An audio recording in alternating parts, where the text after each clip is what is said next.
Spoštovani govorniki in govornice, cenjeni gostje, lepo pozdravljeni in dobrodošli na že 13. posvetu e-zlorabe otrok. V dobi selfijev, ko si življenja brez elektronskih naprav pravzaprav ne moremo več niti predstavljati, so mladi izpostavljeni novim in novim tveganjem, ki si jih še desetletje nazaj ni bilo mogoče niti zamisliti. Priljubljene spletne platforme, kot je Instagram, ki jih uporablja velika večina mladih, so postale prodajne izložbe. Ne samo za izdelke, pač pa tudi za telesa. In žal ne samo odrasla. Med mladimi je izmenjava golih in razgaljenih fotografij prek telefonov danes nekaj povsem vsakdanjega. Tudi nenadzorovano širjenje teh posnetkov na spletu žal ni osamljen pojav. Vse mlajši otroci dobivajo in uporabljajo telefone. Verjetno ste že opazili, da ste na sedežih dobili pravzaprav pred kratkim izdani priročnik prijavne točke Spletno oko, ki obravnava te in še druge trende z področja posnetkov spolnih zlorab otrok. Poleg prijavne točke Spletno oko, ta posvet, torej sta organizatorja tega posveta še Uprava kriminalistične policije, Generalne policijske uprave in pa Združenje za informatiko in telekomunikacije pri Gospodarski zbornici Slovenije. Zato zdaj k besedi vabimo vodne govornike, najprej prodekanjo Fakultete za družbene vede, v okviru katere deluje Center za varnejši internet, katerega del je tudi Spletno oko. Doktorica Andreja Jaklič, izvolite, prosim.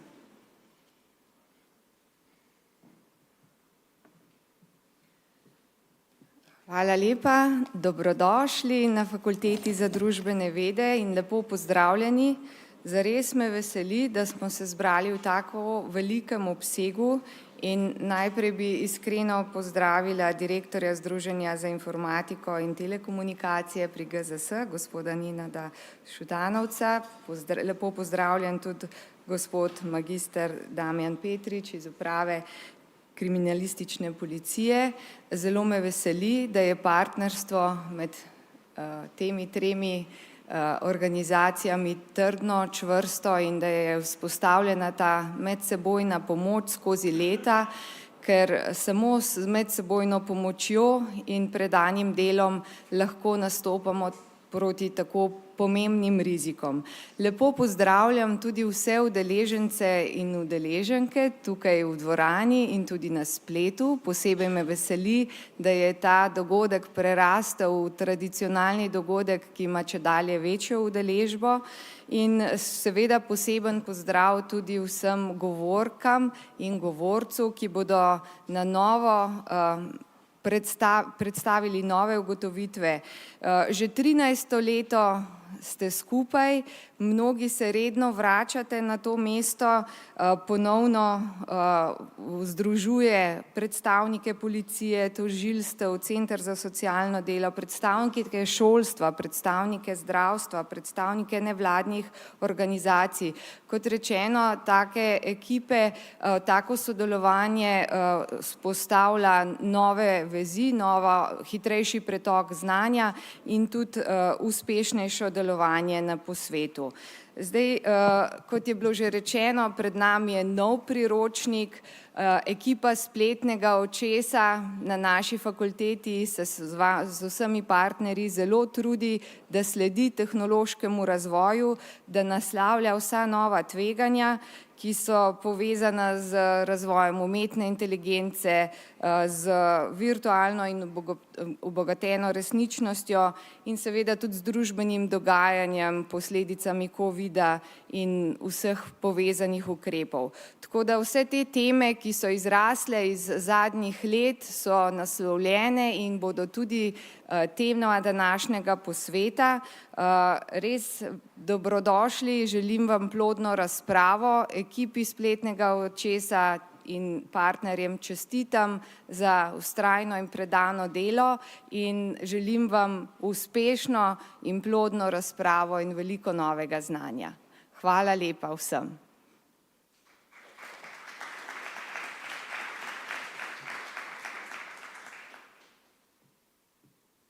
Hvala lepa doktorici Andreji Jaklič. Zdaj pa k uvodnemu nagovoru vabim gospoda Nenada Šutanovca, direktorja Združenja za informatiko in telekomunikacije pri Gospodarski zbornici Slovenije. Izvolite.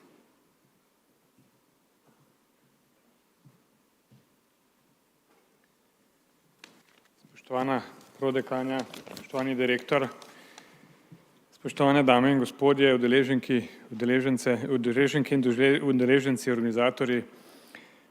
Internet in sodobni digitalni poslovni modeli, kot so družbeni mediji, digitalne platforme, mobilne aplikacije, v letošnjem letu tudi generativna umetna inteligenca s ChatGPT in druge digitalne tehnologije vedno hitreje spreminjajo naše življenje, naše delo. Žal pa tehnologije poleg nedvomnih koristi prinašajo tudi nevarnosti in tveganja. Če pogledamo kibernetsko varnost, po podatkih SICERTA se število kibernetskih napadov odločno narašča vsako leto, 30% v letu 2022 glede na leto 2021, na primer. Prav tako naraščajo različni načini napadov, tako na posameznike kot na podjetja. Še posebej so vsem nevarnostim pri brskanju po spletu in pri uporabi spletnih storitev izpostavljeni otroci in mladostniki, ki so zaradi svoje nepremišljenosti, izpostavljenosti in tudi nezavedanja nevarnosti najbolj ogrožena in ranljiva skupina internetnih uporabnikov. In zloraba je za otroke še posebej travmatična izkušnja, ki lahko pusti dolgotrajne posledice. Zato se je potrebno proti zlorabam otrok odločno boriti. Pri tem so zelo pomembne evropske uredbe in direktive. Trenutno je v zaključni fazi priprave najpomembnejša nova uredba EU z tega področja za preprečevanje spolnih zlorab otrok na spletu in boj proti njem. Pri čemer pa je potrebno poudariti, da je nujno, da nova uredba stopi v veljavo najkasneje do 3. avgusta leta 2024, to je slabo leto, ko poteče začasna uredba. Če ne bo sprejeta pravočasno, bo nadaljnja uporaba orodij za odkrivanje spolnih zlorab otrok na spletu v komunikacijskih storitvah prepovedana v EU. To so okolja, ki storilci najpogosteje uporabljajo za izmenjavo gradiv o spolni zlorabi otrok in za spolno napeljevanje otrok. Če uredba ne bo sprejeta, bo torej ogroženo veliko število otrok. Samo v letu 2021 je bilo po vsem svetu prijavljenih 81 milijonov slik in videoposnetkov, ki prikazujejo spolne zlorabe otrok, še veliko več pa jih ostaja neprijavljenih, tako razširjeno je. Zato tega ne smemo dopustiti. Izredno pomembno vlogo pri zmanjševanju zlorab otrok imamo starši, vendar je prav tako nujno, da pri tem sodeluje celotna družba, od šolskega sistema, civilne družbe, zakonodajalcev, kot tudi organov pregona. Kar se šolskega sistema tiče, bi želel ponovno poudariti pobudo Združenja za informatiko in telekomunikacije in mnogih drugih strokovnih deležnikov v Sloveniji, da se čim prej uvede obvezni predmet računalništva in informatike v osnovne in srednje šole, kar bi nedvomno dvignilo kompetence in zavedanje otrok o nevarnostih na internetu in kako se jim izognemo. Tu v tem trenutku za drugimi državami žal močno zaostajamo in nujno je odločno in takojše ukrepanje države. Prepričan sem, da lahko tudi na današnji že 13. posvet e-zlorabe otrok pomembno pripomore k temu, da se različni deležniki v družbi pogovorimo in poiščemo rešitve, ki bodo omogočale učinkovito ukrepanje. V Združenju za informatiko in telekomunikacije vse te aktivnosti pozdravljamo in podpiramo, kakor tudi projekt Spletno oko in se za vaš trud še posebej zahvaljujemo. Da torej skupaj naredimo digitalno družbo varno, humano in v korist zdravega razvoja in svetle prihodnosti naših otrok v digitalni dobi. Želim vam prijeten in koristen dan. Hvala lepa.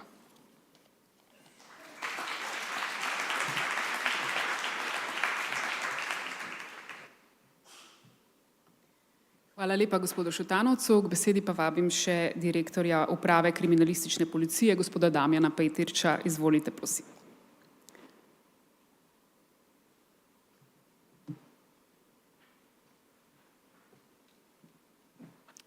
Pozdravljeni. Pozdravljena tudi oba dva spoštovana soorganizatorja, prodekanja in pa direktor. Veseli smo, da skupnimi močmi različne institucije prispevamo k večji varnosti vseh nas, kar je temu tudi današnja tema. Spoštovane udeleženke in udeleženci današnjega posveta, spoštovani gostje iz tujine. Vesel sem, da vas lahko pozdravim na tem že tradicionalnem 13. strokovnem posvetu o spletnih spolnih zlorabah. Danes bo govora o izredno pomembni temi, ki se dotika naših najmlajših, otrok. Vsako leto se tukaj zberete udeleženci iz različnih institucij, ki delate z otroki in je za vas nujno, da to temo dobro poznate. Da znate otroke, ki so žrtve tega kaznivega dejanja, prepoznati ter jim ustrezno pomagati. Vsi otroci, za katere radi rečemo, da so naše največje bogatstvo, se lahko znajdejo v tveganih in nevarnih situacijah zaradi širokega nabora aktivnosti, ki jih internet ponuja. Zaradi njihove mladosti, neizkušenosti, radovednosti in naivnosti so najbolj ranljiva skupina uporabnikov svetovnega spleta. Večina nas odraslih vidi realno življenje in spletno življenje kot ločeni sferi. V resnici pa otroci odraščajo s tehnologijo in internetom, zato sami te razlike ne občutijo. Spletno življenje je zanje prav tako pomembno kot realno življenje, če ne celo še bolj. Splet jim predstavlja možnosti za učenje, socializacijo, druženje, iskanje informacij in socialne potrditve. Tehnologija je s svojim hitrim razvojem nesluteno spremenila odraščanje naših otrok, včasih se prav zaradi tega odrasli, torej tisti, ki smo dolžni skrbeti za varnost in razvoj naših otrok, ne znajdemo najbolje v takšnih situacijah. Ne vemo, kako bi se z otroki pogovarjali o njihovih spletnih dejavnostih, spletnih prijateljih, vsebinah, do katere dostopajo, preko svojih pametnih naprav, predvsem pa o tveganjih, ki so izpostavljeni pri brskanju po internetnem oceanu. Pogovori o spletni varnosti in varni spletni spolnosti že dolgo niso več izbira staršev oziroma odraslih, temveč je to celo nuja. Čeprav je povsem normalno, da otroci raziskujejo svojo spolnost tudi na spletu, morajo biti opremljeni z ustreznim znanjem o digitalni varnosti, da lahko to počnejo varno. Največja težava je v tem, da niti odrasli ne poznamo vseh nevarnosti, tveganj in zlorab, ki otrokom pretijo, in zato tudi otrokom ne znamo pravilno svetovati ali jim pomagati. Prav temu so namenjeni posveti, kot je današnji. Saj v zadnjem času opažamo vedno več otrok, ki si na spletu izmenjujejo spolne vsebine za denar. Otroke, ki jih razni spletni vplivneži in spletne strani, ki pri njih spodbujajo nenehno digitalno aktivnost in težnjo po všečkih, hitro premamijo, da objavljajo svoje tudi intimne fotografije. Velikokrat so otroci bolj digitalno pismeni od svojih staršev in drugih odraslih. Večkrat pa pozabimo, da smo mi odrasli in oni otroci. Mi smo njihov zgled, njihovi vzgojitelji. Otroci lahko dobijo ogromno sporočilo o spletni varnosti že v šoli in v drugih svojih prostočasnih dejavnostih, vendar pa so včasih zmedeni in ne vedo, kaj je prav, če ne vidijo, da se odrasli okrog njih ne držijo teh nasvetov, ki jih sami dajemo otrokom. Otroci imajo nas, odrasle, za kompas v svojem življenju. In zato ne gre samo za to, kakšne nasvete z njimi delivo, temveč tudi, da nas otroci neprestano gledajo, opazujejo, kaj mi počnemo. Enako velja tudi za našo uporabo spleta in uporabo pametnih naprav. Organizatorji tega posveta se vsako leto potrudijo, da vam ponudijo aktualne in zanimive vsebine. Tudi letošnji posvet verjamem, da bo za vsakega izmed vas našel nekaj uporabnega in novega zase. Verjamem, da bo izmenjava izkušenj, mnenj, praks in znanj tudi s predavatelji iz tujine kvalitetno doprinesla k obravnavi teh primerov na našem področju. Želim vam uspešno in produktivno delo na tem posvetu, obilo izmenjanih izkušenj in dobrih praks. Srečno!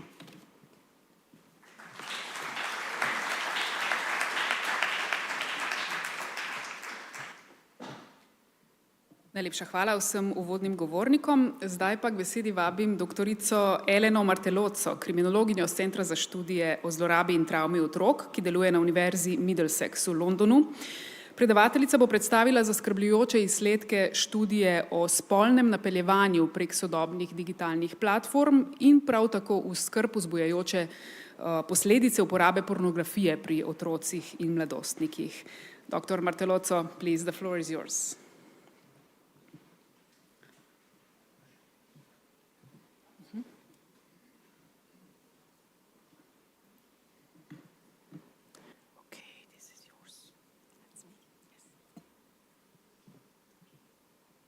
that's not me. That's not me. That's okay. There we are. Okay, great. Hello, everyone. Nice to meet you. Thank you for, I feel very short here. Thank you for having me. It's my first time in Slovenia, and I'm very excited to visit Ljubljana, beautiful city. So I'm Elena Martellozzo. I'm an associate director of a Centre for Abuse and Trauma Study in London at Middlesex University. And in the centre, we do a number of different projects that relate to research around child sexual abuse online, online grooming, and all sorts of online harms that may really happen online and harm children and young people. But primarily what we do, and I believe this is why I'm here today, we work very, very closely with the police. I myself am the director of programs for a degree apprenticeship for 3 police forces in the UK. Just out of curiosity, in the United Kingdom, every police officer that starts this career does a criminology degree. So what we do, we teach and engage with police officers as part of our job. So we bring research that we carry out to the classroom. And it's a pleasure to share with you today some of the work that we do at the centre.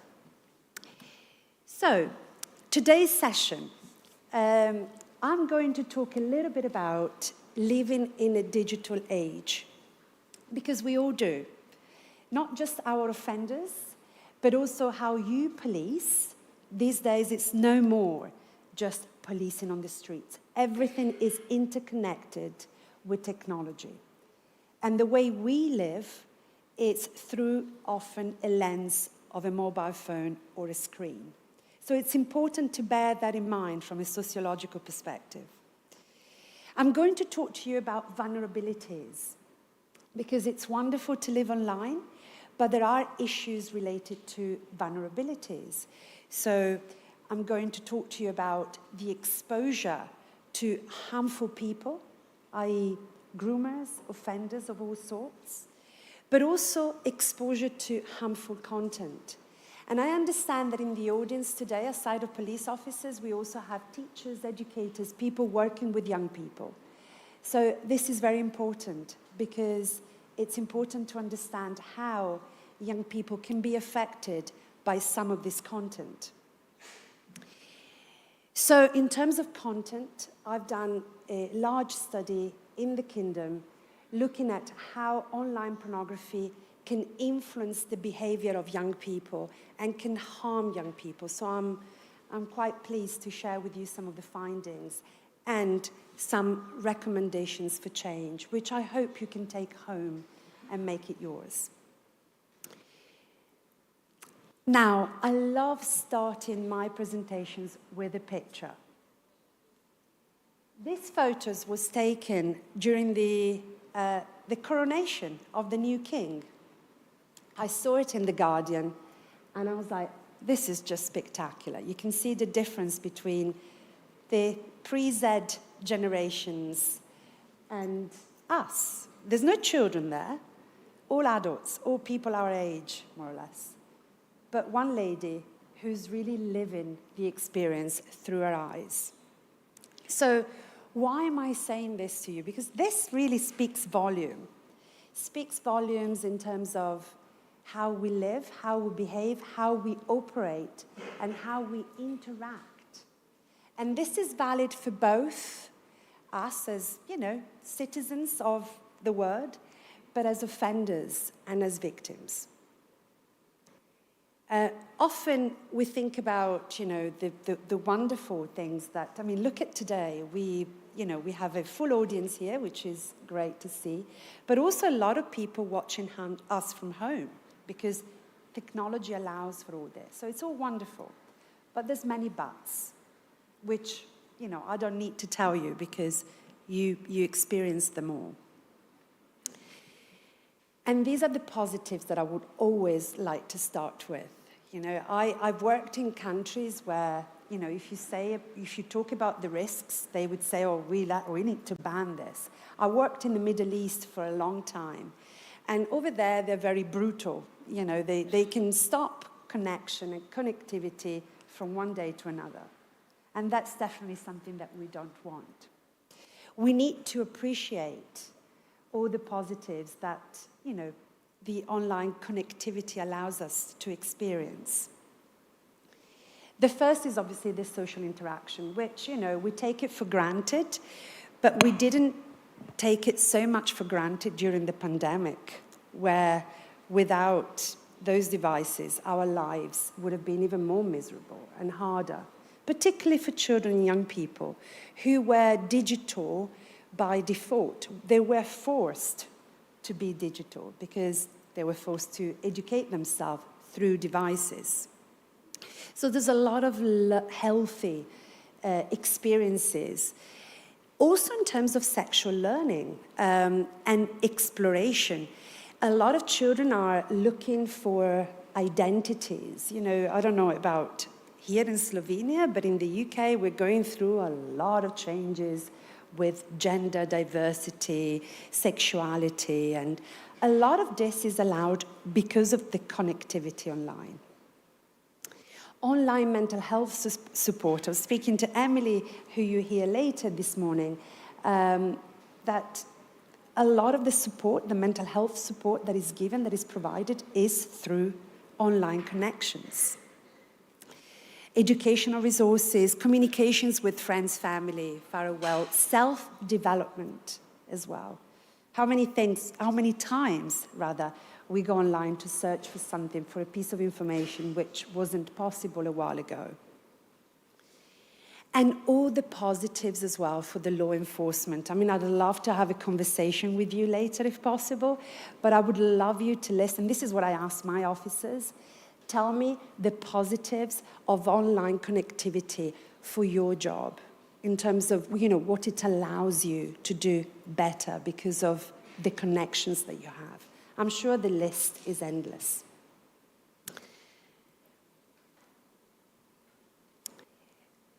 But, and as a criminologist, I always bring the bad things to the table, even if I start very positively. There are a lot of issues that we've experienced, that we've studied, that you are working with.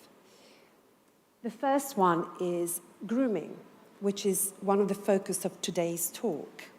Coercion, exploitation, which has exacerbated and immensely increased because of this online connectivity. But why is that happened? And it's a long quote, which I think really contains the juice of really what online connectivity means for groomers, sex offenders. And I always say that online sex offending has always existed. What we see more is the facilitation with which it happens, so the speed with which it happens.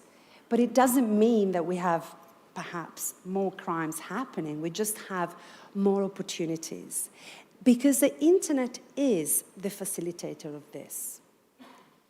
I wonder at times, and this is, you know, some of the challenges that I present to our officers, how many of the people that you arrest, that you catch, either conversing or exchanging an image, are real offenders, or if they're just opportunistic offenders, because they found themselves in the opportunity to do it and they grasp it, because they take risk. And let me tell you a little bit more theoretically what that means. But let's go back to this quote. Here it says that cyberspace through the internet has provided new and covert pathways for sex offenders to express their attraction to children. So it has allowed sex offenders to finally find their habitat, their connectivity with other people. I mean, if you think back maybe 30 years ago, an offender, a sexual offender, a pedophile, if you like, if you want to use this term, was a very lonely figure. would operate on his own, would find a way to get close to those near a child, to groom those as well, would find a child, would find the way of getting close to the child, gain that trust before the abuse takes place. This has expedite the way in which this happens. Additionally, it's been asserted that offenders may be increasingly move online given the increasingly restrictory real-world access to children. So we talked about, the accessibility, and accessibility is key. Children are more online because they have to be online. Whether we stop them or not, they have to be online. I blocked my son from being online too much, and often I get requests from the school saying, you need to stop blocking him because we need him to be online. And of course, we had to review the amount of time that children are online, but they are online, so there are vulnerabilities there available to everyone. And the anonymity offered through the internet and related technological instruments has motivated and provided confidence to particular offenders in searching for images to satisfy their criminogenic needs. Lots of words there to say what? To say that what the internet does, that the real world doesn't do, provides that layer of anonymity and that layer of confidence and that layer of wanting to take a little bit of more risk. Now, think about it. And we do it all the time as well. I find that people, when they write, for example, a simple emails, they're more straightforward and sometimes heavier with what they want to say with their words than they would ever be if they were facing that person face to face. In England, we say the tone of your email is very strong. Now, emails don't have a tone, but you see what I mean. Because of that kind of lack of presence in front of you, you're a little bit more forceful in that WhatsApp text. You're a little bit stronger in that email that you send because you feel a little bit more confident. And there's that kind of detachment and distance. And all those theory are not theory. They're applicable to what and how offenders behave and young people behave as well. Because remember, children love risk. We all love risk. We take less risks now because we're more aware of the consequences.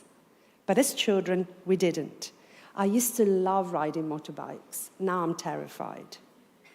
Because I'm more aware that I could hurt myself. I loved skiing off-piste. Now I don't do it anymore. You're more aware, you're more conscious. Children do not, mainly because their front cortex is not yet developed to be able to make those informed decisions. Simple as that. Now, I've just referred to a very important theory here by John Sula, a psychologist from the US, who talks about the behavioral disinhibition. So let me tell you a little bit about it. I don't want to give you a big lecture on this, but just to make you realize and to apply this knowledge also in the work that you do. So we talked about the element of anonymity. So, the fact that we are anonymous gives us even more disinhibition. Desensitization. Because we're not facing a problem, because we're not looking at someone in the eye, because the person is not near us, we are more detached and therefore more desensitized. We're invisible, meaning that, you could be whoever you want to be. You can have 50 email addresses or 30 Instagram accounts, etc., and still have a heavy presence online. You are free from any social constraints. You have nobody tell you, don't run too fast, stop talking so loudly, don't say that word, you just do it.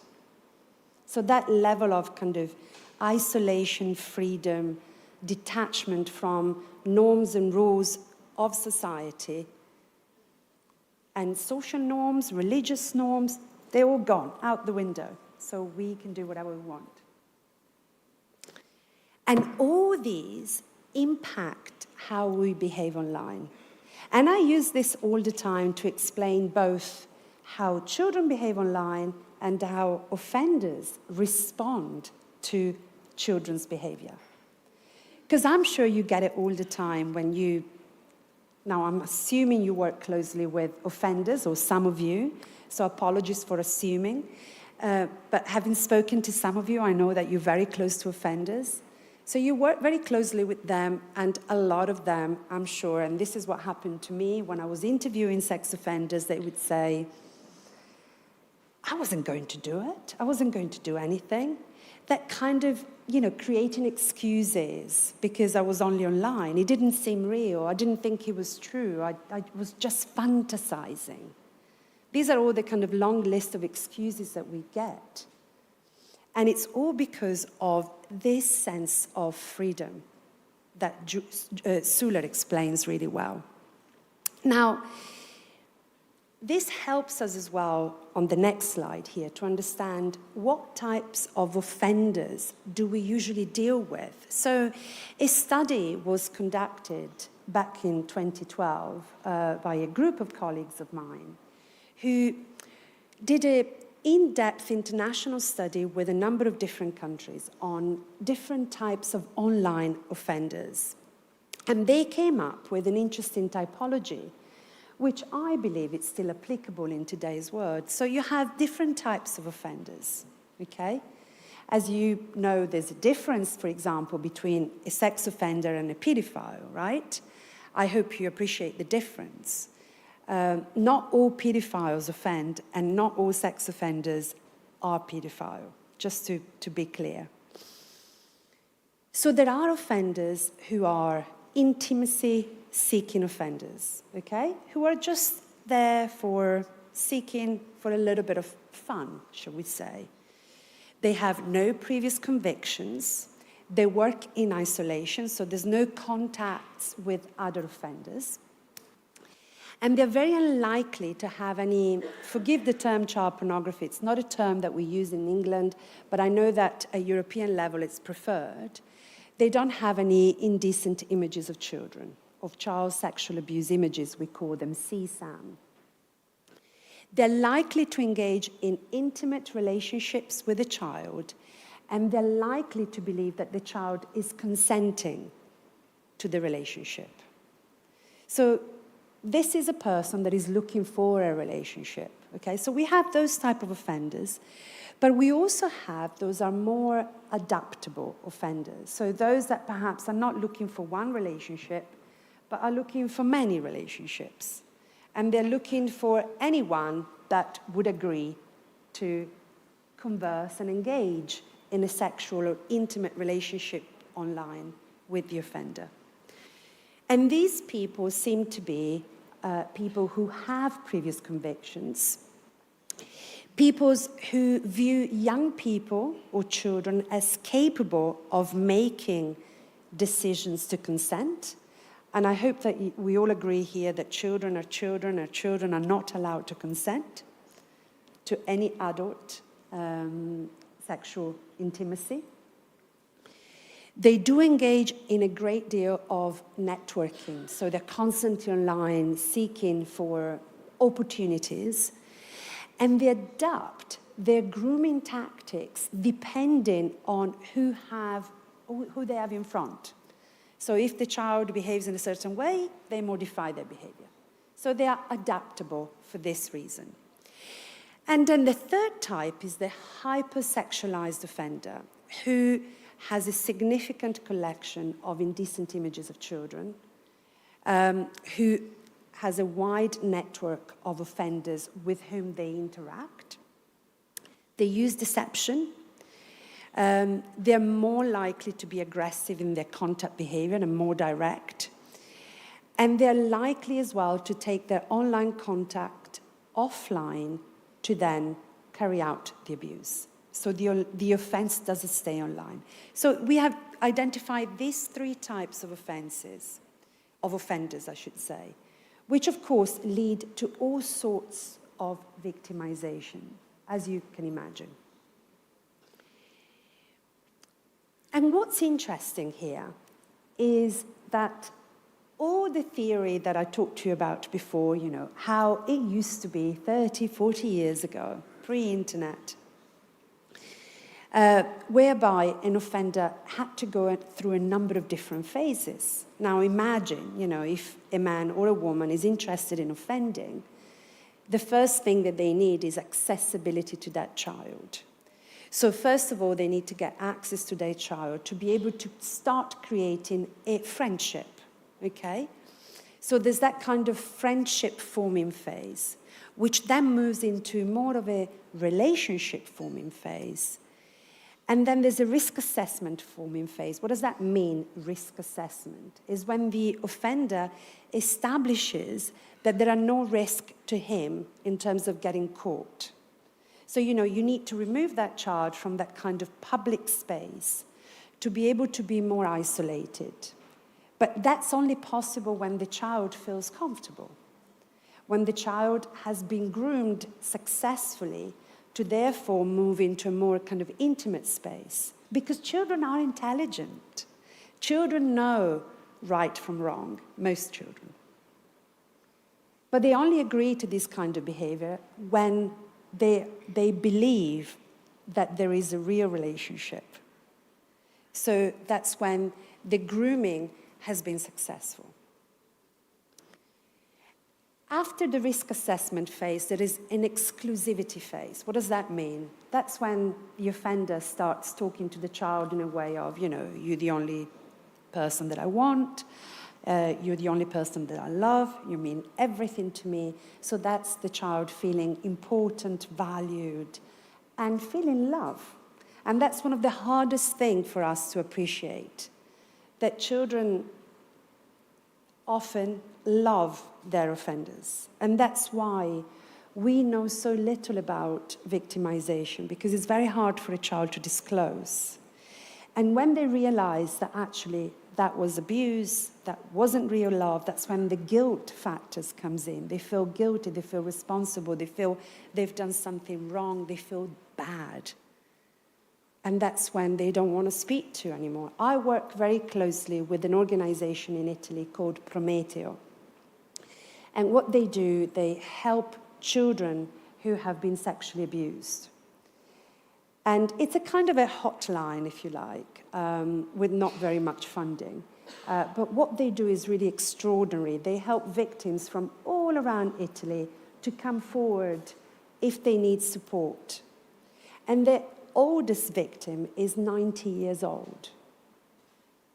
And that shows, you know, that that person who's been abused as a child has lived their whole life with this secret because of this sense of guilt and shame and feeling bad for having agreed to sexual intercourse when we know that children cannot agree, but they've been groomed. And that's when we have the sexual phase at the end. Now, this is what happens in this cycle of abuse, okay? When we talk about online abuse, sorry, I'm too close to the microphone, the whole process speeds up much quicker, okay? The whole kind of making feel the child reassured and the loving relationship, it's much faster. It doesn't necessarily mean that the grooming process doesn't take place. It's just much faster, and it happens online. And it happens not with one child, but with often, depending on what type of offenders, with a number of different victims. Okay, when I worked with online officers operating undercover, and when arrests were taking place, some offenders had a multiple number of online presences. They've had a numerous number of different identities, and they were targeting 10, 20 children at a time, because that's what they do if they are the third type of offender. So This happens also online, but in a much faster speed. So the identification of a young person happens very quickly. We know well that social platforms allow for anybody to be in, even if there's a kind of age of participation. We also know that building trust takes place much faster. We also know that developing secrecy still happens online because we have a number of victims that have come forward to tell us about their process of grooming and victimization. And perhaps what happens as well is instead of, you know, that physical presence and that kind of online grooming process that leads to buying gifts, sending gifts to the address, and this happens, and I'm sure you've seen it, experienced as well in your job. And eventually, there's also a seeking to meet in the real world, although it's happening less and less and less, because offenders are aware of officers targeting offenders, and they also get the same level of gratification without risking to physically move. When I was working in this area with the police, I still work in the area, but a little bit less undercover now, there were a huge amount of people traveling to meet children. That number now is reduced dramatically because of the fear of being caught, the fear of being arrested. So the abuse remains online more and more, which makes it even harder for people like you to detect it and for victims to come forward. And I'd love to hear about your experience, because I'm talking from the UK perspective, but having spoken to many officers, I know that it's similar for most of it. So now let me talk to you about a case study which again goes back to the work that I did with Scotland Yard when I was working undercover. So what I did for them, this is a few years ago now, I was operating undercover with a number of detectives who were pretending to be either children, and I know this is something you don't do and you're not allowed to do, I believe, but let me tell you about this. They were working undercover, pretending to be children or pretending to be offenders. And my role as a researcher was to study the process, to study the type of offending, to study the type of online victimization, the types of behavior that were happening at the time. So I looked at a number of cases. I looked at about 38 subjects who were then eventually arrested. And let me tell you about their modus operandi, because this is more about offenders' behavior. Half of the subjects that were arrested, they used other devices. So, of course, you start with the grooming process, but to ensure that the child is in your possession, you move on to different platforms. So often they would ask, I want to text you. I want to see you. So they would move on. At the time, webcamming was very common.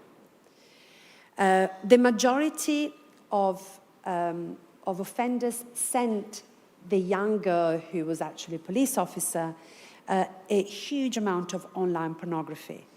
Just to prepare, so this is the grooming process, you see, to prepare the child of sexual experiences, because children are not necessarily experts in sex. They probably don't even know what it is. They're just exploring. So sex offenders often were sharing pornography with the child just to show what could happen in their relationship. 2/3 of the subjects exposed themselves online. So they would turn on their webcam and masturbate, thinking that they were, engaging with a young girl. So exposure, again, is one of the crimes that they commit, thinking that they're engaging with a young child. Now, I think this is important to kind of think about, because that's when often the relationship ends. And these are more kind of attention-seeking type of offenders who want to get physical satisfaction through perhaps an act of masturbation, and that's the end of it. And often they would just shut down the camera and move on. So they just wanted to have a kind of quick fix with the child, but they weren't interested in building a relationship with the child. They just wanted a little bit of like watching pornography, I presume.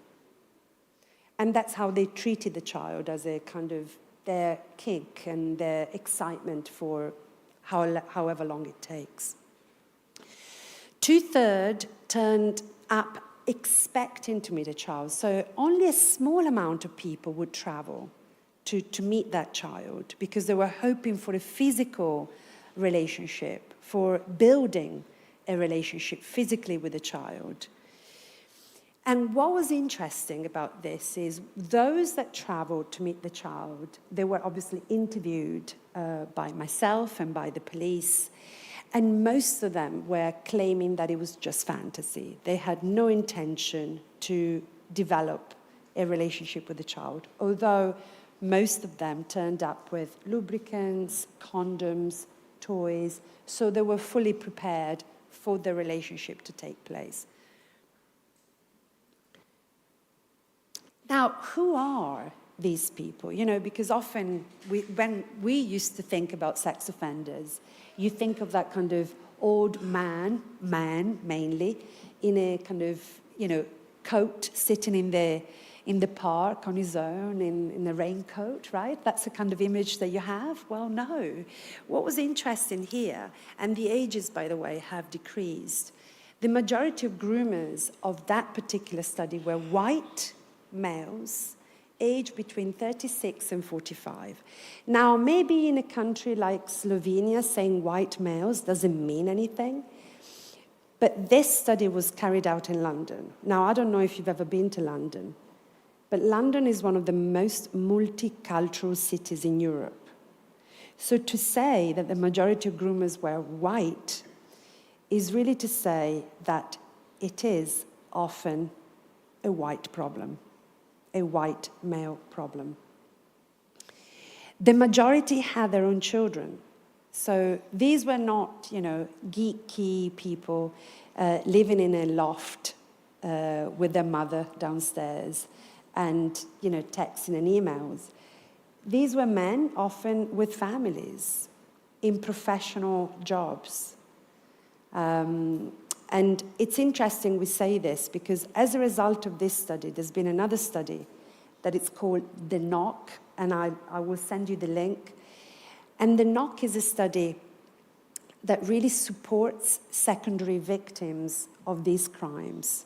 Because what we did many times, I mean, not myself, but the officers, and I was just observing them because I'm not a policewoman, what they did, they would go to these men's premises at, you know, you go very early, I don't know what you do here, but we go at like 5 o'clock in the morning to make sure that everybody's in bed.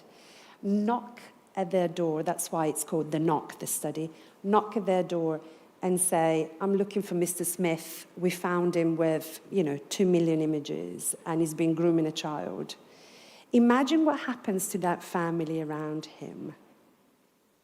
Because these are men, as I said, with families in professional jobs. And we know that once offenders of this type are arrested, they often try to commit suicide, self-harming, because, the knock-on effect is huge, because the whole world collapses, right? Because what they were doing was thinking, like Sula explained, anonymity, freedom, risk-taking, without thinking of the consequences. So the knock is that kind of support that is provided to victims around offenders. Because imagine the wife and the wives and the children who see their father being taken away because of this. So anyway, I'm diversing. But it's interesting to see every aspect of this crime. Half were married and in long-term relationships. Most of them had no criminal convictions. So one of the most challenging things about this type of crime is that you can't tell who the offender is. If you think of drug crimes, if you think of theft, if you think of organized crime, you can kind of delineate what type of offender you're looking for. With this, no idea. I've spoken from the truck driver to the lawyer. committing this kind of crime. So it's very challenging also from a policing perspective. You know, developing a typology on this, it's challenging and a little bit risky and a little bit dangerous because they come from any walk of life. So the typology of these offenders has to be fluid, and we need to think, you know, in a kind of flexible way. The vast majority of offenders who were arrested because of traveling to meet a child had indecent images in their computer. So there are studies suggesting that, you know, offending online, indecent images viewing and the collection of indecent images may lead to contact abuse. And half of them were in possession of level 5. Well, this is more of a kind of an old term. A level 5 is now a level A, B, or C. It's translated. So A would be the severity of the image, which is bestiality, and B and C is less dangerous. So the majority were in possession of level or level A images. Now, so do online offenders cross over from offline offending? Well, we've talked about this a little bit. We talked about the exploring the opportunities in the virtual space. We talked about establishing that social connection. And this engages more and more with the virtual communities in the real world. And when this is not sufficient, when this is not enough, the abuser gains access to further connectivities to be able to create that opportunity. The opportunity make teeth, we say. Now, let me give you a few numbers. I don't know if you know the Internet Watch Foundation. It's that kind of watchdog that sits in the UK that kind of cleans online spaces from any abusive images. And they do a lot of research in this sphere.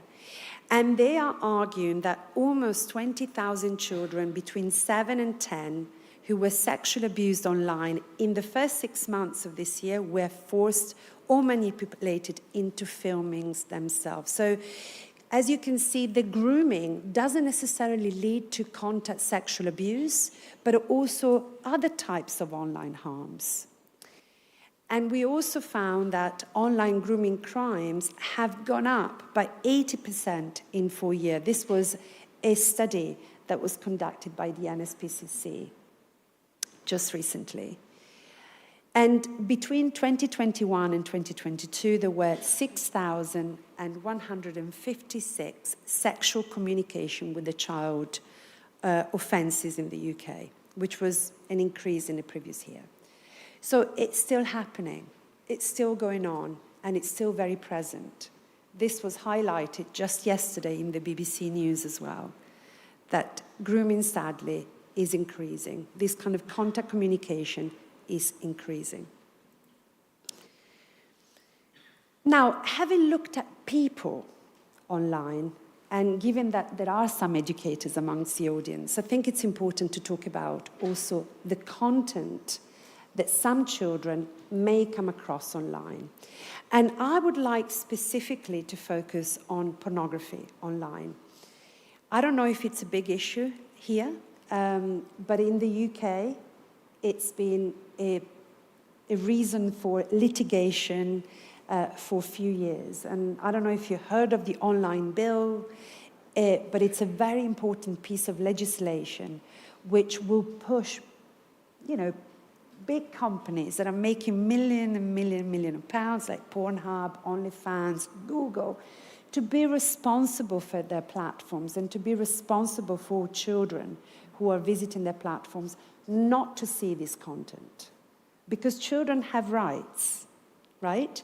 They're allowed to go on Google, but they shouldn't be allowed to see things that they do not wish to see. So this is the argument. So the online bill is being very punitive to big organizations who do not clean their spaces properly. So I would like to share with you some of the evidence that we have put together. So again, going back of the Internet Watch Foundation report, that there's been an increase of more of 8,000 instances of children aged 7 and 10 who had shared nude images online. Now, we know that this is happening, okay? We know that children are connecting, children are feeling that they can develop their relationships online. People feel, as for the same reasons that Sule's really coherently was expressing, people feel more disinhibited. So, as it happens to adults, and we have a lot of results on that as well, you know, there's a lot of online dating, and people within few clicks are more comfortable to share their bodies, their views. Children do the same. So we can't escape the fact that that's happening. But what can we do to support them? Since the first lockdown in the UK, and you know, we've all been through that, there's been an increase of 360% of self-generated abusive images. So the Internet Watch Foundation, as I explained to you, are responsible for removing any image that is damaging, okay? Any indecent image. A nude photo of a child is indecent because that child is underage. So if a child takes a photo of himself or herself naked and sends it to the boyfriend or girlfriend, and that picture then goes online somewhere, that forms an indecent image. So the Internet Watch Foundation has spent many years, I would say up until now, cleaning those images because these are indecent images of children. So there's been a 360% increase during the pandemic, which shows that it's happening.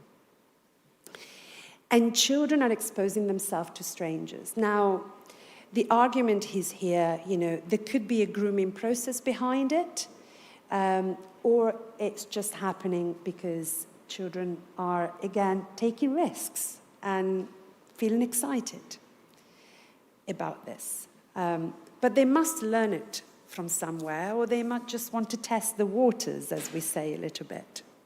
So, what are the concerns? The concerns are that, unfortunately, pornography is now the most prominent sexuality educator for many young people. Children want to learn about sex. Sex is interesting. And children, when they learn about it a little bit, they want to know more. They want to see the how and the what and the ifs. And sadly, this kind of education is given to them through viewing on pornography, which wasn't available when I was a child, but it is available now. It's just with, everybody can go on Pornhub. If you go, no, don't go now. But anybody, it's accessible, it's open to everyone, it's free. So you can watch porn at any moment of the day, if you wish. And if you mistype something, porn comes up. I don't know if it's ever happened to you, but it does. Most young people discover porn well before they even try sex. Even before giving a kiss, they've seen porn. So what do you think might happen? Well, we've had a number of cases in schools. We've had sexual assaults amongst just young children. We've had all sorts of things that has led us to believe that one of the many causes, and it's not the cause, I have to be clear, it's not the reason, but one of the many causes for some type of adolescent behavior is also through the eyes of pornography. Because the pornography that they see is not how we see sexual intercourse, but it's violent, it's misogynist, it's degrading, and it's painful. So that's how they see relationships. So let me tell you a little bit more. So the mainstream, sorry for the G, is out of place, of pornography. So a study that was conducted, this is not conducted by us, but this was conducted in Australia by our colleagues who are way ahead of us, unfortunately, or luckily, so we can learn a lot from them.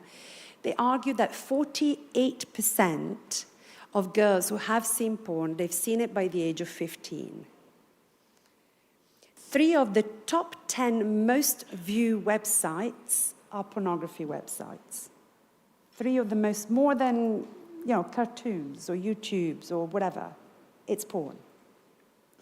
48% of the boys that have seen porn, they've seen it by the age of 13. So boys respond to, they access pornography earlier, and boys respond to pornography in a different way from girls. And 35% of scenes in popular porn contains non-consensual behavior. So again, it's not the type of porn that you might have seen. It's aggressive and it's not consensual. So it looks like rape taking place. Okay? And this is 35% of the content that exists. What did we find? So we conducted a study a couple of years ago with more than 1,500 children all across the UK. We went into schools and we spoke to children and young people about what they think about porn and how porn can affect them and their behavior. So we found this. As I said to you before, as our Australian colleagues have shown, there is a difference between how girls and boys respond to porn, okay? 56% of the boys who have seen porn, they feel positive about porn. And they're less likely to see online porn as exploitative or degrading. They think it's a bit fun, using their words. Girls don't think like this. 40% of the girls who have seen porn, they feel negative about it, and they're worried about how boys may want them to behave in a sexual relationship. And they behave as if they want to please the boys, because that's how they think they should behave. Because they're influenced by what porn has taught them. I'm getting there. There's also a difference between ages. So we weren't allowed to do the research with anyone younger than 11 for ethical reasons. Research is complicated. So we can only start at 11, but we know that children are exposed to pornography at the age as young as 8 or 7, sadly, okay? But from our sample, which was from 11 to 16, we found that of the 28% that have seen pornography, 21% want to copy it. So they want to emulate it. 39% of the 13 to 14-year-olds and 42% of the 15 to 16-year-old, they want to copy what they see. It's basically their teacher. So they learn about behavior in bed through the eyes of pornography. This is also interesting. Let me show you. So one of the questions that we asked the children was, how did you feel when you saw pornography for the first time? So the hard lines are the reaction during the first time that they saw pornography, and the lined lines are following a repeated viewing of pornography. What does that mean? That there's a difference. The first time you see something, I'm sure it's for everybody that it's shocking. Now imagine the first time, I don't know, I'm talking to police officers here, that you've seen a dead body, okay? The first time you see a dead body, it's like, it's hard, you know? But then you're used to seeing lots of dead bodies, okay? So by the time you see, 50 dead body, it's a body, okay? And the same with how we react to different things, the more we're exposed to it. So the first time that they saw pornography, they were curious, okay? But they were also shocked, confused, disgusted, and nervous. Look at the turn on means excited, okay? Was very, very low because they were more preoccupied about, this is terrible. I'm really scared about this. My kids would say gross. That's the word that they use. Or yuck, that's another word. So they would feel a yucky feeling, right? They don't feel excited. But the more you're exposed to that, the feeling of disgust or, confused and shocked goes down, and you're more turned on. And when you reach that level of turned onness, if that's a word in English, you're seeking for harder and harder and harder pornography that becomes more and more and more different, sometimes violent. And that's a kind of a cycle that we also apply to sex offenders. You know, when they look at one image of a child, they want more of that image, and the more younger, they look for a younger child, to the point that perhaps they want also that kind of content abuse. Now, I'm not comparing sex offenders to children, but I'm just describing this cycle, how the thinking process changes because of more exposure. So, that was a lot, wasn't it?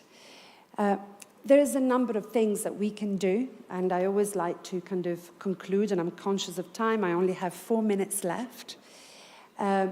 We always think, what can we do to change this? You know, I do a lot of lobbying, campaigning. I do a lot of work with charities on how can we change this. And a lot of people argue it's about education. Yes, education is wonderful. You know, it's the weapon that really changes everything. I agree with that. And perhaps we need to talk about pornography in schools. Now, don't look at me in a strange way, but not without using the word pornography and without showing pornography, but preparing children that that exists, and that is not real, and that is not okay, and that is not consensual, and that's not how people really behave in the real world. Because lovemaking, it's a beautiful thing. And that's about consensual, it's about, you know, mutual respect. And these are the kind of values that we need to instill in young people. But we all agree on that. That is important, and we all agree. But what's also important is to place responsibility on those wonderful platforms who entertain the adult population to ensure that they block those places for adults only. Now, I'm not saying that, we've all seen it, we've all watched pornography perhaps at some point, either accidentally or voluntarily, when we were younger than 18. And we shouldn't be ashamed of it, because we're curious. But if we're looking for it, if we want to view it, it's okay. What's not okay is for someone that doesn't want to see it and yet is exposed to it. So placing responsibilities on those platforms who make it available by making multi-million euros every month and becoming richer and richer and then causing these kind of problems, it's not okay. So it's important to, yes, ensure that, we shape policy, we shape regulations, but also we co-create a learning environment which acknowledges that young people do view it, do sext, do text, do expose, do show their bodies. And we need to address these issues, because often, when I go into schools, I'm not always very welcome, and parents are nervous. But, we need to also measure, now I'm talking to you as an adult, but measure also the language according to the age appropriate of a child. So that's incredibly important. It's also important to create that kind of environment where young people can go to for seeking help, because we have a lot of, sadly, mental issues related to what they've seen. Self-harming seem to have increased amongst children and young people.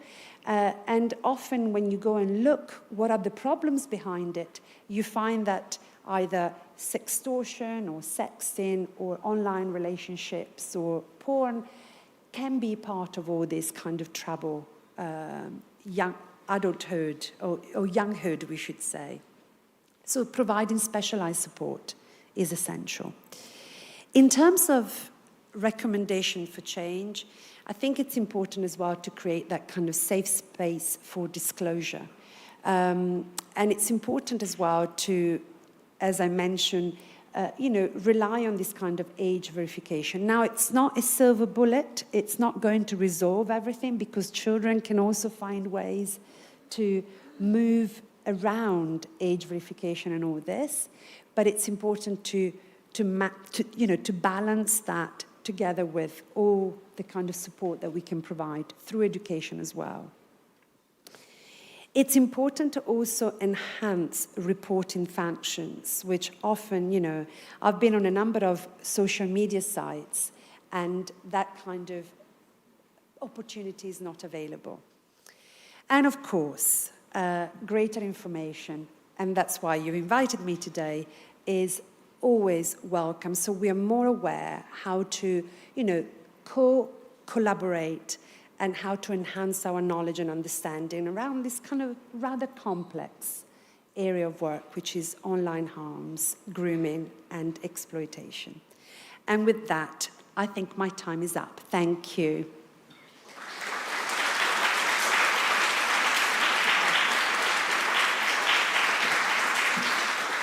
And can I just say, we're very active on social media. I don't know if you are, but if you wish to learn more about what we do, the types of findings that we disseminate, we are on X now. It's not called Twitter anymore.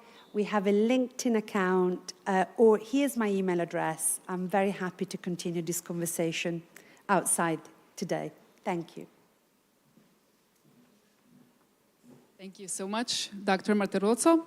Imamo še nekaj minut, če bi želel kdo postaviti kakšno vprašanje doktorici Martelozzo. We have a question, Dr. Martelozzo. Yes. I forgot about the questions, sorry.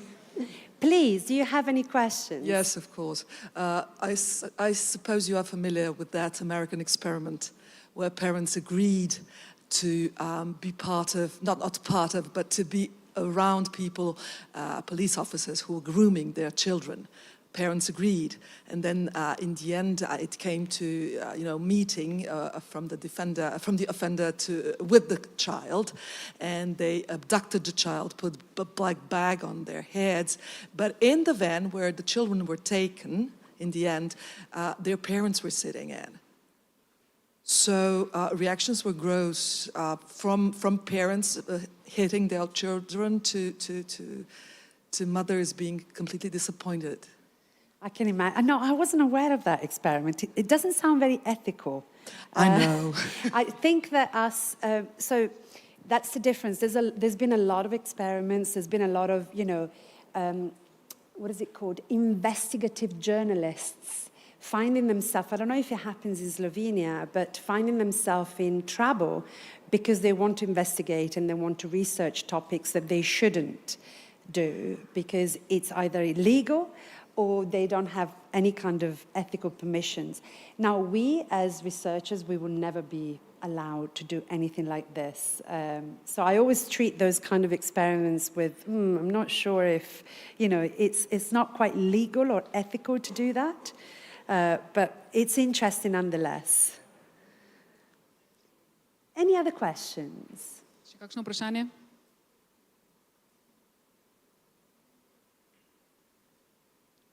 Če ni, if not, No, that was thank you. easy. Thank you. Yes.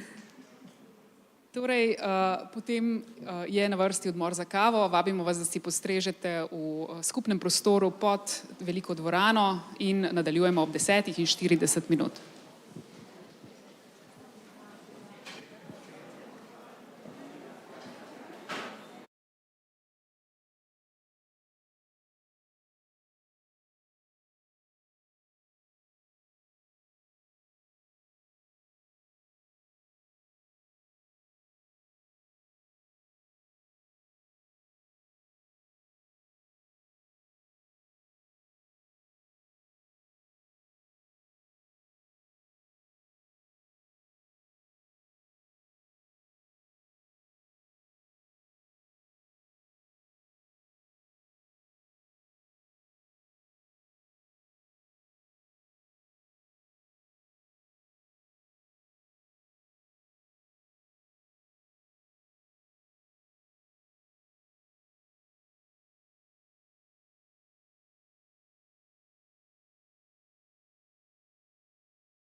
Pozdravljeni nazaj. Nadaljujemo s predavanjem o transakcijskem sekstanju.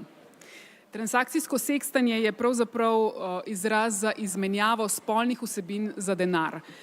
In ta izmenjava se je v zadnjih letih razširila in poteka prek nekaterih spletnih platform, tudi tistih, ki jih uporabljajo praktično vsi mladostniki. Emily Cummins, svetovalka pri organizaciji za pogrešane in spolno izkoriščene otroke Child Focus iz Belgije, bo ta pojav postavila v kontekst vse bolj seksualizirane družbe. Predtem samo še opomba za tiste, ki nas spremljate prek spleta. Če boste imeli težave pri predvajanju videoposnetka, si lahko pomagate s povezavo v opisu prenosa v živo. So, Ms. Cummins, please, the floor is yours.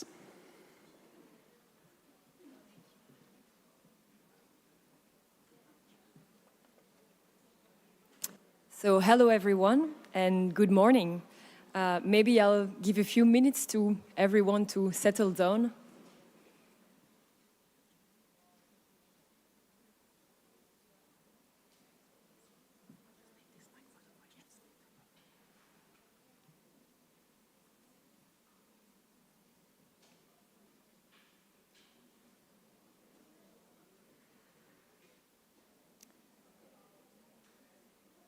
So, my name is Emilie and I work as a policy advisor for Child Focus, the Belgian Foundation for Missing and Sexually Exploited Children. And some of you might also know us as members of InSafe and InHope.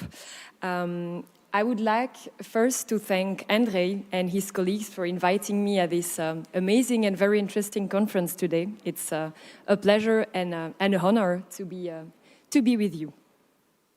So, today we will be talking about transactional sexting. What's in a word? Well, transactional sexting basically stands for sexting in exchange for, well, a certain transaction, so pretty self-explanatory. So we will talk about how young people, mostly girls, are selling their nude images and videos online. And I can already hear some of you think, oh my God, young problem nowadays really have a problem. Back in my days, this would never have happened. And this is why I am first going to take a few steps back and answer some questions to challenge this idea. How did we end up here? Is our online world more and more sexualized? What does that mean for young people? And who is teaching them this sort of behavior? After that, I will also show you a short video of Geoffrey Dujardin. Geoffrey Dujardin is a Belgian journalist from one of the biggest Belgian Flemish newspapers, The Latest News. And he will explain to us the undercover research that he did about the topic.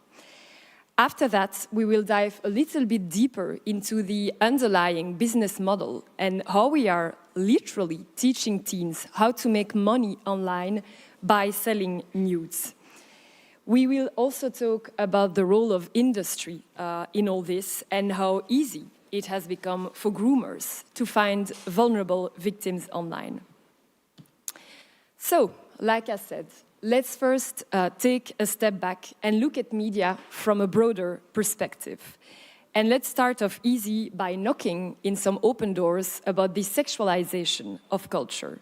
First of all, the role of media as a mirror of our society is enormous. As an example, sexual objectification in advertising contributes to harmful gender stereotypes that normalize violence and sexual violence against women and girls. Advertisement can set the standard for what a society considers to be normal. So when a media reinforces the power dynamics that degrade and harm women and make gender-based violence seem normal and seem trivial, well, this reduces the likelihood that acts of violence against girls and women will be reported. And all too often, the media sends this hypersexualized message that girls should be pretty, not powerful, that they should be noticed, not respected. And this is incredibly harmful, not just to a girl and their development, but to our culture and to our society as a whole. And this tendency of sexualization is not only limited to our media environment, it is also deeply rooted in our Western culture. It is everywhere, in music, in sports, in corporate culture. So what I mean is that young people are not sexualizing each other out of nowhere. They are growing up in a world where they learn from adults to do so. From a very young age, they are being taught gender stereotypes, and this results, for instance, in over-sexualized behavior and concepts like toxic masculinity. Why am I saying this? Because I think it is important to understand that in order to break this circle and to break this narrative, well, there is so much more to be done than just rapidly creating a tool to teach teens to better respect each other's sexuality. And we always think of women and girls as the main victims of this sexualization, and that is probably true. But I also think that everyone has to gain by breaking down stereotype behavior, because these stereotypes are not only harmful to girls, but for boys as well. And boys see how their bodies are portrayed in relation to girls, and they internalize the fact that success and attractiveness are tied to dominance, to power, and to aggression. And I am sure that every hotline or helpline present here today is seeing that these gender stereotypes have a big role to play in the amount of calls that we get. Cases from problematic sexting, from non-consensual sharing of intimate images are on the rise, and we see boys collecting nudes as if they were trading Pokemon cards. And those same boys are being taught that slut-shaming is a very normal thing to do that does not require any form of introspection. Why? Because introspection, talking about feelings, talking about insecurities, sexual insecurities, well, that is not a male thing to do. And not only at Child Focus, but every helpline for young people in Belgium is witnessing the same. Boys are underrepresented, not because they are underrepresented as victims, but because they are being taught not to reach out when things go wrong, offline and offline. And then we cannot be surprised when academics are seeing a correlation with not reaching out and the much higher suicide rates that we see with boys and men. And of course, this is not only linked to sexuality, but it does play a very significant role. And I think we just can't ignore this whole gendered story when bringing up the topic of transactional sexting. And when people, young or old, show anywhere on the internet that they feel okay with themselves and with their bodies. And of course, there is nothing wrong with that. But yet still, in come the sexualized comments, like you can see here. And as a consequence, slut-shaming and encouraging other young people to sell their nudes online has become more and more normalized within youth culture. And this is where a platform like OnlyFans step in. And again, young people didn't plant these seeds themselves. It has been done by adults who in turn are affected by the same kind of normalization. So what I mean is that we need to stop blaming teens for societal problems without observing what is going on in our own adult world. So here we go then. Transactional sexting. It's actually a term that was invented together with some Belgian researchers. And like I said, it's pretty self-explanatory. It means selling nude pictures or videos in exchange for money, gift cards, or material gifts. And there is a real business model behind it. You sell your body online, and the platforms make sure that you get the money, but they will take 15 to 20% of the income. Some of them will work with monthly subscriptions, while others work with payment per file. But in any case, it suddenly became very, very easy to earn money online by selling nude pictures.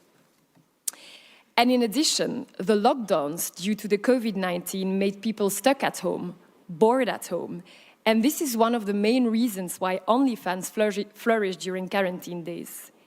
In a few years' time, the number of users increased from 20 to 170 million. So this is enormous. And the number of active users also increased on the supply side, because OnlyFans now has more than 1.5 million content creators. And it could, among others, be explained by the fact that sex workers and people from the porn industry could no longer carry out their work and went on those platforms to continue and to make up for the lost income. And there is, of course, nothing wrong with the fact that sex workers and porn actors were looking for a way to earn money in these times of COVID. But the explosion of OnlyFans cannot be only explained from this target group. Many people who have absolutely nothing to do with the sex industry also saw it as an easy way to earn money. And when you think about it, why work 45 hours a week at McDonald's when you can easily earn 10 times more by just selling a few pictures and videos? And if you combine this with the already ongoing normalization of sexualized behavior, well, it gives you this sort of snowball effect online towards the sexual exploitation of minors. So more and more minors were lured towards the platform, and the criticism towards OnlyFans was justified. But it's important to understand that this is not just about OnlyFans, and that even the users of mainstream social media platforms are infested with this idea. Young people ask each other on Instagram or on Snapchat, do you have OnlyFans? And even YouTube is flooded with videos in which young people are explained in great detail how easy it is to earn money on OnlyFans and how to do so. So young adults explaining to teenagers how they can follow their footsteps. And the problem for young people is twofold.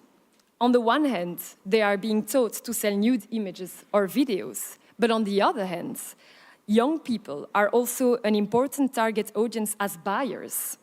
So this is where we are today. And when OnlyFans received a lot of justified criticism for the fact that it was way too easy for a minor to sell his videos online, well, they finally started to better shield the platform from minors. So you might think this would have solved the problem, but it didn't. And it didn't because the seed was planted, and young people wanting to sell their nude pictures and their nude videos online just started to find new ways and to search for new ways to do it. And that means under the radar and via different channels. And so today you have social media like Snapchat or Instagram that are flooded with profiles of young girls calling on buyers via stories. And on YouTube, minors can learn how easy it all is. And the more we dived into this understudied phenomenon, the more obvious it became that there is actually a real business model behind it. Adult influencers that are making money while they teach youngsters to follow their footsteps. And we tried to decompose this business model in 3 different steps that I will explain to you. So imagine you are a young person and you want to get rich by sending your pictures online, by selling them online. What do you do? Where do you start? Well, first step, you have to make sure that you find as many potential customers as possible within the ethical boundaries of Instagram or TikTok. And to have a lot of followers in this sexualized online culture, well, you have to show a lot of nudity. So you sometimes lose your accounts. It's part of the game. You just keep searching through trial and error how you can stay in this gray zone within the terms and conditions of the platform. And if you play your cards right, well, the platforms might even help you with their algorithms. And you can all try it at home. If you start following a few similar pages of young people with highly sexualized content, what the platform will automatically suggest you some other pages with similar content and similar profiles. And this makes it so easy for people with wrong intentions to target vulnerable young people online who are more likely to portray and to demonstrate risky behavior online. So you might actually see it as collateral damage behind a highly functional business model. Step 2. In order not to have to start over every time that you show a little too much nudity and that your page gets blocked or deleted, you have to make sure to link your different Instagrams and TikToks together so that your followers can immediately find your other pages. And to do so, you intertwine all your different accounts via the link in bio of your Instagram. And you must also make it clear on Instagram that you also sell real nude images. And for instance, you could say in a simple sentence, you know where to be. And this way, your fans can be channeled to your OnlyFans account very easily. Step 3. Get even more followers to your pages through collaborations with well-known shout-out pages with thousands and sometimes even millions of followers. Shout-out pages are pages where young people can promote themselves. So the owner of the shout-out page will basically post a picture of your account and invite his followers to follow your page. And those shout-out pages, they thrive on likes and advertisements. And in that case, they will probably check that the collaborating page is one of a minor. But yet, the problem is that all of these pages, not all of them, are managed by people with only financial intentions.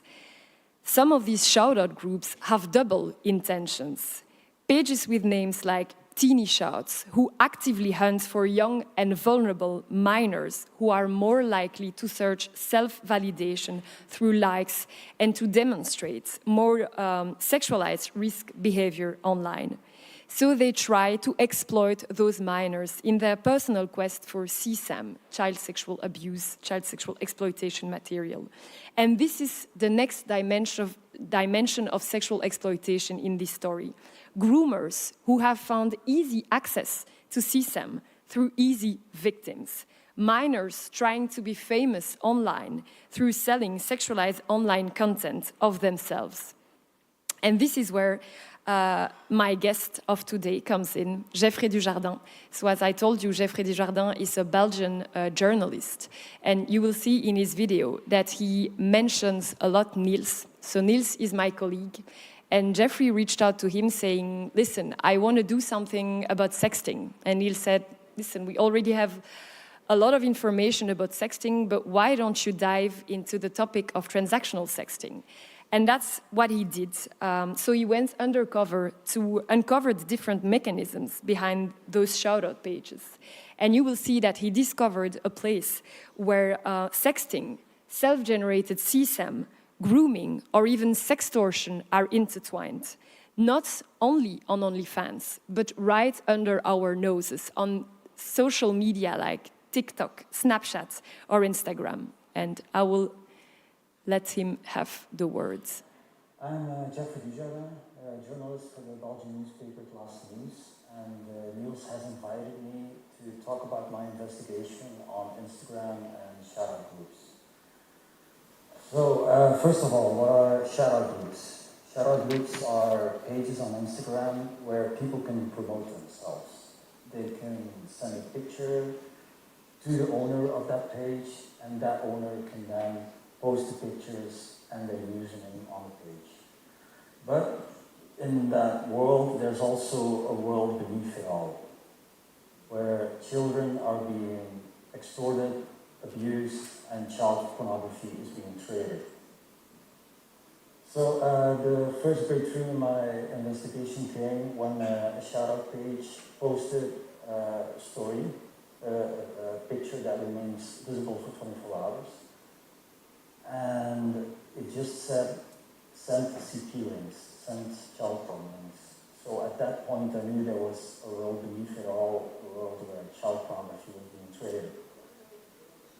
The next step I tried as a journalist was trying to talk to the owners of the pages, trying to talk to girls who were actively involved in those pages, but no one would talk to a journalist.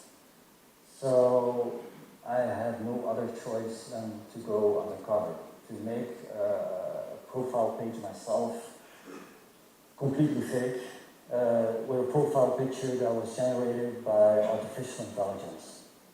And also a picture of my cat and a Fortnite picture. Yeah. So at that point, the second step, I contacted a Belgian girl who was active on those pages, who was being posted. And I simply asked her, you have 20 pictures, but you have 6,000 followers. How do you get so many followers? Her answer was simple, shout out. So I typed in that word in an Instagram search engine. I got over 1 million results. So for me, it was clear from the start that this was a big underlayer on that social media platform. So the next step, the third step, was following the shout-out pages as my fake account, as Amelia Z. She is a 14-year-old girl from Belgium. Literally 15 minutes after I followed those pages, I got a text, a message from one of the owners of those pages. He just sent, hey. He knew what he was doing. He replied quick, he replied clear, and he wanted to inform me about how his page works, how girls get involved. He knew that I was 14 years old, but he gave me tips on how to take the best nude pictures, how to make sure that the light is on, how to open my legs to make sure that my full body is in the picture. So he knew what he was doing. At some point, I stopped responding to him, but he kept sending me texts because he wanted nude pictures. He also told me that if I want to, he can censor them himself. So his objective was clear. The next step was taken for me. Next day, I got a message from Zatira, a Swedish man who claimed to be around 18 years old. He just sent me a basic message, sell ? He was a buyer. So first we had the owner of the shoutout page, now we have the buyer. He explained to me how he bought packs filled with pictures and videos from underage girls, what kind of videos that they make, how much money did they ask, and why do they do it. That was the main point he wanted to get to, for the money. So he, as a buyer, was trying to convince me to do the same because you can make a lot of money, just like on the basic platform of OnlyFans. The business model of that copied in Instagram. The conversation continued. I got a lot of information from him on how the whole system works, how the interaction goes between buyers and the girls. And then I was kind of lost. I didn't know what the next step would be, but then 5 days after I first made the account, I got another message. He claimed to be a 20-year-old man from Brussels, and he was the prototype of a groomer. He wanted to know my interests, my hobbies, where do I live, what do I like to eat, because he said he was a cook, etc. But he wanted to use that information to gain my trust and to abuse the trust. And after 2 or 3 days, his real intentions became clear. He asked me if I wanted to be lovers with him, or if I wanted to video call him in silence, or if I wanted to send some naughty pictures, and so on and so on. The same for him. In the end, I didn't respond to him, and as the previous two, I reported them, hoping that they will get removed from the platform. It took a while for them to be removed. Some were removed after a few days, other it took weeks. The next and last step in this investigation was probably the most difficult one. I needed to talk to the girls that were selling, to know why they do it and how they do it. When I contacted them as Amelia, just say basic question, hello, why are you doing this? Or I'm interested in this, can you tell me more about it? They wouldn't respond. After a week, it was clear why. They only respond to buyers, because that makes money. So I put myself forth as a buyer, and half hour later, I got my first menu. A menu with a lot of options, going from a video of their first sexual experience for $120 to a video where she calls the buyer daddy for $50. I've spoken to a lot of people who were in the world of shout-outs groups. And for me, there are two factors that play along in this whole story. First, you have the normalization of sexualizing teens, sexualizing teenagers. And second hand, you have the business model of OnlyFans and OnlyFans itself that has become mainstream. It's a part of mainstream culture. Everyone knows it, even teenagers. But those OnlyFans creators also need to promote their content. So they go to mainstream platforms like Instagram, Facebook, etc. to promote themselves. Teenagers see that and they copy it because they see that it makes a lot of money. So teenagers promote themselves on shout-out pages. Those shout-out pages also guide their followers to the girls. Their followers also convince girls to become the new OnlyFans girl because it makes a lot of money. The girls start selling their contents. The girls start get to know other girls that also do the same, and you get a continuous cycle. As I've said before, in the search engine of Instagram, you have at this moment 1.8 million results. If you calculate that those pages have around 1,000 followers each, that would mean that there are at this moment millions of people actively participating in that world. So this is not a small problem, but this is a very, very large problem. Social media companies need to take responsibility for this phenomenon. They also need to protect their users from the criminal underworld that is currently growing and will never stop growing if we don't take any action. They can determine the rules, they can determine the guidelines to ensure that their users are safe. So, this was the conclusion of my investigation. I tried to do a quick summary. If there are any other questions, you can also ask Niels. He will know, because I've told him everything. And you can also contact me. Niels has my contact details. So, thank you. Hello. I'm Jeffrey Dujardin. So that's it. As you probably have noticed, I am not Niels. And I don't think I know everything, but I'll do my best to answer your potential questions after. So yeah, that's indeed pretty intense and pretty heavy. And as Jeffrey explained, this is turning out to be a very, very complex story. And this is a relatively new phenomenon that cannot just be easily placed under the umbrella sexting. There is so much more going on.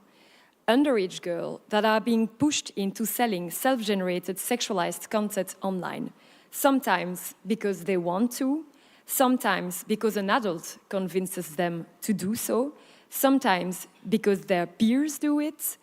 Other cases suggest that they learned it from adults selling their business model online. But so you have, in any case, many different forms of online sexual exploitation which come together here.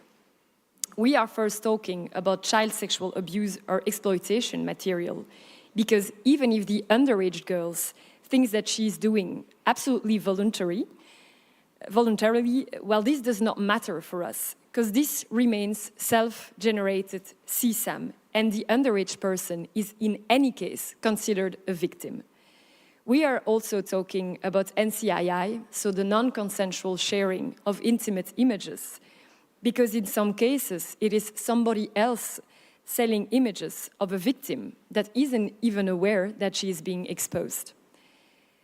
We are also talking about grooming, adults who use young people's hunger for likes and popularity in order to exploit them online and make their collection of CSAM grow. Because when owning a popular shout-out page, well, of course, these people have a certain negotiating power over the minor who might be blinded by the amount of followers or the convincing, persuasive power of the groomer. And then finally, we are also talking about sextortion in this story, because sometimes victims are financially extorted with their own self-generated images. And research done by a Dutch media called NOS also dug a little deeper into the Snapchat premium phenomenon. I don't know if you've already heard about Snapchat premium, but they found out that you often have behind those premium accounts underage girls selling nudes for 5 or 10 euros through Snapchat. But most importantly, the research also suggested that some of the accounts, and actually quite a significant percentage of them, were actually fake accounts. And this means that criminals are using someone else's pictures to sell them. So who are the people behind transactional sexting? Well, there are 3 options. For instance, it could be young people who have obtained images through sextortion and who are now trying to earn extra money with the images obtained in this way, by pretending to be the victim. In other cases, it would be about criminal gangs who just find the photos on the internet, we don't know where, and in this way scam others through some kind of catfish scam. And the third group would be, of course, the people who sell their own images. But we have actually no clue of how these 3 groups are represented, since there is not enough research about the topic. But one thing is for sure, there is always the same victim, and that is the minor on the pictures. So where do we go from here?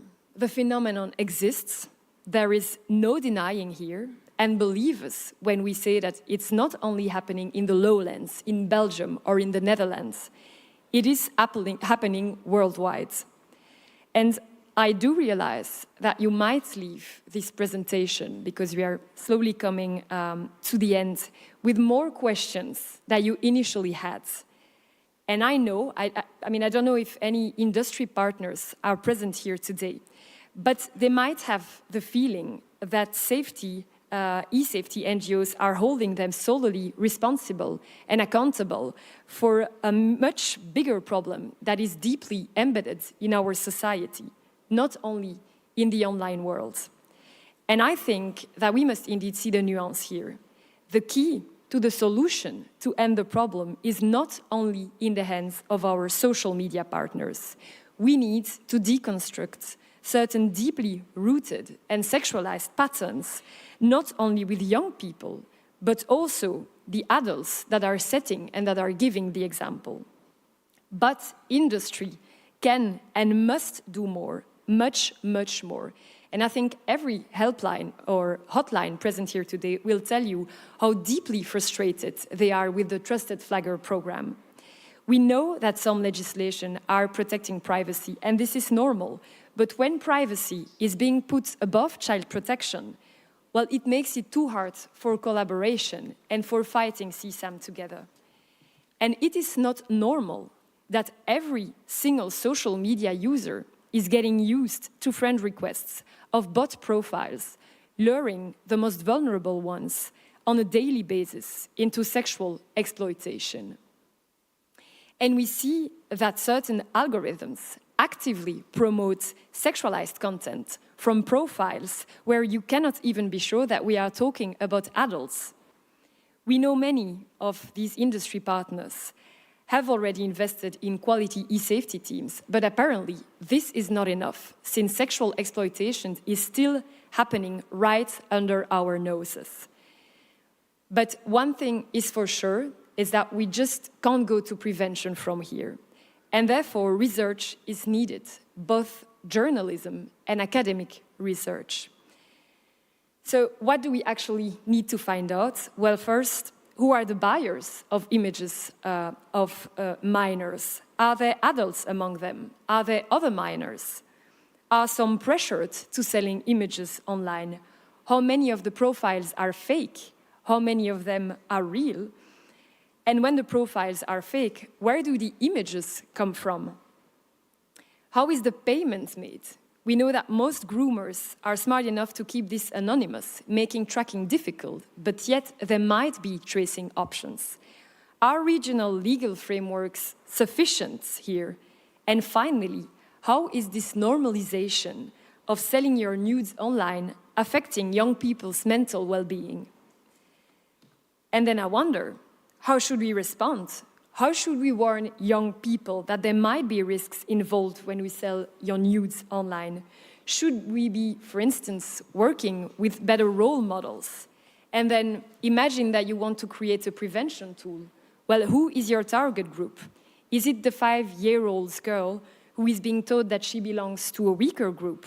Or is it young people manipulating each other into sending or even selling their nudes?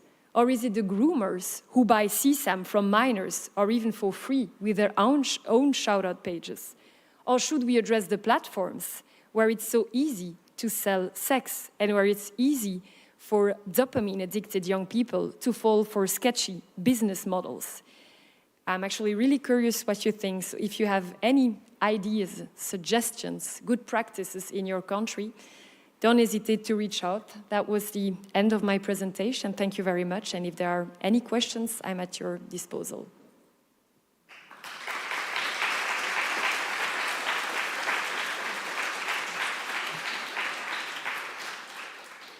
Thank you, Ms. Kumans. Torej, za vprašanja, prosim, dvignite roko, pa dobite mikrofon.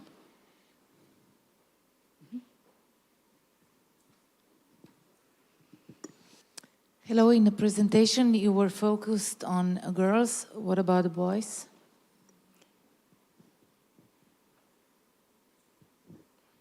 Did you understand the question? Yes, I understood the question.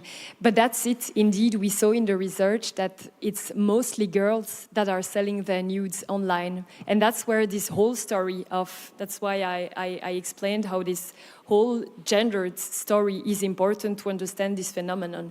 I mean, it happens with boys as well, but we see that it's a phenomenon that is mostly happening to girls, and it's mostly girls who are the victims of this phenomenon.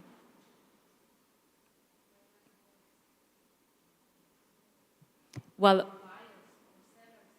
yeah, that's exactly why research is needed. It's very hard right now to know how these gender are represented, and that's why I said we don't know who the buyers are. Probably mostly male, indeed, but we really need research to better understand the dynamics of the phenomenon. Who are the victims? Who are the perpetrators? But there surely are boys who are victims as well. It's just that in the undercover research that he did, it was really mostly girls, but it would be a very interesting topic to know who are the boys who do it, why do they do it, how are they represented in the amount of victims. So I agree that this would be a very interesting question to answer through more research. Še kakšno vprašanje?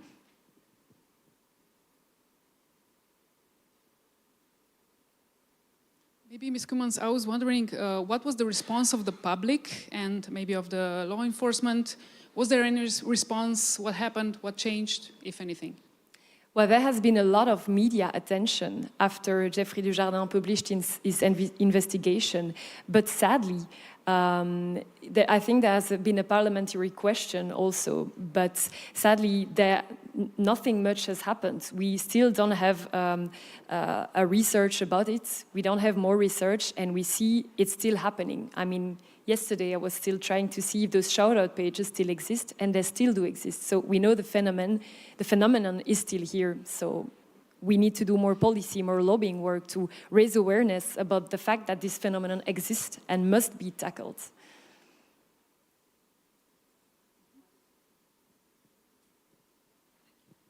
Yeah, I just have one feedback. Hello. We had at our school a girl who posted nudes. She kind of had a boyfriend from Great Britain. And, well, other girls told us about those nudes. The girl was really insecure, but already curved, if I might put it like that, inverted commas. The parents didn't believe it. Okay, this is the problem we haven't talked about. So if the school or, I don't know, police officer or somebody notices things, and then we, take a round way to talk to parents. Now we have a lawsuit against other things, of course, but it is retaliation for even talking about that. So I don't know what's your feeling or your opinion, but parents nowadays don't want to talk about sex. They don't want to talk about lovemaking. The rate of divorce has gone up, especially after COVID lockdown. Okay, and boys, in my experience, what my teenage pupils tell me, boys like to take photos for fun. I don't know, in a shower, covering their groin. But those photos do come about, and it's awful to see that. Thank you. Yeah, we see indeed that, again, in our hotline, we don't have many contacts with victims of this phenomenon because the cases are often reported to us as sextortion, sexting, grooming, without us having the whole story and the whole context behind it. But we know that in these cases too, it's sometimes very hard to also raise awareness amongst the parents with the fact that their daughter or their son is actually a victim. So it's always a very delicate issue indeed. And we are actually trying to also create tools for parents because we know that it's also, very hard to address these issues with the parents themselves. Morda še kakšno vprašanje? Če ni, if not, thank you, Ms. Cummins.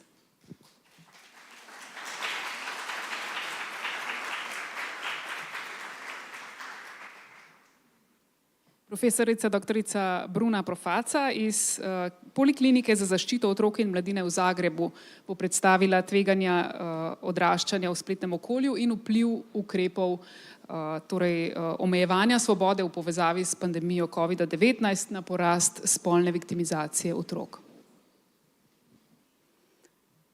Dobar dan.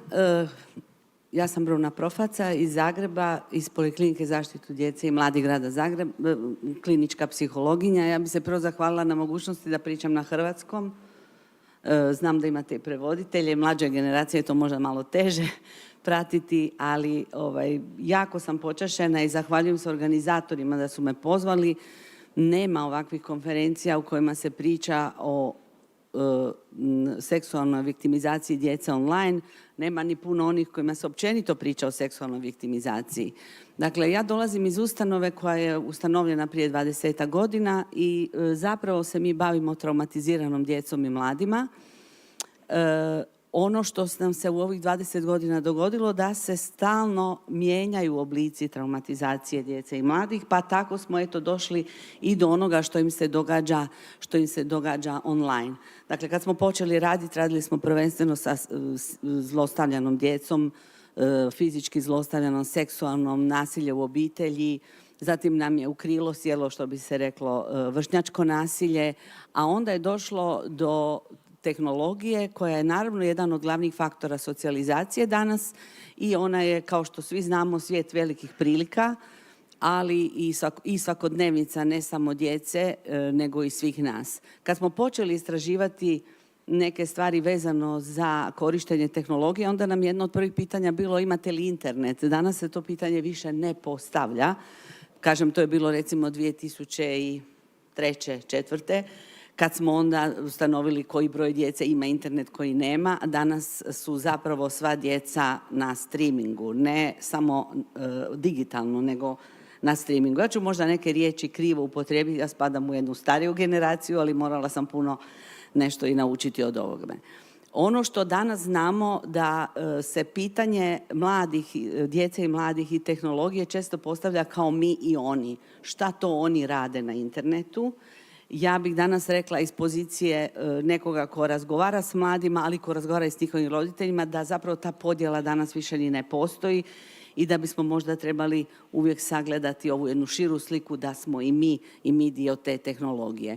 Djeca su sve aktivnija na društvenim mrežama, tu smo vidjeli u ovim prethodnim predavanjima neke vrlo zanimljive podatke i da danas znamo da adolescenti, pogotovo oni stariji, imaju profile na većem broju društvenih mreža, platformi i tako se pokazalo i u nekim istraživanjima i u Hrvatskoj, da skoro polovica ispitanika, sudionika tih istraživanja ima 2 ili više profila.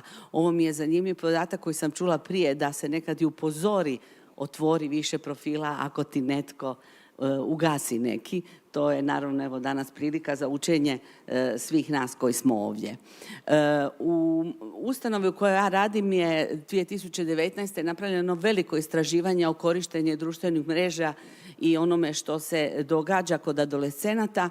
To je vodila profesorica Buljan Flander i njene najbliže suradnice, tako da su neki podaci koje ću ja prezentirati upravo iz tih istraživanja. Pokazalo se da je zapravo YouTube najčešće korišten, pa onda Instagram i ove sve druge. Ja moram priznati da kao odrasla osoba, kad mi neko kaže da je na YouTube-u, ja zapravo ne znam šta rade na YouTube-u, sad pomalo otkrivam što djeca i mladi rade na YouTube-u, ne slušaju muziku kao ja ili neki od vas. Ono što se dogodilo u 2-3 godine je zapravo da je postojanjem TikToka on prerastao sve ove društvene mreže koje su tada bile utvrđene. Ja opet podsjećam na to da moramo nekako razumjeti generaciju koja ovog časa odrasta. Ja koja sam pripadnica baby boom generacije, koju uopće ovdje neću više stavljati na slajd, počela sam raditi sa generacijom Y, pa smo ih uvjerili da je dobro imati dobru sliku o sebi i sve ono što nam je došlo tada bilo izazovno raditi u psihologiji. Zatim generacija Z s kojom momentalno radimo, a rodila nam se generacija Alfa, koja je zapravo, kažem, ne samo digitalna generacija, nego jedna generacija koja živi globalno, koja je na streamingu od rođenja, od rodilišta, i koja zapravo u tom svijetu će možda neke drukčije odluke donositi nego sve ove generacije prije.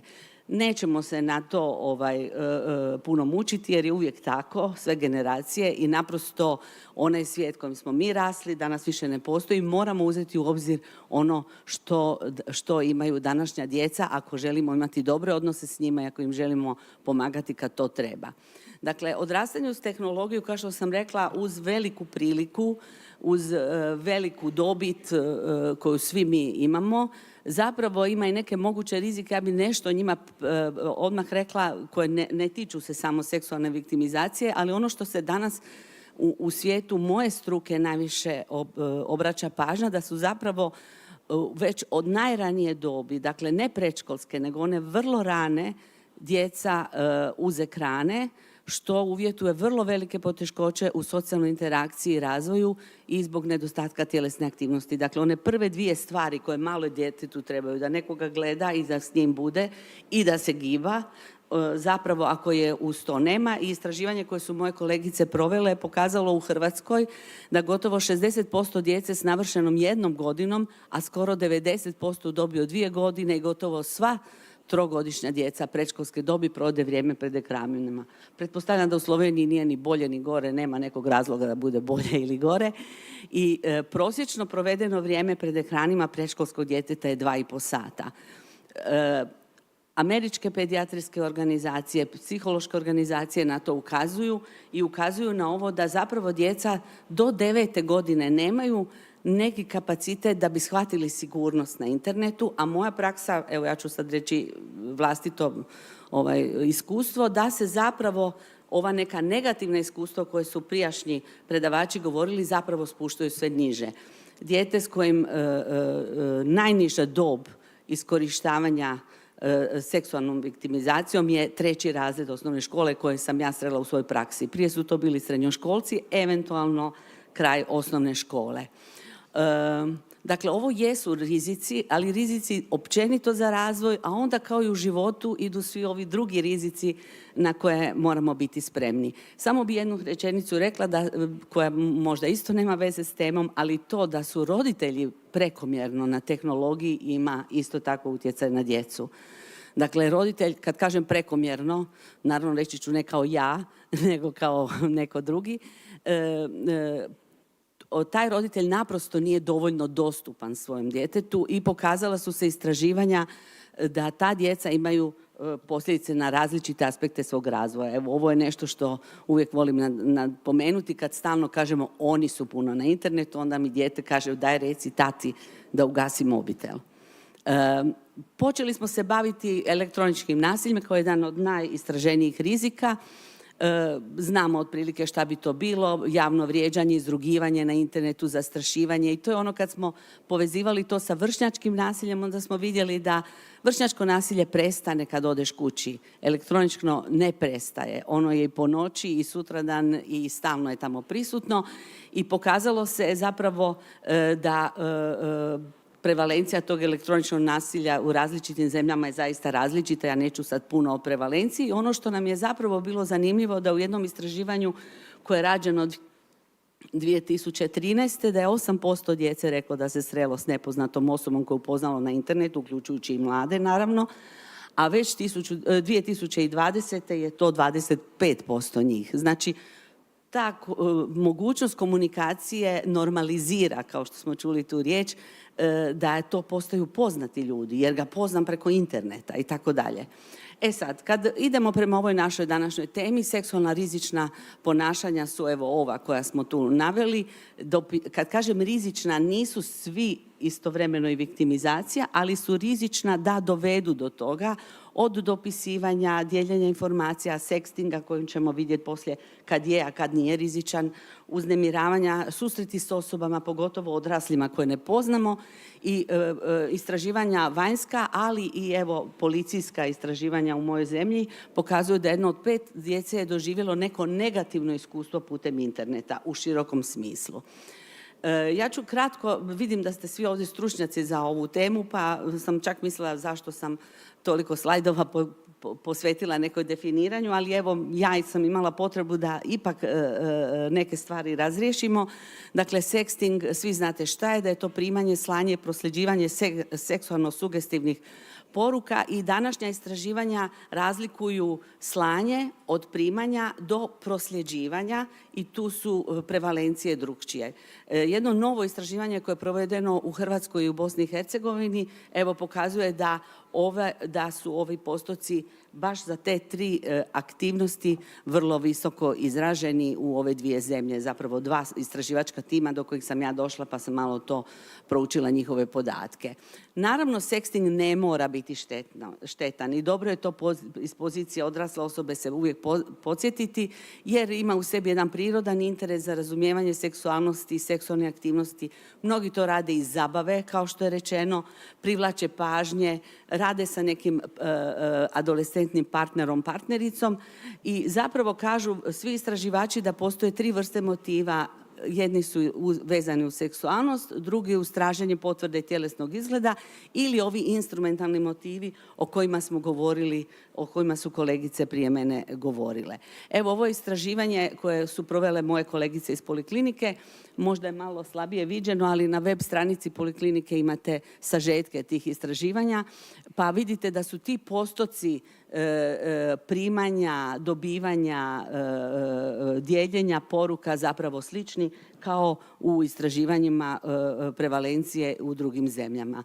Dakle, ovo je generacija koja raste globalno. Nismo podijeljeni, imali, ne imali granice, zaista je to jedno globalno iskustvo svih mladih. Međutim, ono što nas treba brinuti da više od polovice mladih koji su uključeni u sexting navodi da su doživjeli neki oblik prisile ili nasilja da se u njega uključe. djevojčice i djevojke u većoj mjeri doživljavaju upravo pritisak i iznuđivanje i ove rodne razlike su u pojedinim istraživanjima neujednačene, međutim, valja biti ipak rodno osjetljiv upravo zbog prisile i iznuđivanja koja se pokazala ipak razlika između mladića i djevojaka i da pojavnost raste s dobi, naravno da se više radi kod starijih adolescenata. U ovom velikom istraživanju kojeg sam spomenula pokazalo se da pozitivnije stavove prema sekstingu imaju oni mladi koji više objektiviziraju tijelo, zanimljivo je koji imaju veći nadzor roditelja, pa naravno nađu uvijek krivinu jer je onda to postaje nešto što se kao ne smije. Ne govorim nadzor je samo smjeti ili ne smjeti, nego upravo vjerojatno povezano sa roditeljskim stavovima i odgojem. Manji nadzor škole, što znači da ako škola ima jasna pravila korištenja mobitela, interneta, da je to dobro. Koji imaju manje samokontrole, stariji su, često su u nekoj intimnoj vezi, imaju nesigurniji stil privrženosti i mladići češće primaju i prosljeđuju ovakve poruke putem sekstinga. Ono što je bitno da znamo da uvijek razlikujemo seksting kao eksperimentiranje, dakle koji ima ovaj jedan romantično istraživački aspekt, i seksting kao prisila i nagovor koji ima to zlostavljajuće eksploatacijski aspekt i predstavlja zaista ozbiljan rizik za viktimizaciju.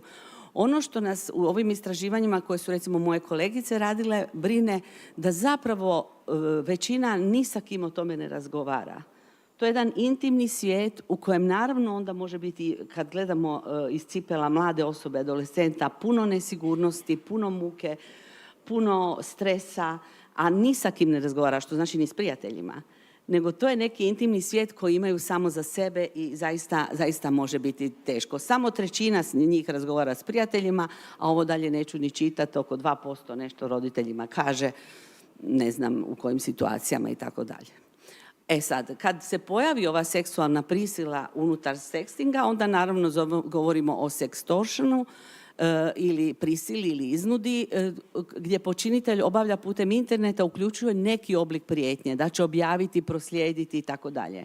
Jedna od gorih prijetnji koju sam ja čula je kad je jedna djevojčica koju poznam razgovarala putem interneta o muzici, ne znam, o svemu sa jednim mladićem koji je od nje tražio da nešto napravi u tom smislu porno uratka i kad je ona odbila i htjela ga blokirati, on je poslao sliku njene kuće i rekao je znam gdje živiš, doći ću ti do roditelja.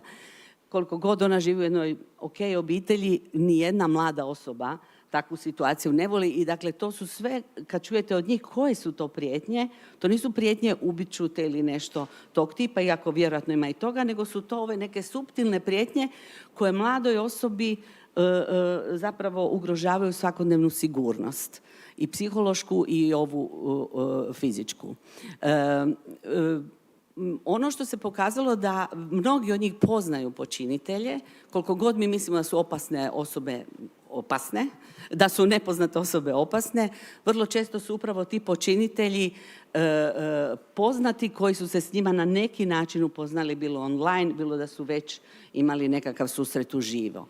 Evo, u istraživanju koje su, opet ponavljam, moje kolegice radile, pokazalo se da svaki 5. adolescent je sekstao pod nagovorom ili prisilom od ovih koji su sekstali.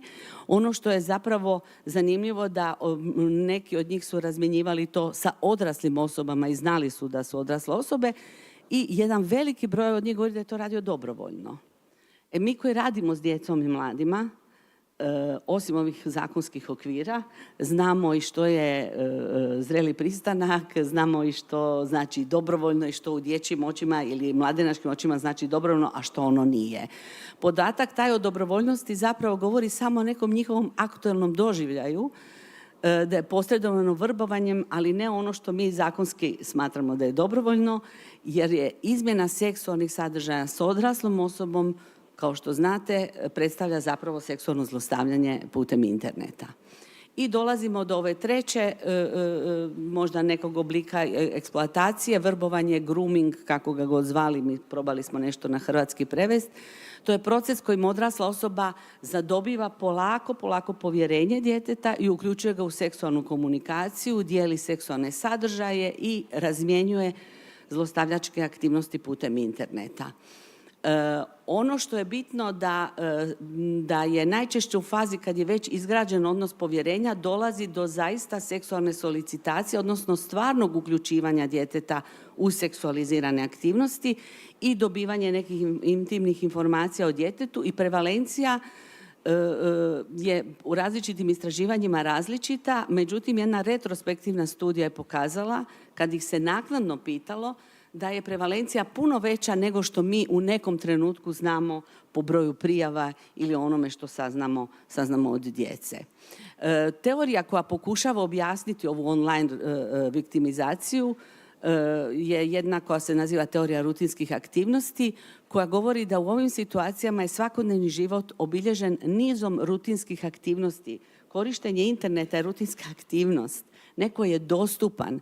I da bi došlo do toga da bi takvo ponašanje postalo problematično, mora postati neki motivirani počinitelj, znači onaj koji vrbuje tu mladu osobu, prigodna meta, percipirana kao dostupna ili ranjiva, tu je svakodnevno na nekoliko mreža i ono što je za moju struku jako bitno, odsutnost zaštitnih čimbenika. Znači nema oko tog djeteta neke zaštitne mreže gdje oni mogu s nekim razgovarati. Prisjetimo se onoga da koliki postotak njih ni sa kim ne razgovara. Kažem, ni sa prijateljima, a mi očekujemo da razgovaraju sa nastavnicima, roditeljima i tako dalje. Posljedice zapravo po mentalno zdravlje ove seksualne viktimizacije se nalaze i na emocionalnom i socijalnom planu i zapravo razmjenjivanje kad bi bilo samo seksualnih sadržaja, seksualnih slika, ali ako je prisutna prisila i nagovor, ako su to neželjene aktivnosti, onda je povezano i sa nižim samopouzdanjem mlade osobe, sa više stresa, depresivnosti, anksioznosti, posttraumatskih reakcija, suicidalnih misli i pokušaja suicida. Nekad ne saznamo zbog čega je neko dijete suicidalno, zbog čega se neka djevojka reže, možda nećemo uopće saznati da je u pozadini možda i neka ovakva aktivnost, ali evo dobro imati svijest o tome da je to važno vidjeti. Ono što se pokazalo da su slične posljedice s aspekta traume, kao i kod tradicionalnih oblika seksualnog zlostavljanja, se mogu javiti osobito ako dijete ima jedno i drugo iskustvo. Ako ima ovo iskustvo traume prije ili ako ima poslije nakon vrbovanja. I zapravo vrlo često se pokaže da djeca koja su uključena u ovu prisilu i dobivaju takve poruke da su često naravno i žrtve vršnjačkog nasilja. Neka djeca su ranjivija, to danas znamo, pogotovo oni koji su imali iskustvo ranije viktimizacije i nemaju načine suočavanja sa novim stresom koji im se događa. Djeca koja žive u narušenim obiteljskim vršnjačkim odnosima, nižeg samopouzdanja, depresivniji, skloni rizičnim online ponašanjima i ranjiviji djevojke i djevojčice su ranjivije upravo zbog toga što imaju puno više pritiska. I onda ovo smo sve znali prije i onda nam se dogodilo to da smo djeci upalili laptope, tablete i dogodila nam se zdravstvena kriza. Svima vama koji ste tu, svima je to nekakvo blisko iskustvo. Dogodilo nam se to da smo se zatvorili u neke mjehuriće, kako smo to zvali, i zapravo vrlo malo nekakvih manje socijalnih interakcija, a djeca su bila potpuno usmjerena na internet. Ono što su nam djeca govorila, dakle da su imali neke očite gubitke. Neko je izgubio roditelja, neko je imao bolest u obitelji, ali su imali i sve ove gubitke ovako dječjim rječnikom rečeno. Izgubili su maturalno putovanje, maturalnu zabavu, nisu mogli ići vani, nisu mogli vidjeti baku i djeda. Dakle, imali su neke gubitke koje su sa pozicije djece bili dosta teški. Ono što je možda bilo manje očito, da su mnoga djeca izgubila neki životni stil koji su počeli njegovati u to vrijeme.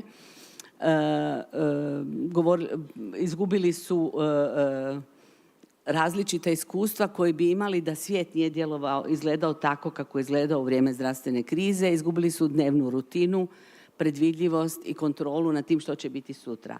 Mi smo recimo u našoj ustanovi radili online savjetovanje i sjećam se kad bi ja iz svoje kuće razgovarala s nekom adolescenticom, onda se ona meni potpuno normalno javljala iz kreveta ili u pidžami.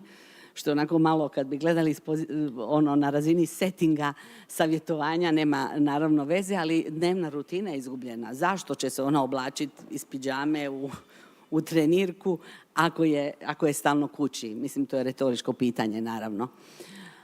Učinci koje je COVID imao na djecu su zapravo dosta široki. Naravno da ovise o karakteristikama djece, na neku djecu više, na neku manje.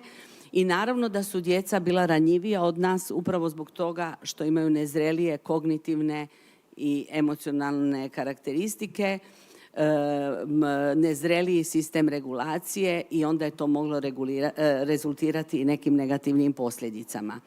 Pokazalo se da mlađa djeca pokazuju više straha od zaraze, ali druga stvar koja se pokazala da sva djeca sve dobi jako su brinula za članove svoje obitelji, više nego za sebe. Tako vam je uvijek kod djece. Uvijek brinu više za bliske osobe. I sad ta djeca su bila pod takvim stresom, cijelodnevno su bila prikopčena na tehnologiju. Pokazalo se također da imaju češće poteškoće spavanja, apetita, više ove separacijske anksioznosti upravo uvjetovano brigom za druge. Od drugih ponašanja online se pokazalo neka vanjska istraživanja, nisam to kod nas vidjela, zapravo puno više ove kompulzivne kupnje među adolescentima. Sad je to bilo sve dostupno i zapravo se, vjerojatno neki obiteljski budžeti su se potrošili na neki drugčiji način. I dostupnost, naravno ako se vratimo tehnologiji, dostupnost nepoželjnim sadržajima i veća ranjivost, veća osjetljivost da će upravo naići na neke negativne aspekte. A govoreći općenito o zlostavljanju i zanemarivanju, ukoliko sustav ne funkcionira, taj rizik je izuzetno velik jer to dijete neće dobiti zaštitu. Dijete koje ide u vrtić, školu, posjećujem baku, prijatelje i tako dalje, ima oko sebe ono što mi zovemo selo koje će ga zaštititi, ali zapravo ako toga nema, puno je bio veći rizik za sve oblike zlostavljanja. Ne smijemo zaboraviti da su i učinci na obitelj bili veliki, što zapravo podrazumijeva upravo ove zaštitne faktore koji smo rekli prije da je kod rutinske aktivnosti, ako njih nema, onda je veća mogućnost da se neke loše stvari dogode. Roditeljima je, naravno, su bile sve one emocionalne reakcije koje su bile tipične kao odgovor na zdravstvenu krizu. Došlo je do narušavanja partnerskih odnosa.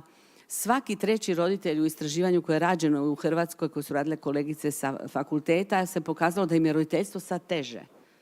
Rekao bi čovjek, tu su mi kući, ali zapravo su rekli da im je teže biti roditelj, da imaju izraziti stres zbog roditeljstva i da zapravo su izvještavali o svojem lošijem psihičkom zdravlju. Pričamo o roditeljima upravo zato što bilo koja priča o djeci i mladima ne može, a da ne sagledamo ovu obiteljsku stranu koja može dovesti do neke obiteljske intervencije. Pa malo humora ću samo upotrijebiti što je jedna moja poznanica sa Facebooka napisala kako joj je sad u pandemiji, pa je napisala stres od silnih savjeta, kako napraviti maske od muževih gaća, kako pomoći djetetu da slada online obrazovanje, objasniti adolescentici socijalno distanciranje i preživjeti, obaviti sastanke na 3 različite platforme, provjeriti je li dijete živo, vježbati jogu uz YouTube i zračiti. Ovo je jedna duhovita, jer je humor bio dobar coping u vrijeme pandemije, ali je zapravo samo pokazao koji je to multitasking bio za roditelje, kako im je bilo teško. I sad šta se događalo u tim, vidjeli smo već neke i kolegice koje su prije mene govorile, su imale neke podatke iz vrijeme pandemije, ali se pokazao zapravo porast fotografija i video zapisa djece koja su bila iskorištena za fotografije. I ono što je meni zapravo nekako u literaturi isto osvijestilo, osobe koje su sklone da budu počinitelji, koji imaju probleme, nisu ni oni mogli potražiti pomoć u to vrijeme. Recimo u Britaniji postoje nekakve linije pomoći gdje oni kao recimo u drugim problemima koje ljudi imaju, gdje se mogu obratiti za pomoć ako vide da im se javio nagon da takve stvari rade, zapravo je i to bilo prekinuto. Ni oni o kojima mi danas ne govorimo nisu možda mogli dobiti pomoć i time možda zaštititi neko dijete.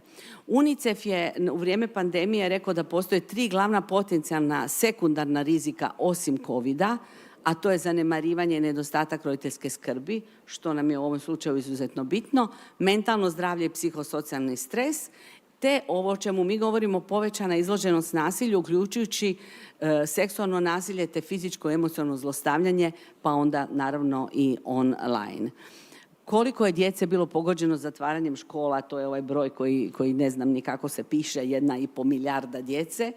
I zapravo već u prvih 6 mjeseci u Britaniji je pokazalo se koliko je veći porast online seksualne viktimizacije. Ono što je bitno što se događalo u vrijeme COVID-a je da je više studija ukazalo na manje službenih prijava zlostavljanja djece u vrijeme lockdowna i pandemije. Dakle, onih prijava koje stižu policiji, koje mi stručnjaci šaljemo, koje šalje škola, koje roditelji prijavljuju i slično. Najveći pad je upravo bio kod stručnjaka koji inače u normalnim uvjetima mimo pandemije rade s djecom, ali su neformalni, a ne službeni podaci ukazali na povećane rizike za djecu. Neke linije pomoći, neke situacije koje su se saznale na neke druge načine, ali kad bi gledali ono koliko je bilo prijava općenito za zlostavljanje, ne samo online, onda je zapravo bilo manje nego neku raniju godinu. Ono što je također pokazano da su neke zemlje bile uvijek ta podjela naše planete, da su neke zemlje bile pogođene više od drugih. One zemlje koje imaju više rizičnih faktora, tu su bili izuzetno važni ekonomski i društveni učinci, dodatni čimbenici rizika onda kad se to spušta prema obitelji, od nezaposlenosti, socijalne nesigurnosti i tako dalje.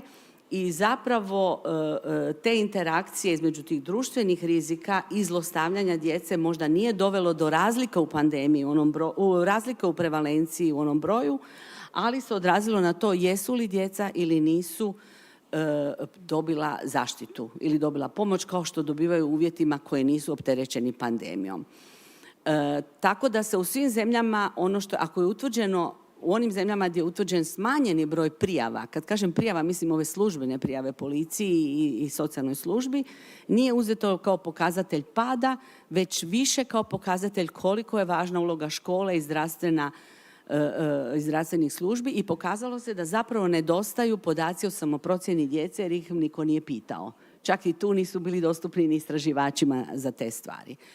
Sad, mi smo u našoj zemlji, ja znam da i kod vas i u našoj ustanovi, čim je počela pandemija, odmah smo se osvrnuli na to kako su naša djeca, dakle ova opća briga o mentalnom zdravlju i počeli nuditi podršku, pomoć i roditeljima i djeci, naprosto da im pokažemo da nisu sami, jer smo onda išli ove blagodati interneta koristiti da to možemo dijeliti, pa su tako nastale mnoge linije pomoći kod nas, online podrška za roditelje. Stručnjaci su napisali niz članaka tako da se zapravo educiramo, izvučemo iz istraživanja i iskustava ranijih zdravstvenih kriza, jer ih je bilo i prije, možda ne ovako globalnih, što se naučilo. I rizici romantičnih odnosa mladih, upravo na to smo skretali pažnju. Jako puno je bilo ovakvih online webinara, konferencija i svega, samo da nekako učimo što promptnije iz onoga što nam se zbiva. Pa smo, na primjer, predavanja za roditelje osnovnih škola, naravno da je jedno predavanje bilo, osim nekih drugih stvari, bilo je i šta se dešava s druge strane ekrana, da nekako roditelje senzibiliziramo na to. Moje kolegice su napravile jedan jako zgodnu kampanju u suradnji sa policijom hrvatskom i jednom agencijom. Neću sad to pokazivati, ali ako hoćete možete vidjeti iza ovih vrata živi Mija na YouTube-u. To je jedan mali spot koji pokazuje da su djeca zatvorena iza vrata i da obratimo pažnju da su djeca sama tamo i da ne znamo što im se točno događa. Mislim da je taj klip preuzeti od poljske policije, što nam je bilo posebno drago kako smo sad umreženi Evropa i tako dalje, da se to senzibiliziraju svi u ovim izvanrednim okolnostima. U Hrvatskoj su se pokazali podaci da je policija u 2020. evidentirala ukupan porast općenito nasilja u obitelji. Dakle, koje ne uključuje samo ovo o čemu pričam, nego znate i sami da smo za to svi senzibilizirani, a u nekim njihovim izvještajima sam pročitala, to možda i vi znate, da značajnija odstupanja su se javila recimo u 4. mjesecu, u aprilu 2020. kad je broj prijava bio manji, onda se nekako opet reguliralo i opet u 11. kad je bilo neki novi izraženiji lockdown, onda su prijave pale. Dakle, kad smo iza zatvorenih vrata, nismo baš uvijek sigurni. Evo, ovo su neki podaci MUP-a, ja vam ne bi sad to posebno pokazivala, ali vidite da je 20. treća sa desna, ona pokazuje nešto manji broj prijava, međutim, kad se tiče što se tiče iskorištavanja djece za pornografiju, 20. dolazi do porasta takvih prijava. Moguće, evo vidim da neki od vas prepoznaju te podatke, možda i u vašoj zemlji, i da taj porast kontinuirano raste. Ja osobno ne znam da li bi to bilo tako i da nije bilo pandemije, ali je činjenica da je počelo 20. baš u to vrijeme kad je taj online život, kako bi rekla, bio izuzetno zastupljen. Ovo su recimo, postoji kod nas linija hrabrog telefona gdje se djeca obraćaju za pomoć, pa su mi kolegice izvukle podatak da je isto bilo nešto više nego prijašnjih godina 2020. To nisu neke velike značajne razlike, ali su djeca zapravo zvala vezana uz online seksualno zlostavljanje i hrabri telefon. Eto, to je ono što smo nekako radili to vrijeme i vidjeli smo da djeci nije lako, a podaci su zapravo neujednačeni. Naravno da ako imamo neku znanstvenu strogoću, da nećemo odmah sve povezivati s tim, ali nam je neki dobar putokaz za dalje. Ja bih sad nešto malo rekla iz vlastitog iskustva i rada sa mladima i djecom koji dolaze zbog seksualne viktimizacije. Tu sam prepoznala vaše pitanje koje ste postavili prije kolegici, upravo i reakcije roditelja i šta se onda zbiva.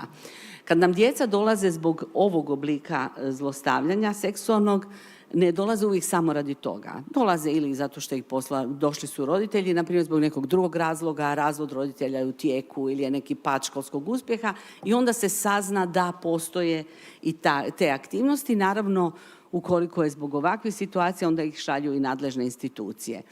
Ono što se događa da je najčešće slučajno otkriveno, mama nađe mobitel ili vidi slučajno ili joj neko kaže, ili se dijete povjeri prijatelju, pa taj prijatelj ili prijateljica ne može čuvati tajnu jer joj je preteško, pa kaže svojoj mami, onda mama nazove i tako. Tako da to jedno vrijeme naruši, tako vam je i kod seksualnog zlostavljanja općenito.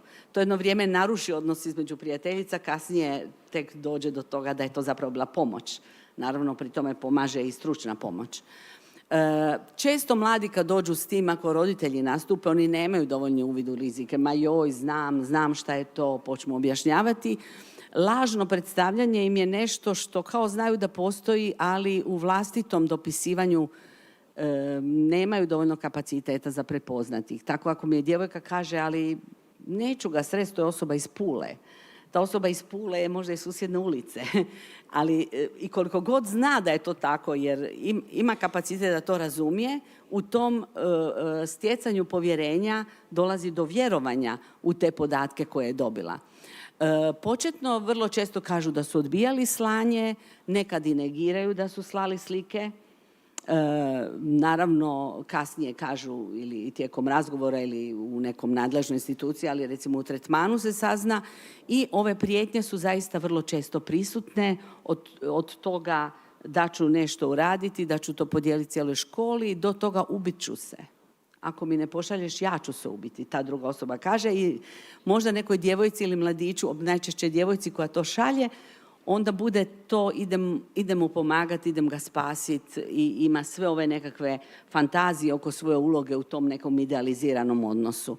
Ono što znamo za roditelje da zaista neujednačeno postupaju od potpunog vjerovanja i ono super da smo saznali, idemo vidjeti skupa, do raznih postupaka koje djeca doživljavaju kao kaznu. Jedan od njih je tako da im odmah uzmu mobitel. I mi stalno idemo na to, nisi kriv ako si zlostavljan, a uzimanje mobitela zapravo govori da sam ja kriva. Mislim, meni ste uzeli mobitel. I ono što nam je vrlo teško da i ni ti roditelji ne znam, kao i kod drugih oblika viktimizacije, sustav malo informacija daje roditeljima šta je s počiniteljima. A ovdje je to puno još teže, zato što su često to nepoznati počinitelji i nema povratne informacije od njima. To što se neko predstavlja kao Marko iz Pule ne znači naravno da je Marko iz Pule, nego ne znam od kud.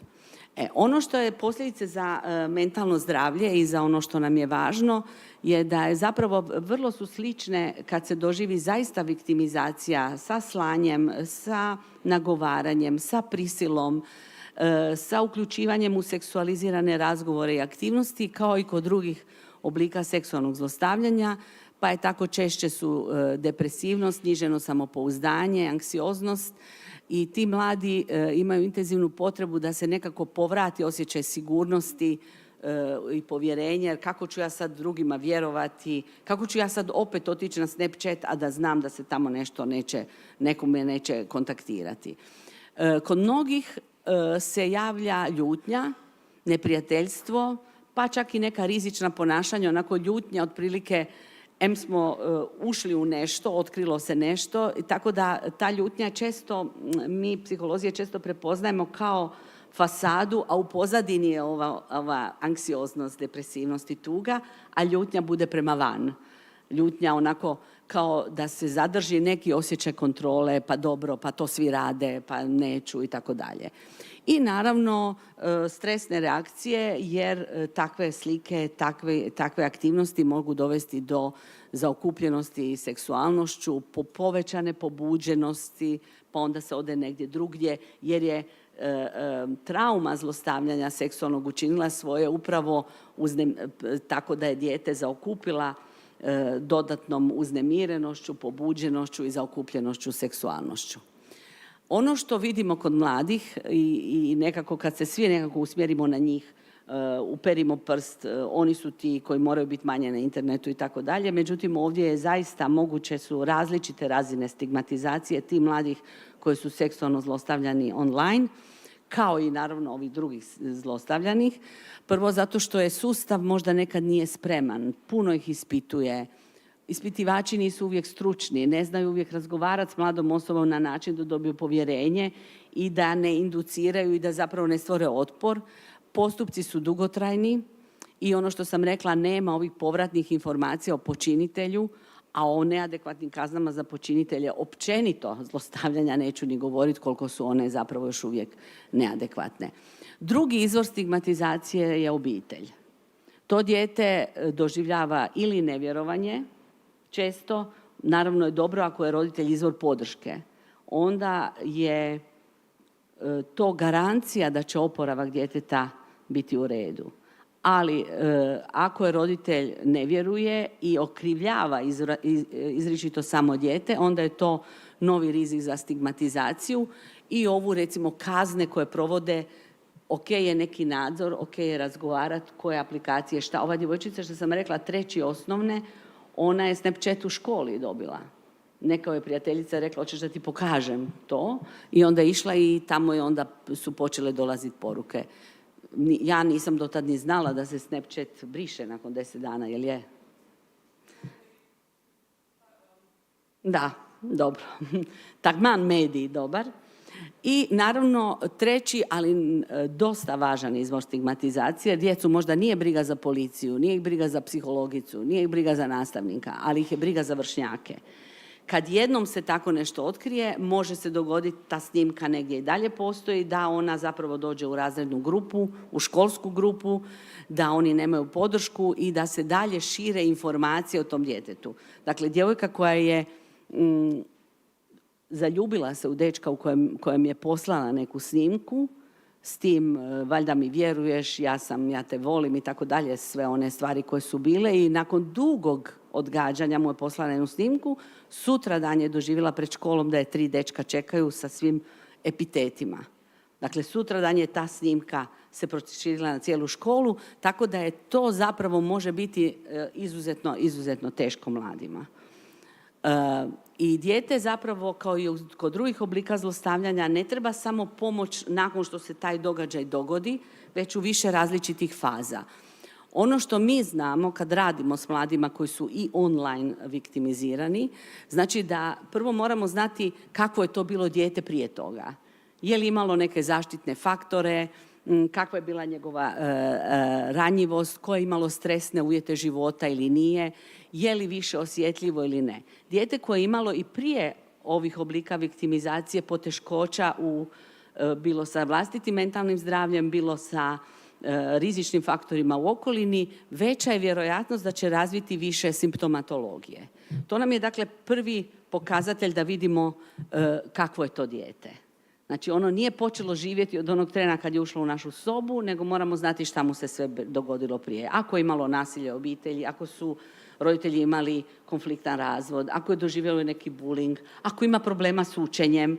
Dakle, to su sve ranjivija djeca za razvoj nekakve traumatske simptomatologije. Zatim, što se dogodilo? Sam događaj trebamo uzeti u obzir, jer naravno što je više prijetnji nasilja i što je dulje trajalo i bilo učestalije, isto je veći rizik za posljedice. Ako se dogodilo jednom, i to je dijete koje je imalo, ako se sad vraćamo unatrag, nije imalo puno rizičnih faktora, dogodilo se jednom, neko je saznalo i to se prekinulo, ne mora biti uopće nekakvih velikih posljedica po mentalno zdravlje djece. Treće, idemo sad na ovo bliže nama, kakvo je bilo povjeravanje? Je li to okolina saznala ili je dijete se samo ili mlada osoba sama povjerila? Kakvo je bilo to povjeravanje? Je li bilo dobrovoljno ili prisilno? Nekad se zna dogoditi da neka djevojka, na primjer, povjeri se za sebe, ali onda kaže da su i one 3 to doživjele i njima dođe policija na vrata i hoće njihove mobitele. Ja to sad malo karikiram. Ali je zapravo, onda one moraju nešto priznati, počnu govoriti ne dođe im tako, nego zapravo otvori se s jednim djetetom i onda se otvori sa još 3 djevojke koje možda nisu htjele priznati jer jedna ima prestroge roditelja, druga ih uopće nema. Svaka od njih ima neki svoj životni kontekst.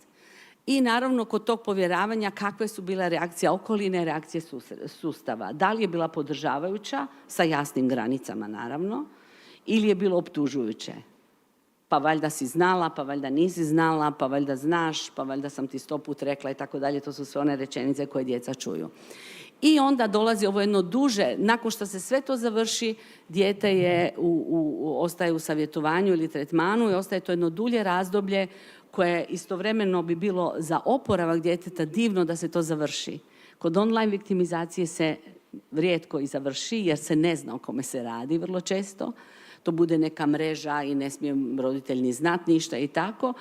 I zapravo dijete nema i taj dokaz, aha, ja nisam kriva, evo zakon je njemu nešto napravio, on je kriv.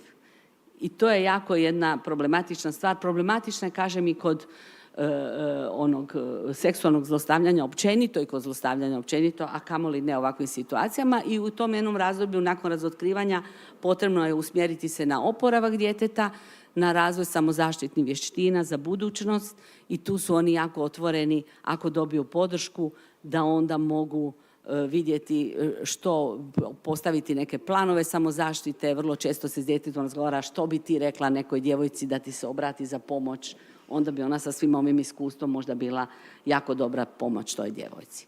Eto, vezano općenito uz online viktimizaciju i ovo što se tiče COVID, odnosno pandemije i COVID krize, malo bih rezimirala što smo naučili, jer smo taman prije pandemije naučili dosta o tehnologijama i o djeci. I onda nam se to dogodilo. Mnogi roditelji vam kažu, joj, taman smo imali neka pravila i sad više nema pravila. Sad smo cijeli dan svi online.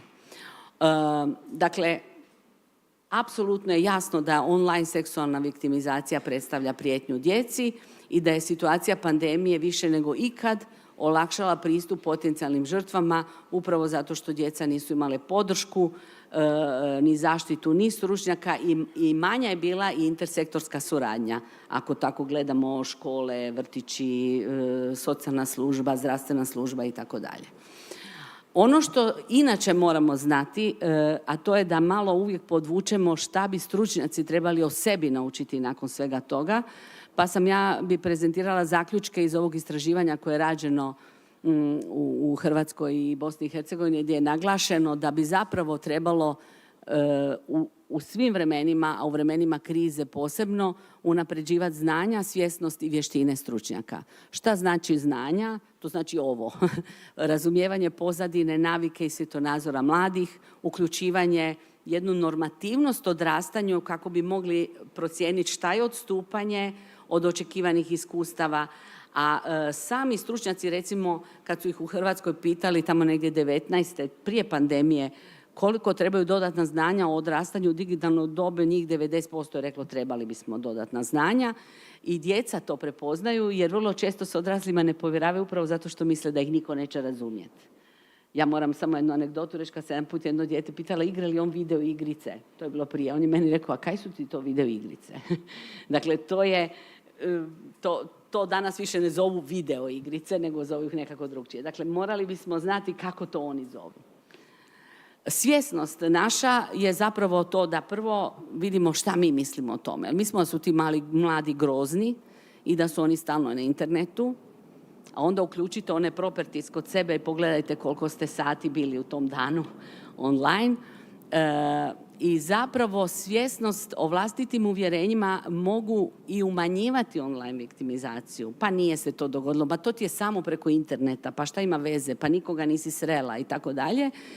A onda s druge strane, ako smo nesvjesni te opasnosti, možemo mlade optužiti da su imali izbor. Pa šta nisi ugasila to? Jer ne znamo kako djeluju prijetnje i ovi psihološki momenti. I naravno vještine, pogotovo vještine komuniciranja u svrhu prevencije nakon što se online viktimizacija dogodi i zajednička procjena u buduće pravila sigurnosti, znanja o različitim platformama, šta se tu može dogoditi i tako dalje. Eto, drugo što smo, treće ili ne znam koje što smo naučili u pandemiji, da je škola izuzetno važna. I da je zapravo to što su oni primali znanje online, da je važno da se osmisli zaštita djece kad nisu u školi, jer pogotovo što je nakon pandemije jako puno djece nastavilo puno ovog boravka online i da zapravo i u takve stvari, u takve situacije, ukoliko nam opet dođe neka zdravstvena kriza, neka druga, moramo kalkulirati i prava i mogućnost rizika i moguće njihove reakcije na neželjene situacije. Znamo da je bilo nastavnika koji su izvrsno radili online, znamo da je bilo oni koji nisu, kao u svim drugim zanimanjima, ali ovaj mali segment bi trebao biti izuzetno važan, koji bi trebao biti prisutan. Ono što smo naučili, ovo što sam prije spomenula, da postoje razlike između izvještaja službi i stvarne prevalencije, i da nedostaje podataka o samoprocjeni djeteta, pa mislim da svi koji bi dalje istraživali šta se događalo djeci za vrijeme pandemije ne bi se smjeli osloniti samo na one podatke koje smo onda imali, nego mislim da bi sad bile jako dobre retrospektivne studije, da ih se sad pita šta je bilo i da se onda to dugoročnije prati, jer bismo sad vjerojatno dobili pravu sliku o tome šta je bilo i povezati to naravno sa nekim i psihosocijalnim rizičnim faktorima, ali i društvenim, obiteljskim, političkim, kakvim god nekog zanimaju. Ali dakle, svi zazivaju momentalno retrospektivne studije da bi dobili stvarnu sliku šta je bilo s djecom i mladima.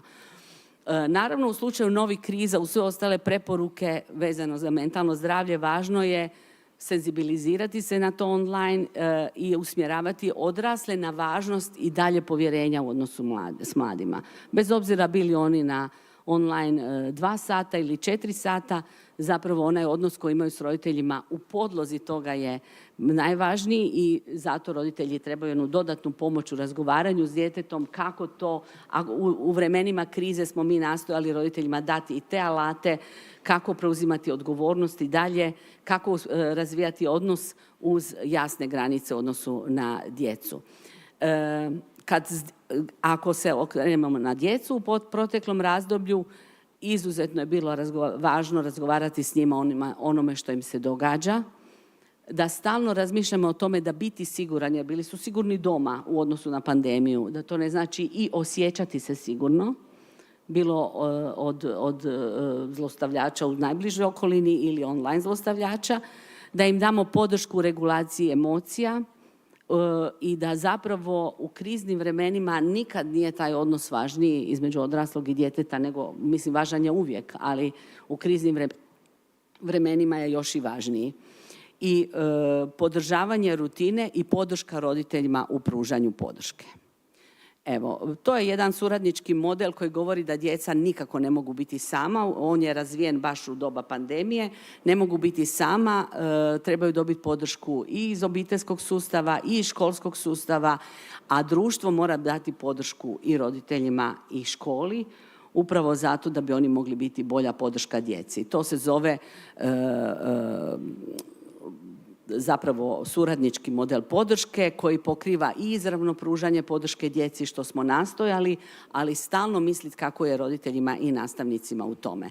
Ono što bi kao psiholog apelirala da u vremenu krize je izuzetno bitno, čak i kad djeca ne pitaju, i to možda naučimo iz pandemije, moramo podršku nuditi. Dakle, to nije isto što i psihoterapija, pa se neko mora odlučiti doći po stručnu pomoć. U vremenima krize podrška se mora nuditi. Ja sam ta i ta, znam da si tu i tu i znam da ti se možda dešava to i to, pa me zanima kako si. Djeca vam to jako pozitivno vrednuju. Ako tako nudimo podršku, jer znamo da ni odrasli ni djeca neće govoriti o teškim događajima ako ih ne pitamo. Podržati kod njih učinkovite strategije i usmjeravanja na problem i usmjeravanja na odnos, ali i na aktualne probleme kako ih ne bi primio ovaj online život potpunosti.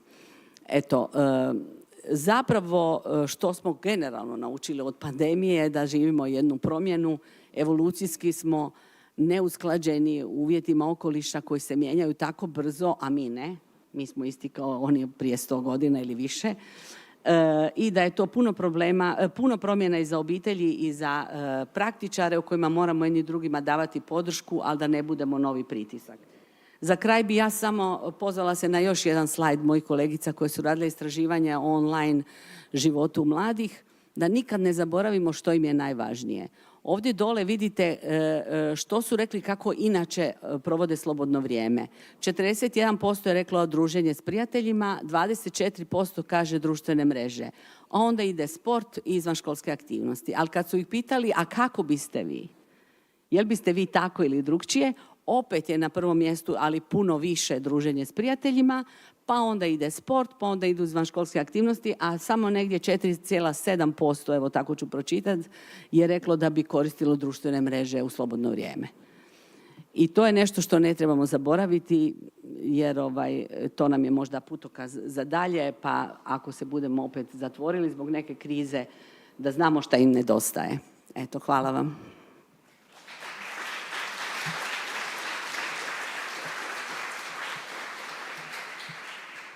Hvala lepa doktorici Profaci za te zanimive podatke. Spet imamo na voljo še nekaj minut za vaše vprašanja, tako da kar roke dvignite pogumno.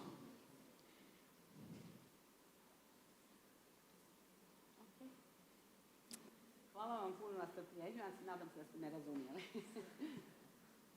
Dobro, potem pa smo pred odmorom s prigrizkom, spet ste vabljeni v spodnji prostor pod veliko dvorano in nadaljujemo ob 13:15.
Vsem, ki nas danes spremljate prek spleta, kar nekaj vas je, sporočamo, da lahko potrdilo o udeležbi, če ga potrebujete, naročite s klikom na povezavo, ki smo jo dodali v opis prenosa v živo. Torej za vse, ki nas spremljate prek spleta, potrdilo o udeležbi lahko naročite s klikom na povezavo pri prenosu v živo. A se slišimo? Slabo se slišimo. Nenavadno.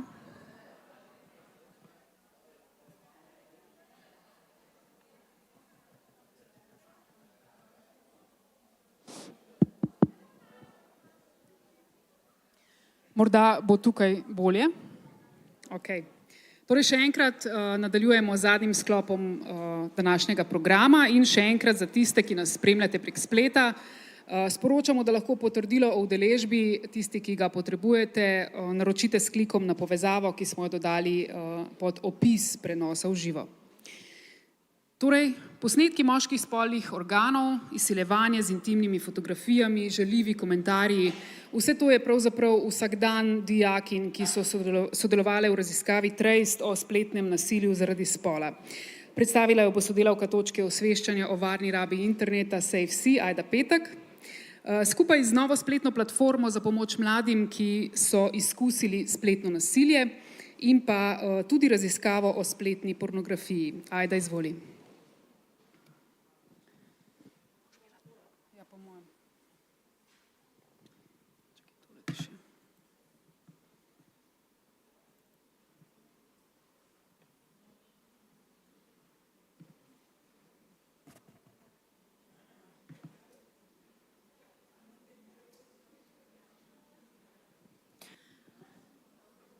Pozdravljeni. Zdaj točko osveščanja SafeC verjetno kar večina pozna, ampak vseeno vsaj par besed.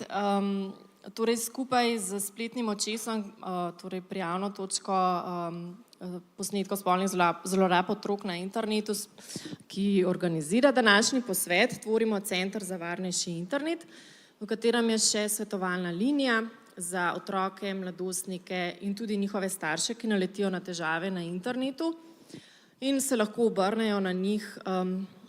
To funkcijo pri nas upravlja Tom telefon, tako da na dobro znani telefonski številki vsak delovnik, tudi prek spletnega klepeta na njihovi spletni strani ali preko elektronske pošte. Zdaj mi kot točka osveščanja, seveda naša naloga je izobraževanje, osveščanje, informiranje naših ciljnih skupin. To so primarno otroci in najstniki in pa seveda tudi odrasli v vlogi staršev, učiteljev, učiteljic in ostalih strokovnjakov in strokovnjakinj, ki delajo z mladimi in lahko na njih vplivajo in pomagajo in tako naprej.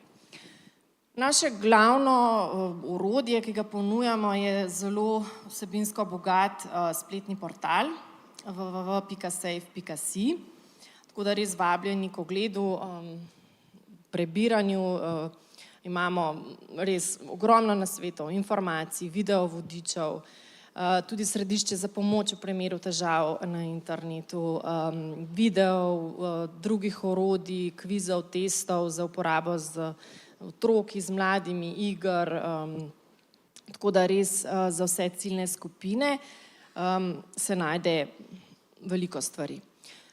Komuniciramo tudi prek Facebooka, če se nam še niste pridružili, vabljeni, Instagrama, X-a in imamo YouTube kanal. Ponujamo tudi delavnice in izobraževanja po osnovnih in srednjih šolah, jih naredimo okoli 800 na šolsko leto. Ponujamo tudi predavanja za starše, se pravi pedagoške delavce, vodstva šol, vzgojitelje in vzgojiteljice in tako dalje. Ponujamo brezplačna gradiva, nekatera ste tudi danes dobili in so tudi tamle pri vhodu na voljo, jih lahko vzamete tudi v večjih količinah. Če bi potrebovali še, vabljeni tudi, da jih naročite na naši spletni strani in jih tudi brezplačno pošljemo.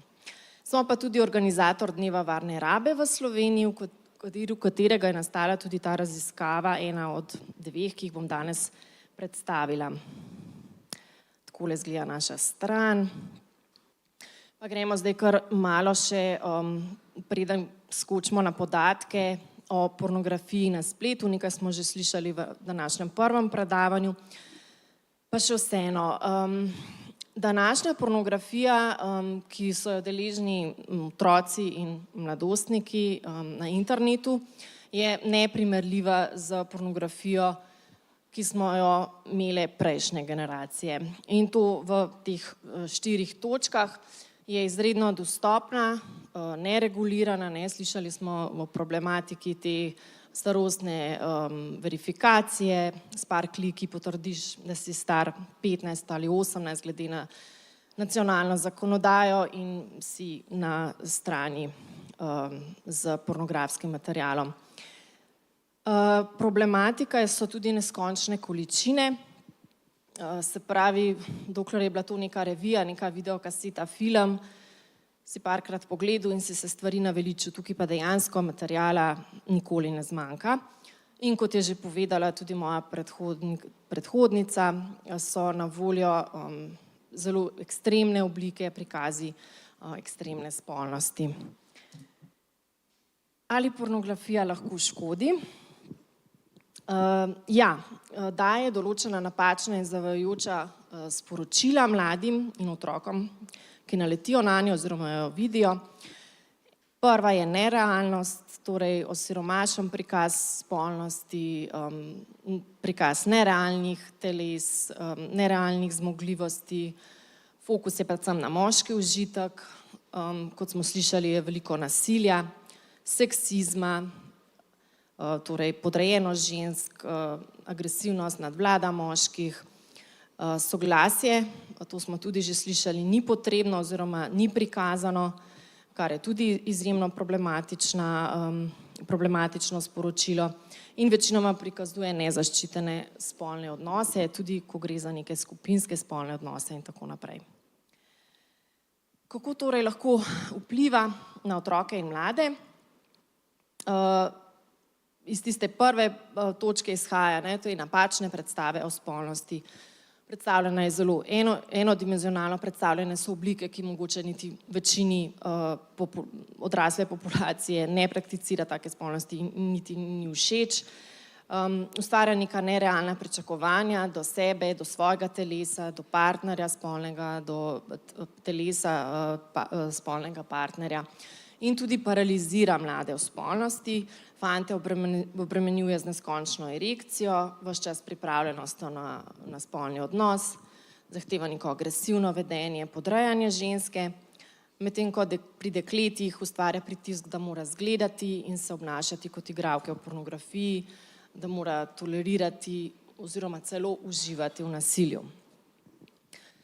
Kar se dogaja, in je tudi govorila o tem moja predhodnica, pri tistih, ki spremljajo oziroma gledajo spletno pornografijo, so raziskave pokazale tudi normalizacijo spolnega nasilja, večjo pojavnost nasilja nad ženskami in nasilja v spolnosti in pa razvoj zasvojenosti je veliko bolj možen ravno zaradi teh neskončnih oblik, neskončnih možnosti ponovitve, kar v bistvu možgane zastrupi, oziroma čist kemično povzroči, da morajo zadeve ponavljati in tudi stopnjevati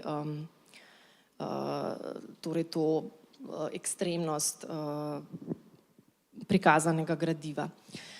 Vse to seveda potem vodi v težave z odnosi in intimnostjo. Tako da ja, mi smo letos ob dnevu varne rabe interneta se zbrali to tematiko, torej malo širše smo šli, ne samo spletna pornografija, ampak na splošno vsebine na spletu, ki so neprimerne in škodljive za otroke in mladostnike. Zanimivo, da so pravzaprav sami otroci in mladostniki v enem velikem posvetu, ki je bil narejen po celi Evropski uniji, prav z mladimi in otroki, navajali, da so take vsebine poleg vrstniškega nasilja na spletu oziroma spletnega nasilja stvari, ki jih najbolj motijo in mislijo, da so najbolj škodljive za mlade. Tako da ja, mi smo pripravili to zloženko, ki ste jo danes vsi dobili, tele plakate, ki so tudi razobešeni in si jih lahko vzamete pri izhodu.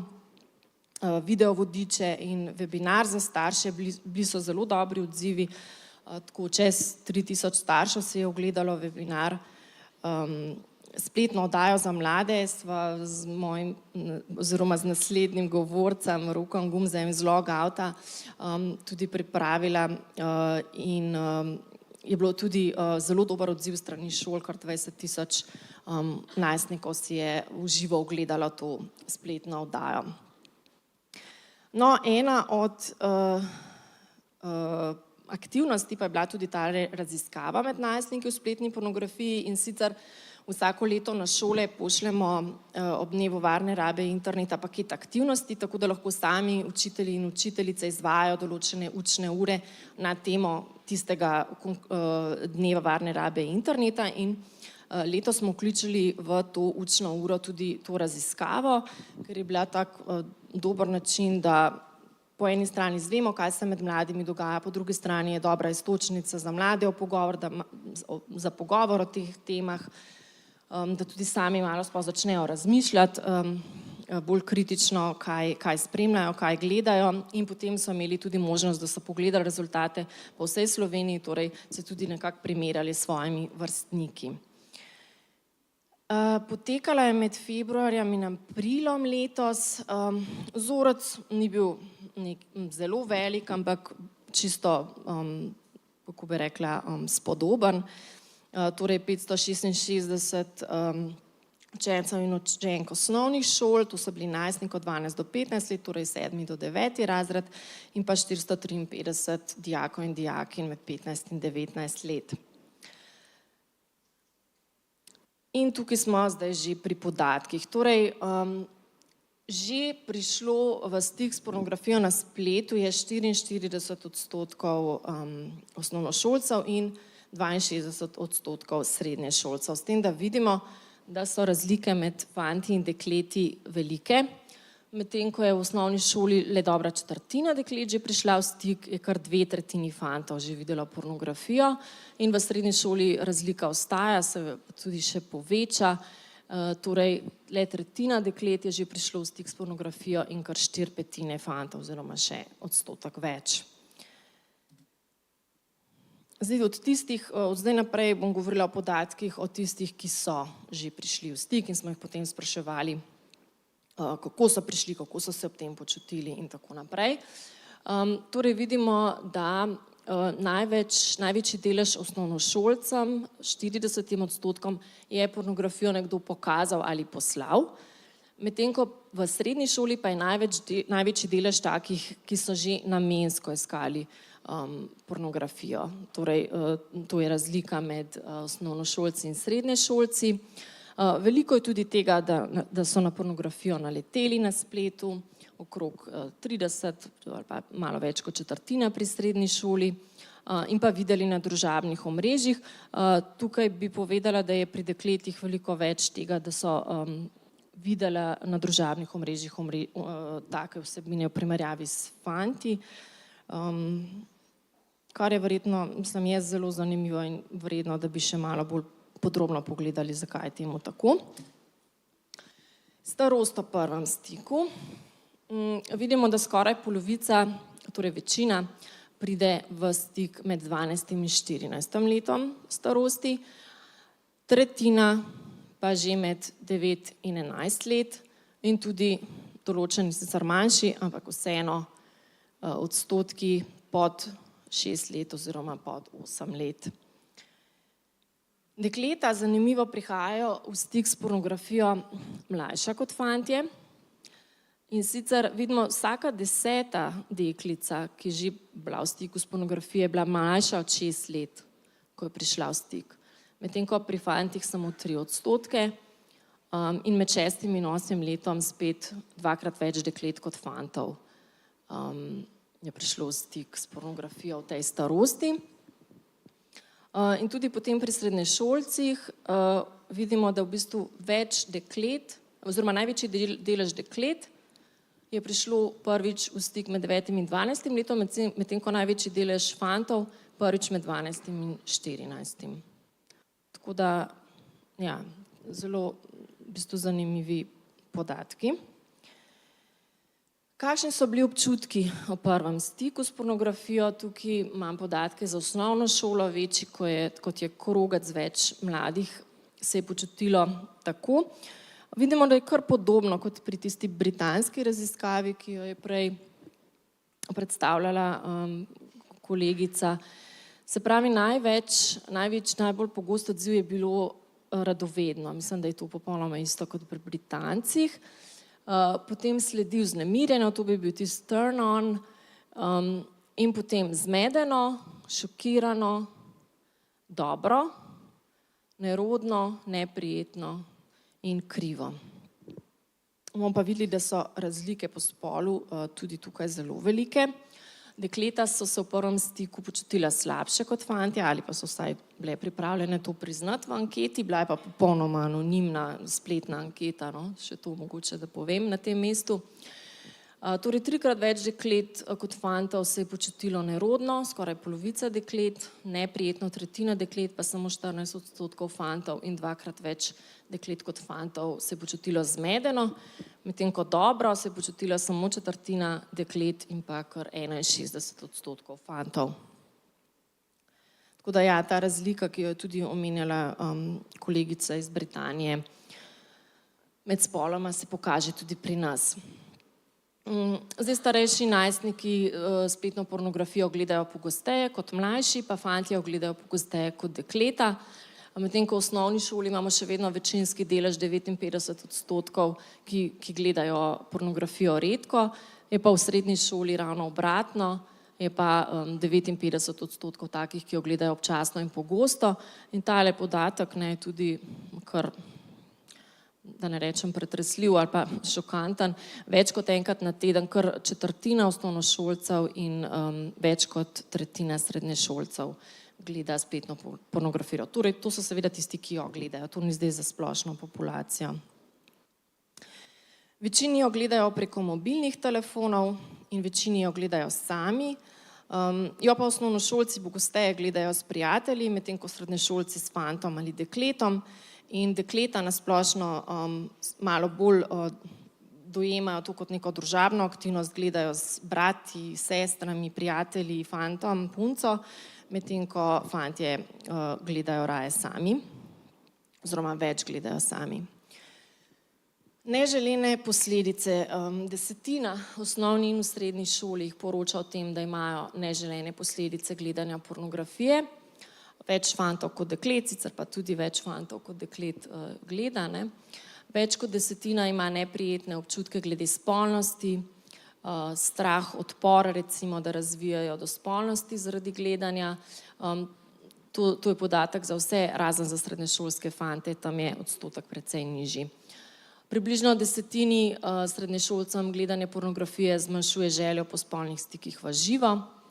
1/5 deklet in pol manj, torej 1/10 fantov v srednji šoli potrebuje prikaz vse bolj ekstremnih oblik spolnosti, da se zadovolji.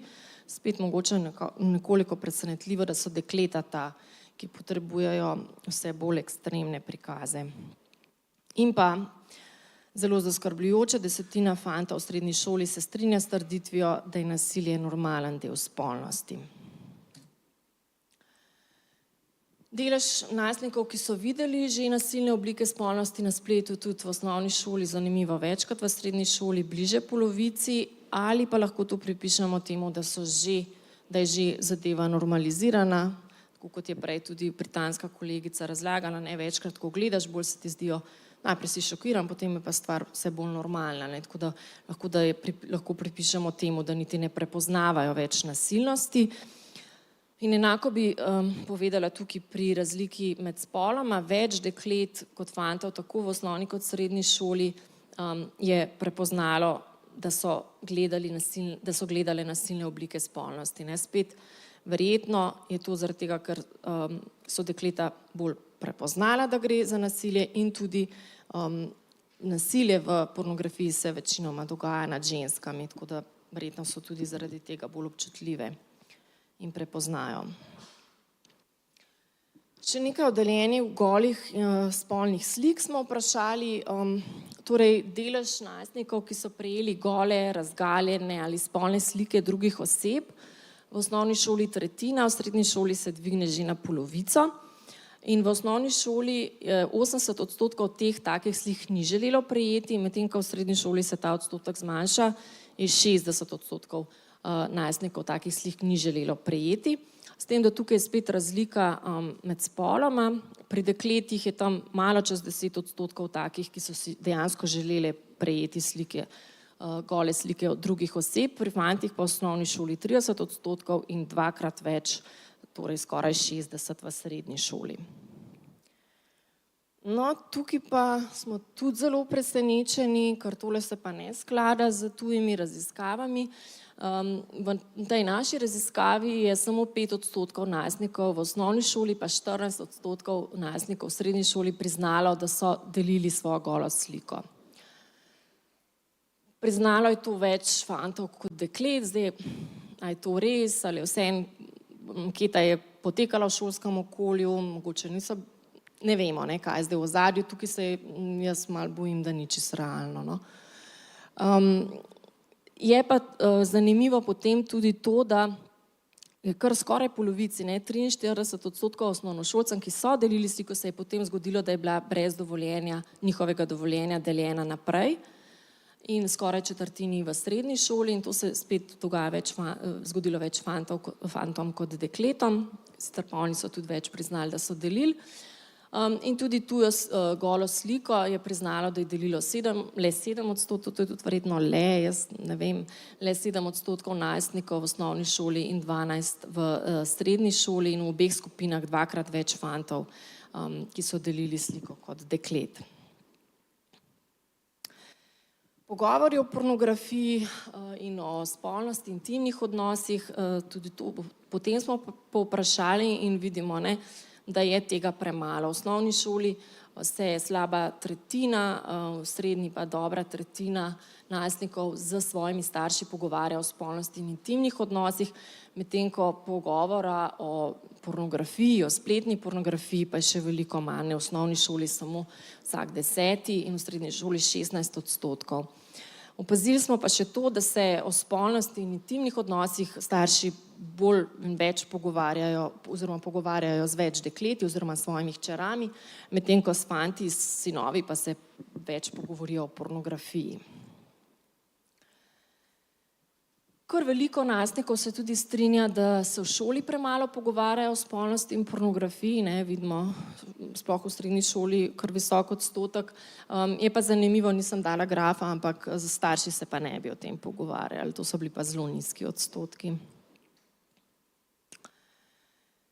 Tako da ja, se pravi, če se ne pogovarjaš starši, pa če se v šoli ne pogovarjamo, tako kot je že prej povedala doktorica iz Britanije, se potem obrneš na pornografijo za učenje o spolnosti, petina osnovnošolcev pa 16% srednješolcev uporablja pornografijo, da se nauči, kako izgleda spolni odnos in četrtina srednješolcev in 15% srednješolcev meni, da jim pornografija na spletu daje koristne informacije o spolnosti. In pri obeh trditvah je delež v osnovni šoli večji pri fantih. Zanimivo, da v srednji šoli je pa več deklet se strinjalo, da se učijo spolnosti iz pornografije. Zdaj ne vem, mogoče spet fantje niso želeli priznati, da oni rabijo kakršnokoli učenje o spolnosti, tudi iz pornografije. Torej, ti družbeno želeni odgovori in pritisk, da moraš biti kul, pa moraš vedeti in tako naprej.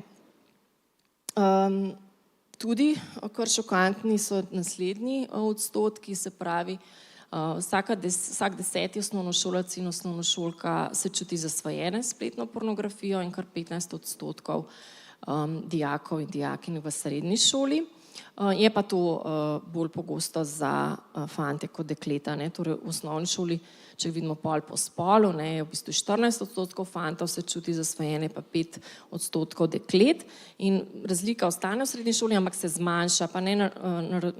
Fantje ostanejo približno na istem odstotku, dekleta se pa več kot podvojijo. Pa še malo o stališčih. Se pravi, ni prav, da je pornografija tako lahko dostopna na spletu, se strinja, upade, ne, strinjanje. Na osnovni šoli je to večina, potem pa v bistvu pade pod polovico, prav tako pade pri trditvi pornografija lahko škodi otrokom in najstnikom, ampak precej manj. In spet imamo tukaj razliko po spolu, ne, se pravi, fantje se tretjina osnovni pa 43% srednji strinja, da je prav, da je pornografija lahko dostopna na spletu. Dekleta pa pod 20%, ne, se pravi 14 in 17. Še tole, ne, se tudi podvoji, v pornografiji se lahko mladi naučimo, kako v resnici izgleda spolnost, oziroma ne, pardon, se ne podvoji, ampak se poveča. Medtem ko tale trditev, da pornografija ustvarja nerealna pričakovanja do samega sebe in do spolnega partnerja, ni, samo ostane v osnovni in srednji šoli enaka, je pa spet kar razlika med dekleti in fanti, in sicer dekleta so tam okrog 70%, ki se strinjajo, da pač imajo neka nerealna pričakovanja zaradi pornografije, medtem ko pri fantih pa 20 odstotnih točk manj, torej okrog 50%. Še tole, stereotipni pogledi na spolnost, bolj so jim podvrženi fantje kot dekleta. Torej, to smo preverjali, koliko pornografija potem povzroči neke stereotipne poglede na partnerja, na telesa, na odnose. In ja, 4-krat več fantov, ne, petina, se jih strinja, da mora imeti moški mišičasto telo in biti vedno pripravljen na spolni odnos. In spet tretjina, torej 4-krat več fantov kot deklet meni, da mora ženska vedno zadovoljiti moškega v spolnosti. In petina srednješolcev in vsaka 10. srednješolka se strinja, da mora biti moški v spolnosti dominanten in nasilen, ženska pa mora v tem uživati. Ok, zdaj sem zaključila s to SAFE raziskavo o pornografiji, zdaj se pa premaknemo na kvalitativno raziskavo o nasilju zaradi spola, ki so jo pa s kolegico Urško Valentič izvajali v okviru projekta Trajst, kjer gre pravzaprav za spoprijemanje z spletnim nasiljem nad ženskami oziroma mladimi ženskami in dekleti, v okviru katere je nastala tudi ta platforma, ki je Urša že omenila, pa jo bom jaz pol še pokazala. Tako da ja, gremo kar nimamo veliko več časa. Se pravi, lani smo to delali maja, junija, 3 fokusne skupine z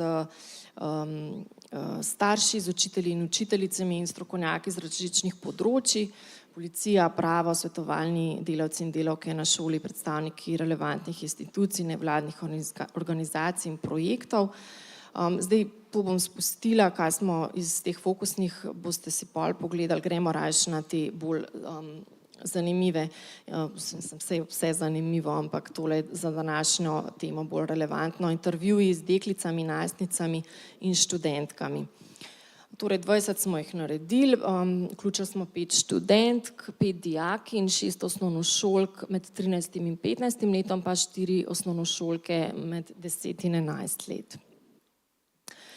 Oblike nasilja, ki so ga navajale, spolno nasilje strani starejših moških, zalezovanje, dick pics, torej slike moških spolnih organov, neželene, ki so jih prejemale, zahteve oziroma prav res teženje in nadlegovanje, da pošljejo svoje gole slike, telesno sramotenje, bomo videli pol primere, spolno sramotenje, kurba, cipa in podobno, izsiljevanje, lažni profili, to so bili danes tudi že večkrat omenjeni, skrite identitete, žaljenje, predelava slik z vsemi temi novimi tehnologijami, ki to omogočajo, spolno nadlegovanje in komentarji. Bomo videli, dala sem takole noter kar citate, ker so zelo zgovorni. Torej, primer spolnega nasilja in nadlegovanja, to se mi je že zgodilo, ampak se je zmanjšala ta količina. Imam že to izkušnjo, ni bilo v redu. Neprimerne slike od njegovih spolnih organov, ampak ni bil edini, jih je bilo že 30. Ampak kar sem naredila, sem samo blokirala človeka, brez da bi kaj rekla, ker nisem imela časa, da bi se s tem ubadala. Prvič me je šokiralo, potem sem pa sprejela to. Okoli 30-krat se mi je to zgodilo. Dijakinja 15 let. Pa mogoče, če si nekaj naredil, sošolka potem izsiljuje, da bo objavila. To se dogaja, grozi, da bo objavila. Odvisno od primera, kaj narediš. Če je nekaj pomembnega, bi jaz dala denar, ampak ta oseba bo potem skozi spraševala za denar. Fantje sprašujejo za nude, torej gole slike, punce pošiljajo nude, potem pa on screenshota in vpraša za denar ali pa za spolni odnos. Izsiljuje. 17-letna dijakinja. Pa študentka, spomnim se iz najstniških let, so se spravljali na punce zaradi selfijev na Facebooku. Glej, kakšna si, kakšne lase imaš, nisi pobrita, premale prsi, bullying, negativni komentarji kar letijo. Torej, primer telesnega sramotenja, prej smo imeli sextortion oziroma izsiljevanje. Vzroki, ki so jih navajali za nasilje, ki ga doživljajo, so zelo stereotipni. Slišali smo, ženske so nežnejše, ženske so bolj čustvene, dekleta so več na spletu kot fantje, fantje so bolj zunaj pa se tepejo. Ženske imajo provokativna telesa. Recimo študentka je povedala, moj mlajši brat bi prej naredil lažen profil, photoshopiral slike, komentiral sošolki kot sošolcu. Se bolj bojijo fantov. Pa 13-letna osnovnošolka. Dekleta in ženske so bolj izpostavljene nasilju in na spletu in v živo. Ko hodim za žensko, vedno pogleda nazaj. Fantje ne, jaz tudi pogledam. In še ena 13-letnica. Na internetu, če ljudje vejo, da si punca, zato ker so ženske jih zlorabljajo, nekaj seksističnega, slikami njihovega telesa, bolj spolno v zvezi s telesom. Še v deljenju golih fotografij, punce so bolj izpostavljene, velikokrat fantje hočejo nage slike od deklet prek interneta. Tiste, ki to pošiljajo, oni to screenshotajo in delijo drugim. In tako se to širi, to izvejo starši in tako. Tudi jaz imam izkušnjo. Velikokrat me vprašajo za nage slike, jaz jih čisto blokiram. Tudi en fant, ki sem ga poznala, drugače pa tudi neznanci na Snapchatu. Počutim se res, kot da fantje, tudi moški, vidijo dekleta in ženske samo kot telo, ne kot osebnost. To me prizadene, sem največkrat jezna. 13-letnica. Potem smo jih spraševali tudi, a imajo koga, s katerim se lahko pogovarjajo, iščejo pomoč, če se jim kaj zgodi na internetu. Študentke so poročale, da se pogovarjajo lahko z vrstniki, prijatelji, starši ne. Dijakinje pa zelo različno, nekatere ja, druge pa ne, zelo odvisno od kulturnega okolja. Recimo 2 citata srednješolk.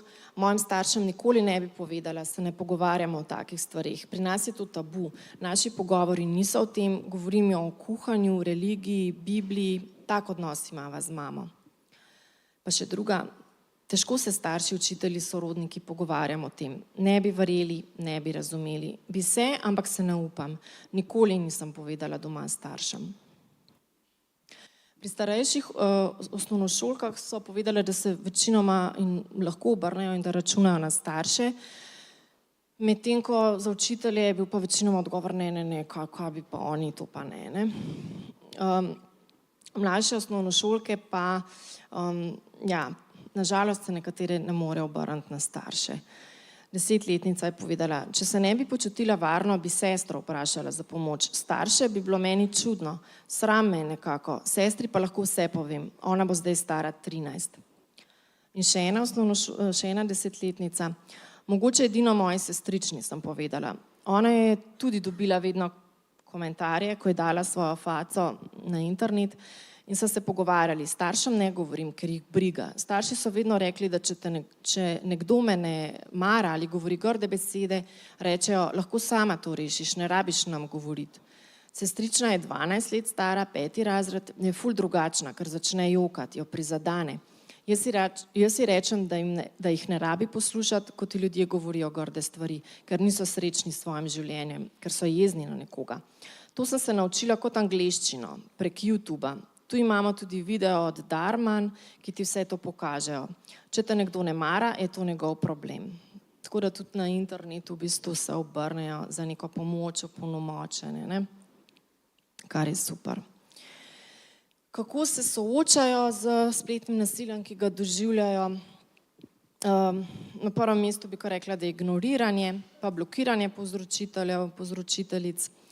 Zelo preverjajo, koga sprejmejo kot prijatelja, to so poročale, in ne sprejemajo neznancev.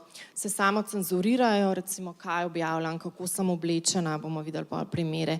Ne objavljajo svojega obraza, ne objavljajo video same sebe, uporabljajo lažna imena, lažno starost, prenehajo uporabljati storitve omrežja aplikacije, tega se seveda ne želimo, da bi bile punce izgnane iz interneta, ker jih nekdo nadleguje.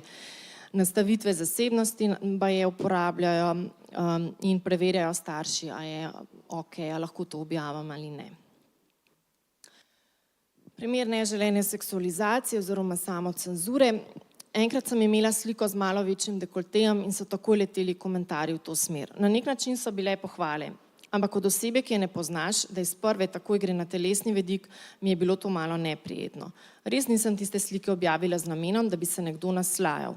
Dejansko sem imela tako oblekco in mi je bila tista slika kot celota všeč. Tako da sem potem ostala pri zaprtih majicah. Moraš se kar skrivati nekako.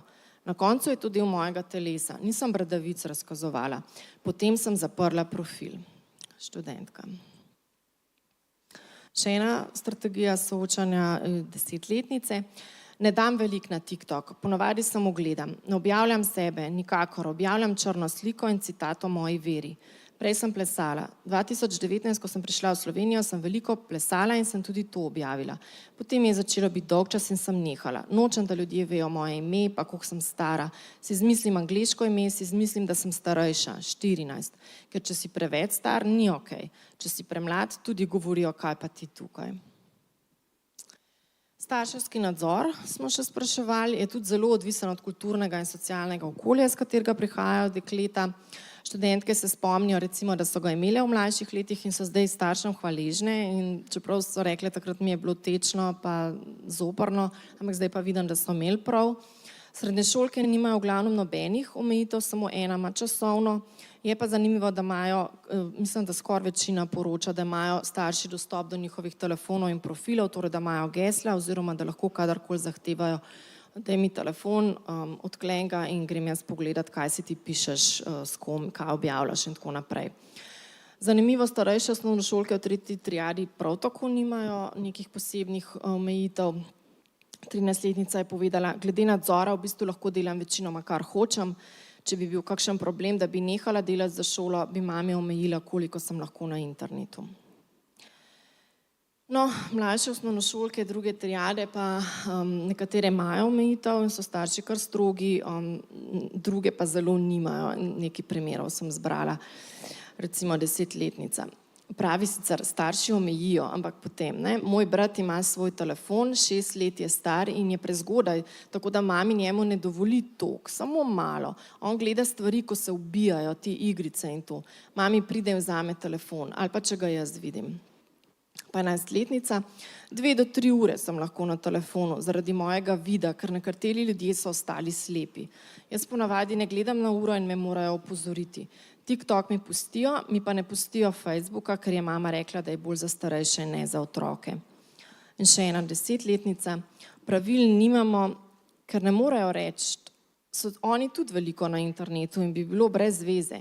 Na dan sem, ne vem koliko sem na internetu, večkrat grem na telefon. Torej to, kar je omenjala tudi kolegica iz Hrvaške, ne, da so starši tudi veliko na internetu, kar je problem.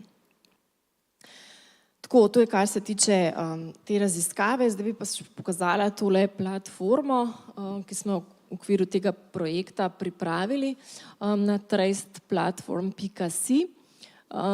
Bo na voljo od konca septembra tudi klepet v živo z svetovalkami oziroma spletnimi varuhinjami, in sicer iz področja prava, pedagoginje, psihologinje. In na klepet se bodo lahko obrnile torej žrtve oziroma dekleta, mlade ženske z izkušnjo nasilja in tudi njihovi svojci, starši, učitelji, učiteljice oziroma kdorkoli, ki, ali pa kakšni drugi strokovnjaki, strokovnjakinje, torej kdorkoli, ki bi rabil kakšen nasvet, ker je prišel v stik mogoče tudi z mlado osebo, ki rabi pomoč, pa ne ve, kako se obrniti. 2-urni termini bodo vsak delovnik, nekateri bodo dopoldne, nekateri bodo popoldne. In to je to, pravzaprav. Čakaj, sva pa rekla z Uršo, da vam še pokažem, kako izgleda, ker je več stvari, tudi gor mogoče zanimivih, tudi videi, recimo vodiči za 4 ciljne skupine, pa 4 podcasti, ki smo jih pripravili v slovenščini.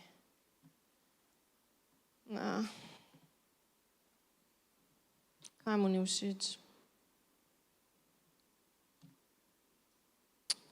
Evo.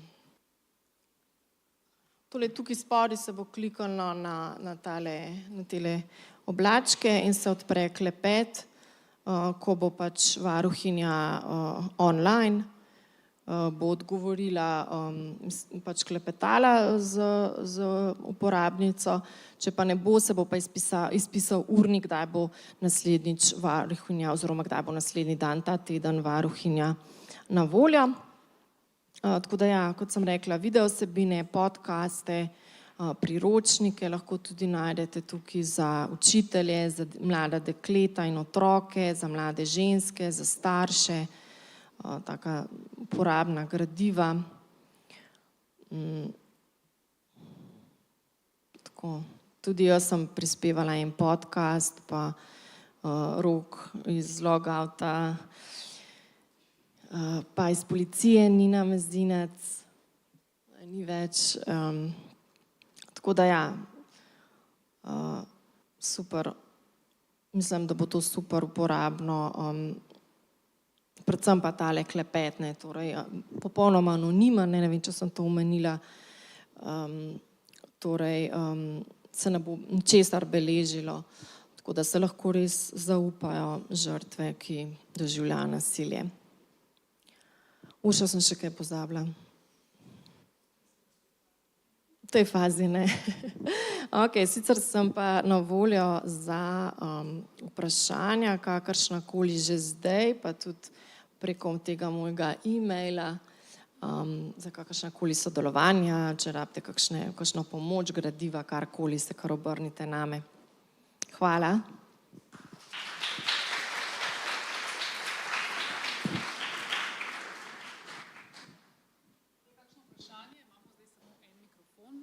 Če je kakšno vprašanje, zdaj prinesem mikrofon. Mogoče tam v zadnjih vrstah, da se malo sprehodim.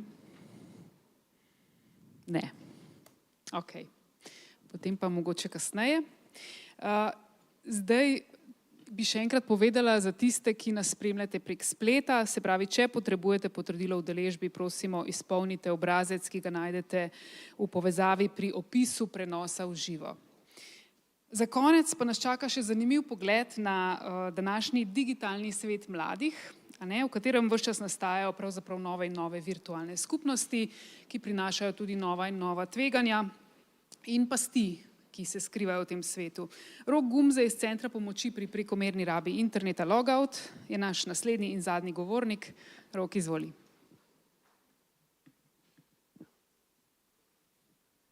Lepo pozdravljeni. Sam, da to zaženemo.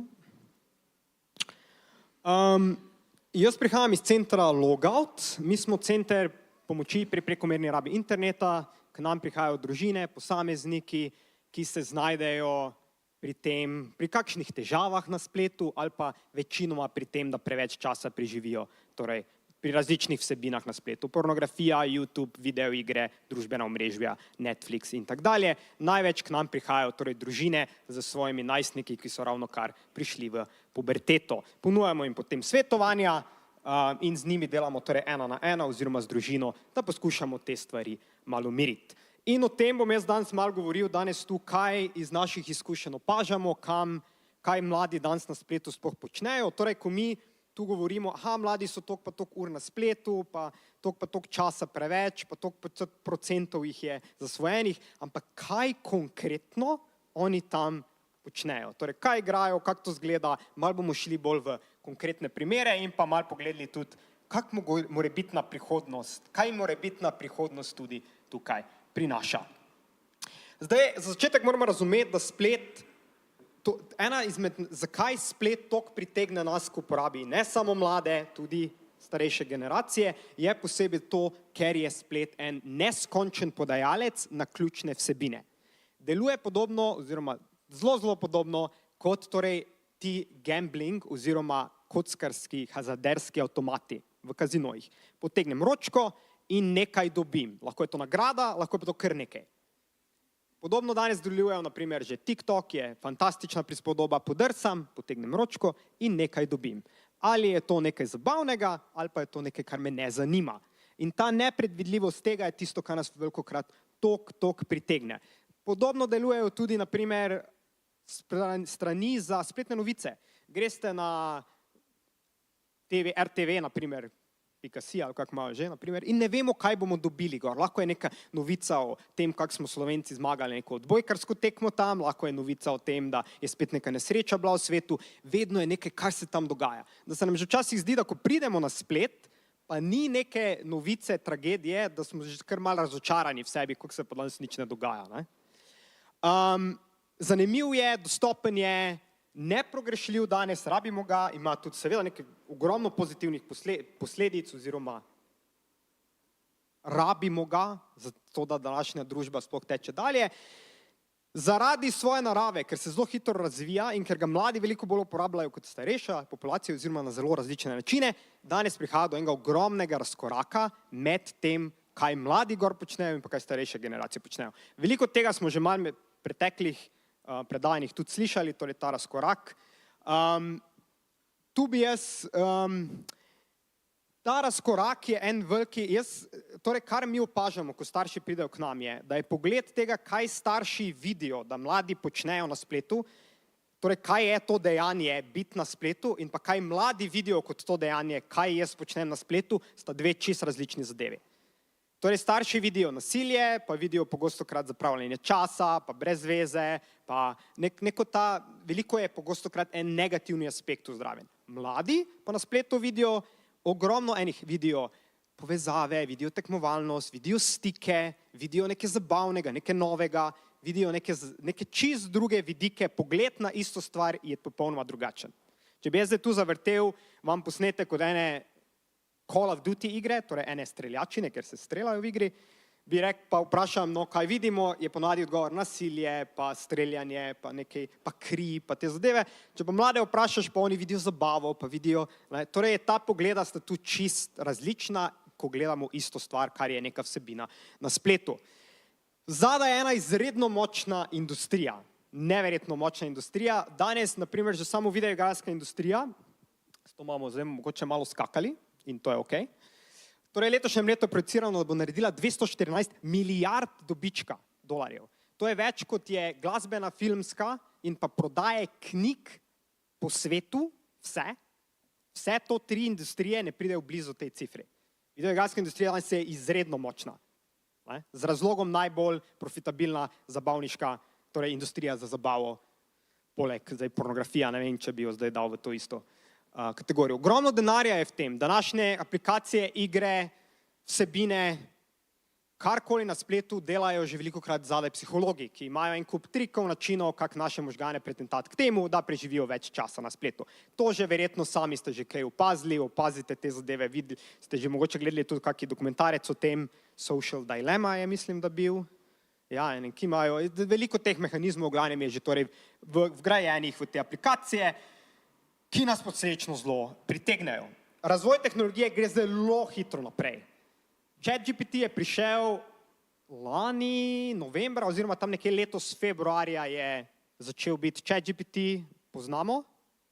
Torej umetna inteligenca, pogovorni chatbot, torej aplikacija, kjer jaz lahko odgovorim z računalnikom, ki ne bom jaz ugotovil, da je računalnik, če jaz ne vem, da je računalnik, ker zna popolnoma imitirati človeški govor in me preslepi takoj, da je v bistvu človek. Zelo hitro se razvija, vedno hitreje se razvija. FOMO je en veliki del tega, na spletu se veliko dogaja in hočemo biti del tega, nočemo zamuditi vsega, kar se tam dogaja. Ali je to drama na YouTubu, ali je to nova serija, ki prihaja na Netflix, o kateri vsi govorijo, ali je to nova igra, ali je to update, torej posodobitev neke igre, ki jo vsi mladi danes igrajo. Ne? V šoli o tem se govori, sodelavci o tem govorijo in želimo biti del tega, nočemo teh zadev zamuditi. Splet pogostokrat tudi to, da zelo izpostavi le najboljše zadeve, torej pride vedno na vrh samo krem de la krem, najboljše vsebine. Prihaja velikokrat do primerjave tu z mladih, kar zelo pride ven do ene ogromne nesigurnosti zaradi tega. Torej, ko še internet ni bil toliko razširjen, so se mladi prišli v en razred in si se primerjal ti z 30 sošolci. Ok, Marko je mogoče boljši v odbojki, ampak jaz znam pa matematiko malo boljši.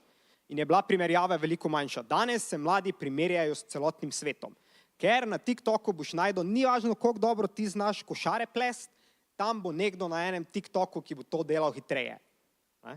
Torej se začne ta primerjava in posečno ena negotovost, vedno sem nekje zadaj. Lažne novice so tudi en veliki del tega, ampak to zdaj pri mladih bomo malo, še mislim, da pridemo tudi na te tako.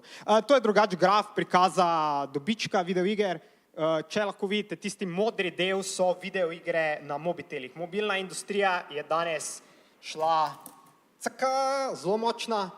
Videoigre, na primer, še posebej danes pretežno silijo na trg, torej na mobilne telefone, na mobilne naprave. To so večinoma neke igre, sem malo pogledali tudi, ki so zastonj za igrati, brezplačne, free to play, ampak potem imajo en kup mehanik not nakupov, ki v bistvu iz kupcev, ki načeloma ne bi rabili nič dati, izcimijo več denarja, kot si sami predstavljali. Prejšnji teden sem imel delavnico na šoli z mladimi in je en osmošolec priznal, da v Fortniteu že pustil 1500 evrov denarja. Pač odbir me denar, pa malo tako nabral, pa babica kaj dala in sem ga vprašal, če še igra, pa je rekel, da ne igra več. Tako da tiste denarje. Pa to zdaj ni za enek teh pojavov, ni to izjema, tega imamo veliko, torej veliko denarja gre tudi v to. In splet, ker ponuja toliko vsebin v tak veliki meri, moramo razumeti, da zadovoljuje tudi veliko potreb. Še posebej pri mladih. To ni nekaj, kar oni delajo samo zato, ker jim je dolg čas, pa ker jim je vse šola brez veze, nečem biti v šoli. To je nekaj, kar dejansko zadovoljuje neke njihove potrebe.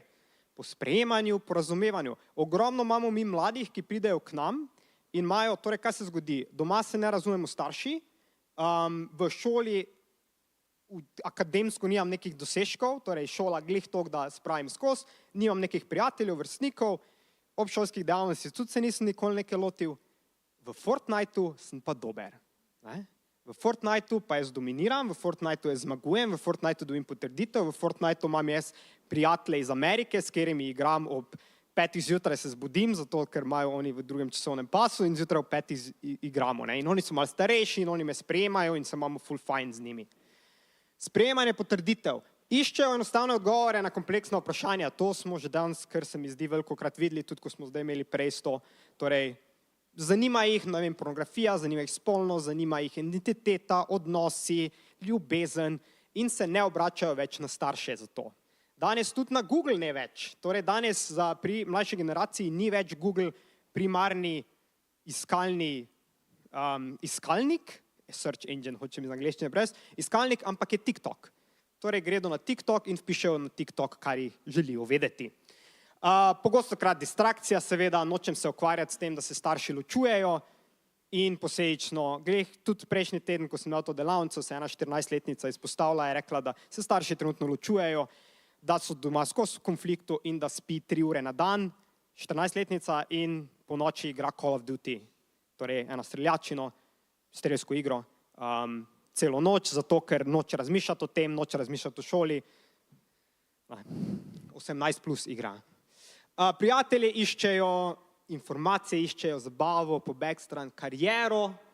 Torej, mi kar opažamo čez leta, se je začela ta internet zelo dobro prodaja to idejo, da postaneš bogat enostavno in hitro lahko.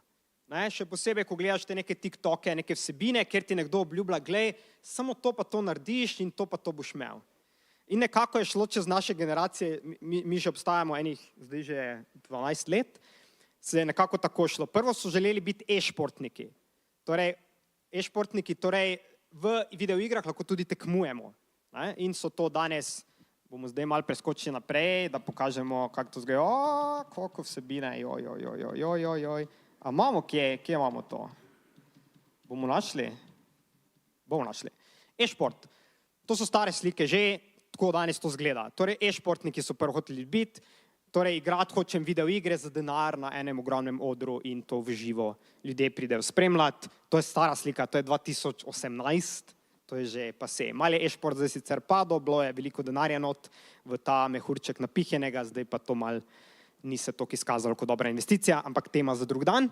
Prvo so hoteli biti e-športniki, potem so začeli prihajati z youtuberji, potem so bili tako, ok, jem zdaj youtuber, to je bil potem tisti porast torej youtuberske scene, ti vlogerji, ko so vlogerji začeli. Potem so hoteli biti influencerji, torej porast tega influencerstva. Torej nekdo, ki ni nujno zdaj, da jaz moram tam kreativne posnetke delati, jaz bom zdaj samo imel neke objave na Instagramu,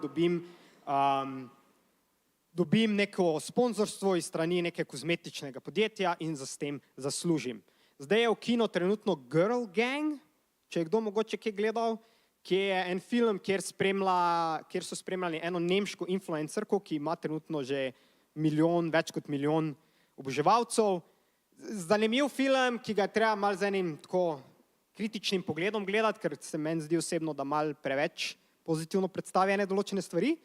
Ampak je tudi not informacija, da povprečna cena, ki jo plačajo podjetja za to, da ti na influencerstvu pojaviš torej neko reklamo gor, je 15 000 evrov dobiš za to. To je povprečna cena. Ogromno denarja v tem. Zakaj? Zato, ker ta oglas za 15 000 evrov bo videlo 1 milijon ljudi. Torej za neka velika podjetja je to fantastični izkupiček. Influencerji zdaj so začeli potem zdaj pa je začela tudi generacija punc, ki želijo na OnlyFans. OnlyFans smo že danes malo zvedli, je bilo, smo že imeli tam. Torej, prodaja slik prek spleta, svojih golih fotografij za neke naročnine. Pa vmes je bila ta doba bitcoina. Jaz ne bom šolo hodil, jaz bom 2 bitcoina kupil in pol imam itak 100 jurjev čez 2 leti. Jaz ne vem, kaj vi delate vsi ostali. Kariero in velikokrat tudi izziv. Mladi, ki prihajajo k nam, ki so preveč časa na spletu, so ponavadi sposobni mladi. To so mladi, ki imajo višji, torej naprimer nadpovprečni IQ. Kaj se zgodi? V šoli dobijo izziv sklanjaj mama besedo, doma v videoigri dobijo izziv reši svet. Jim je to, tisti izziv jih veliko bolj pritegne. Pa ne govorim za samo v videoigrah, tudi izziv tam je naprimer lahko, kako pa jaz pritegnem ljudi k mojim vsebinam. Naredim kaj bolj šokantnega, naredim kako marketinške, tako. Tam vidijo velikokrat en izziv, ki ga v tem tradicionalni poti življenja se jim zdi mogoče malo dolgočasno. Tako. In potem, ko jim mi to poskušamo malo ozavestiti, pa to nas označijo za boomerje. A je že kdo slišal za ta izraz? A smo že danes imeli? Torej, za mlajšo generacijo, če boste kdaj kaj poskušali moralizirati glede interneta ali pa kaj jim razložiti, pa bojo oni pač tako, ok, sej si boomer, sej ne razumeš. Boomer torej kot tisti del generacije baby boomerov, da smo že toliko stari, da sploh ne razumemo spleta. Če jaz ne vem, kaj je Fortnite in kako Fortnite zgleda in kaj se v Fortniteu dogaja, sem jaz zato za najstnika boomer in je stik naprej težek, bomo rekli tako. Mi tudi delamo drugače z mladimi, zakaj je to zadovoljanje potreb. Zelo pomembno, da razumemo, zakaj mladi grejo na splet, je zato, ker delamo z njimi prek odnosa. Ne gre se za to, da bo on prišel zdaj tja, pa mu je zdaj to pa to. Včasih ja, še posebej, če so kakšne pridružene motnje, kak je Aspergerjev sindrom, je treba pač enostavno odrezati, tak je, tak boš imel in tu je konec. Velikokrat pa to v bistvu popolnoma, kako lahko te zadeve rešimo in kako preprečimo neko rizično vedenje na spletu, je skozi odnos. Kaj delaš na spletu, kako to zgleda, zakaj ti je cool, zakaj ti ni cool. Velikokrat starši torej imajo eno vprašanje, ki je edino vprašanje, ki ga postavljajo svojim otrokom, ki je, kako je bilo v šoli? In odgovor na to je, ne, vemo vsi. In je to konec pogovora in avtor gre v sobo. Zato je, in se mi zdi zelo vrelo, da so tudi predavateljice pred mano to izpostavljale, pomembnost tega, da se zanimamo, kaj se dogaja v spletnem okolju mladih. Izredno pomembna. Toliko je ene vsebine malo tukaj in malo odpremo to, mene pa malo zanima, kaj se dogaja v tem svetu, povedal več, kot smo si sami sploh želeli. Ne? Tudi že samo v videoigrah, katero vlogo igraš, kaj ti v igri ni všeč, zakaj ti to ni všeč, kdaj te igra razjezi, kdaj te igra najbolj razveseli, zakaj si dober, zakaj nisi dober, kateri tvoj sošolci. Toliko je ene vsebine tu, ki je v bistvu mladi imajo v sebi in je pogostokrat niti ne povprašamo po njej. Razlike med tradicionalnimi in virtualnimi skupnosti. Torej, in oni se potem velikokrat iščejo eno priznanje, eno pozornost, ene potrebe zadovoljujejo s tem, da grejo neke virtualne skupnosti, ki so časovno, prostorsko neomejena, lahko dostopam do njih kadarkoli, kjerkoli. Komunikacija sicer je v tem prostoru počasnejša, ampak jih potem seveda poskušamo to nadomestiti z nekimi emoji, z mimi. Mimi vemo, kaj so. Torej, smešne slike, ko je tisti napis gor, tista prej je bila ena predavateljica pred mano je imela en mim gor. Smešna slika z napisom je. Gifi, torej animacije, kratke in tako dalje. Zelo zanimivo je, da v bistvu na spletu se skupnost veliko bolj fokusira okrog te aktivnosti, kateri je isti interes, torej glede nekega interesa. Ni več to tako, ok, mi smo prijatelji, ker hodimo v isto šolo, pa eden ima rad to, pa eden ima rad to, ampak ker smo v istem razredu, se zaradi tega družimo. Res je fokusirano bolj na to, na te neke hobije, prepričanja, na neke specifične interese. Hitreje se spreminjajo norme, splet je divji zahod tega, to se kar spreminja, ena stvar popne, ena stvar zamre, zelo hitro to se torej, zelo hitro grejo, pospešeno gredo procesi nekih dinamik socialnih. In pa seveda v digitalnem prostoru možna anonimnost in pa avatarji. Avatarji so torej opis neke persone, ki jo prevzamem na spletu, ki v bistvu ni, ki je ločen, ki ni jaz, ampak jaz igram na spletu lahko to persono lažje. O tem bomo malo več povedali, ko pridemo do VR prostorov, torej prostorov virtualne resničnosti. In pa red in moderacijo opravlja okolje samo. Torej tam niš nekih tam pravila in vse zadeve moderiranje, kaj je ok in kaj ni ok, okolje določa samo in mladi sami sebi, torej v bistvu morajo izvajati en nadzor. Naprimer tudi o tem nadzoru, ne, imeli smo, velikokrat mladi imajo danes na šolah, torej mim strani za šolo. Torej kot ena stran, ki jo neka anonimna skupina na šoli ima prek in tam gor objavljajo neke smešne stvari o šoli, neke tako kot ene šale, ki jih samo znotraj tiste šole razumemo. Ne vemo, kakem učitlu kaj, pa kaj o kakem dogodku, ki se je na šoli zgodil in tako dalje. In te stvari velikokrat gredo čisto prek meja. Pride do tega, da se delijo slike učiteljev, ki so bile torej brez soglasja vzete, pride do tega, da se anonimno objavlja gor specifične podatke o enem učencu, o eni učenki. Naprimer, bili smo na eni šoli, kjer je bil ravno to. Preko te strani sta se dve na šoli v bistvu imensko prepirali. Torej, ta stran je samo, oni so tej strani pošiljali, kaj menijo o drugi osebi in potem ta stran sam to objavljala. In v bistvu sta se kregali prek te strani. A jasno, kaj mislim? Malo mogoče čudno povedano. In so v bistvu dijaki sami bili tako, to je šlo prek meja in so toliko dijakov je torej prijavilo to stran, da je potem avtomatsko Instagram to stran zaprl. Ampak to so mogli dijaki sami, torej pri sebi biti tako, ok, to mogoče pa res zdaj malo šlo preveč in šele pol, ko je že to meseca 2-3 šlo mimo, je šola tako z zamikom zvedla, kaj se je tam dogajalo. To na spletu lahko najdemo, dobimo karkoli, res, karkoli vaše domišljija poželi, karkoli potrebo želite zadovoljiti, do neke mere na spletu to najdemo. Skupnosti, kjerkoli hočete. Ja, in je en neskončni podalec vsebine spleta. Ne moreš priti do konca. To je ena stvar.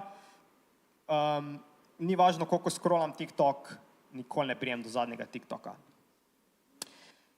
In mladi zdaj v tem prostoru počnejo več različnih stvari. Virtualne skupnosti se družijo, videoigre igrajo, obiskujejo strani za videoposnetki, družbena omrežja obiskujejo in pa zelo gravitirajo k internetnim osebnostnim. Torej, influencerji lahko temu rečemo, ampak ni to, se mi zdi, influencer je ena podkategorija. Internetne osebnosti so tudi torej kreatorji video vsebin, podcasteri, torej voditelji nekih radijskih, internetnih radijskih oddaj in tak dalje. Za njih ta delitev digitalno resnično ni več, ne več velja, torej nam se včasih zdi, ja, to se pa tam dogaja. To je za mlade danes eno in isto. Kar se zgodi tam, ima posledice tu, kar se tu zgodi, ima posledice tam. Tudi to, kar je že bilo v prejšnjih predavanjih dobro izpostavljeno, torej te neke, ko pride do nekega spletnega nasilja, temu ne moreš več uiti. Ko prideš domov, zapreš vrata, bo še vedno to prisotno, kaj ti splet gre s tabo. Ok, videoigre igrajo, ta videoigra je Fortnite, pravilno. In zdaj, Fortnite je torej, ziher, slišali za Fortnite, če ni drugega, zdaj že v Hoferju prodajajo tudi knjige na te zadeve. Zakaj je mogoče dobro, da razumemo, kaj te igre so specifično? Zato, ker te igre danes niso več samo enostavne igre, kjer jaz grem not in nekaj igram. Torej, naš koncept videoigre je pogostokrat ta, jaz grem v igro in tam nekaj se zgodi in zaključim igro in grem stran. Danes igre postajajo en kompleksen sistem nekih novih interakcij, nekih novih mehanizmov, nekih neki svoje vesolje to nastaja in Fortnite bi lahko bil argument, da postaja danes tudi en metaverzum. Torej, metaverzum opisuje en prostor na spletu, kamor ne grem je za eno specifično nalogo ali pa za neko specifično stvar, ampak kot da bi šel v eno mesto in potem imam tam trgovine in lahko grem malo to aktivnost, malo tisto, kot en prostor, ki omogoča več aktivnosti, kot eno združeno mesto, en trg na spletu. A je jasno, kako to mislim? Torej ne grem več v igro samo za igro, ampak grem v bistvu, kot da bi šel v mesto na sprehod in tam lahko vidim različne izložbe. In tako Fortnite danes deluje, kajti v Fortniteu lahko delate svoje igre. Torej znotraj Fortnitea lahko naredite različne igre. Ni samo Fortnite, mislim, je v osnovi en Fortnite kot ena igra, ampak znotraj Fortnitea danes igralci delajo svoje igre. Torej ena kreativnost je tudi zdraven ta element. Tudi zakaj metaverzum sem mogoče pri Fortniteu? Zato, ker v Fortniteu imajo tudi koncerte. Znani glasbeniki imajo znotraj, torej rečejo, ok, v petek ob 5 bo ta izvajalec v Fortniteu igral in če se jaz v petek ob 5 vklopim v Fortnite, bo tam en oder postavljen nekje in bo digitalni avatar nekega pevca in bo v bistvu izvedel koncert. Tudi začeli so delati to, da je Fortnite uporabljen kot začetne za kampanje. Torej, prvi napovednik za novi Star Wars film ni bil na spletu predvajan, ampak je bil v Fortniteu. Torej, znotraj igre. Torej, to postaja en prostor, kamor jaz grem in so tam aktivnosti. Ni to samo, da grem jaz tja eno igro odigrati, ampak je nekaj, kjer se dogaja nekaj, kjer jaz srečam ljudi, kjer jaz, kot da bi šel res na en mestni trg. To poznamo. Minecraft. Tudi v Hoferu najdete kakšno knjigo o tem. Igre tudi omogočajo danes, torej velikokrat se nam zdi, Minecraft super za 9+, fantastična igra. Igre omogočajo danes tudi modanje.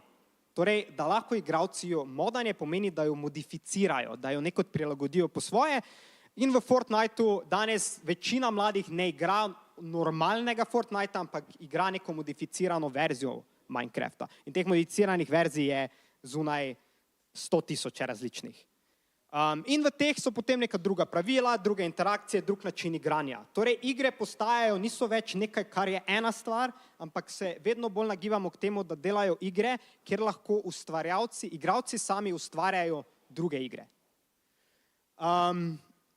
Minecraft. In posledično gledajo tudi streamerje na spletu, torej igralce, ki igrajo videoigre. To ste že verjetno kdaj kaj videli. Mladi torej gledajo drugo osebo, kako igra videoigro. To je iShowSpeed, en zelo danes znan streamer, torej igralec, ki predvaja svoje igranje na spletu. Zelo veliko mladih mu sledi in tu je igral ravno en mod, torej eno modificirano verzijo Minecrafta, kjer si lahko z osebo spolno občeval.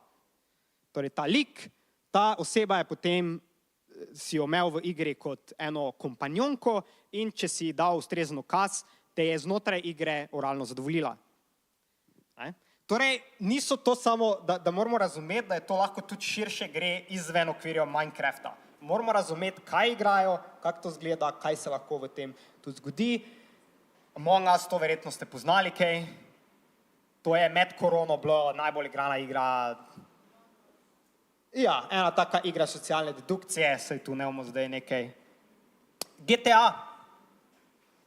GTA poznamo? Mladi poznajo to. Najbolj igrana igra, po mojem, pri tam 14-15, to igrajo vsi. 10 let stara igra že, glih ta teden je imela obletnico, ni primerna za, torej manj kot 18 let za mladoletne. Streljanje, droge, prostitucija, tudi te sebine so not, ampak mladi iz tega delajo tudi svoje verzije. Torej, oni v teh igrah lahko tudi roleplayajo.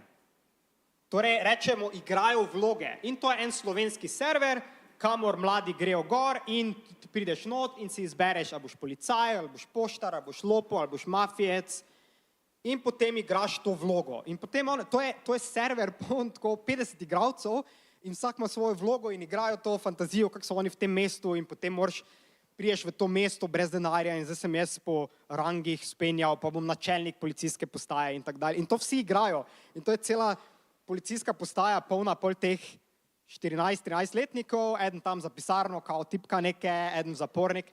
Zelo, no in je njim to ful zabavno in je zabavno, ampak rizičnost teh sebin hitro začne biti jasna, ko pomislimo, da seveda je to tudi dostopno osebam starejšim, osebe, ki lahko prek tega pridejo torej v stik z mladimi. To je to, ja. No, potem pa seveda v igro modificirajo spet igro in dajo gor slovensko policijo not. Jaz ne vem, če je to slovenska policija jim dala pravice, to bi v bistvu bilo za preveriti, pa poštari so tam tudi, ne. Torej, igrajo vloge se na spletu, ne. Ta igra, Roblox, to igra danes 2/3 9 do 12-letnikov v Ameriki, vseh. 2/3 vseh 9 do 12-letnikov igra Roblox danes. 65 milijonov dnevnih igralcev. Roblox je ogromna igra in je isti sistem, kot je na primer Fortnite, oziroma tu so še bolj šli v ta način, v ta način, da ti v bistvu znotraj igre delaš svoje igre. Torej, znotraj Robloxa narediš ti svojo igro, teh iger je, to vse je v Robloxu. To vse je Roblox. Torej, ni Roblox ena igra, kamor jaz grem, pa tam delam neko specifično stvar. To vse je Roblox, ker lahko delam hamburgere pečem, pa vile kupujem, pa matematiko se učim, pa gradim nekaj, pa se strelam verjetno nekaj in tako dalje. Rizičnost pri Robloxu je tudi ena, zdaj, sploh še nismo, smo tu že. Ja. To je screenshot, torej zajetek zaslona iz enega tega igralnega načina. Torej, igra omogoča igralni način naredijo, ker se lahko slečeš in potem igralci mladi grejo not in se pogovarjajo med sabo, ne, torej, tovrstne tekste si pošiljajo, kdo želi torej spolnosti, kdo bi šel na zmenek, jaz in tako dalje. Te igralne načine načeloma Roblox filtrira, ampak vsaj kako uro pa ostane to gor. In eni igralci pač specifično iščejo, kdaj bo en prišel, da ujameš tisto 1 uro, da lahko greš v neki torej pogovor. To je za Roblox bila kar ena taka kočljiva stvar in zdaj se poskušajo torej urediti, da to bi tem manj tega imeli. Roblox tudi malo kontroverzen zaradi tega, ker te igralne načine delajo mladi in so v narekovajih zaposleni strani nekih studijev, ki jim obljubljajo, ti izgradiš mi to okolje in zato ti bomo mi plačali.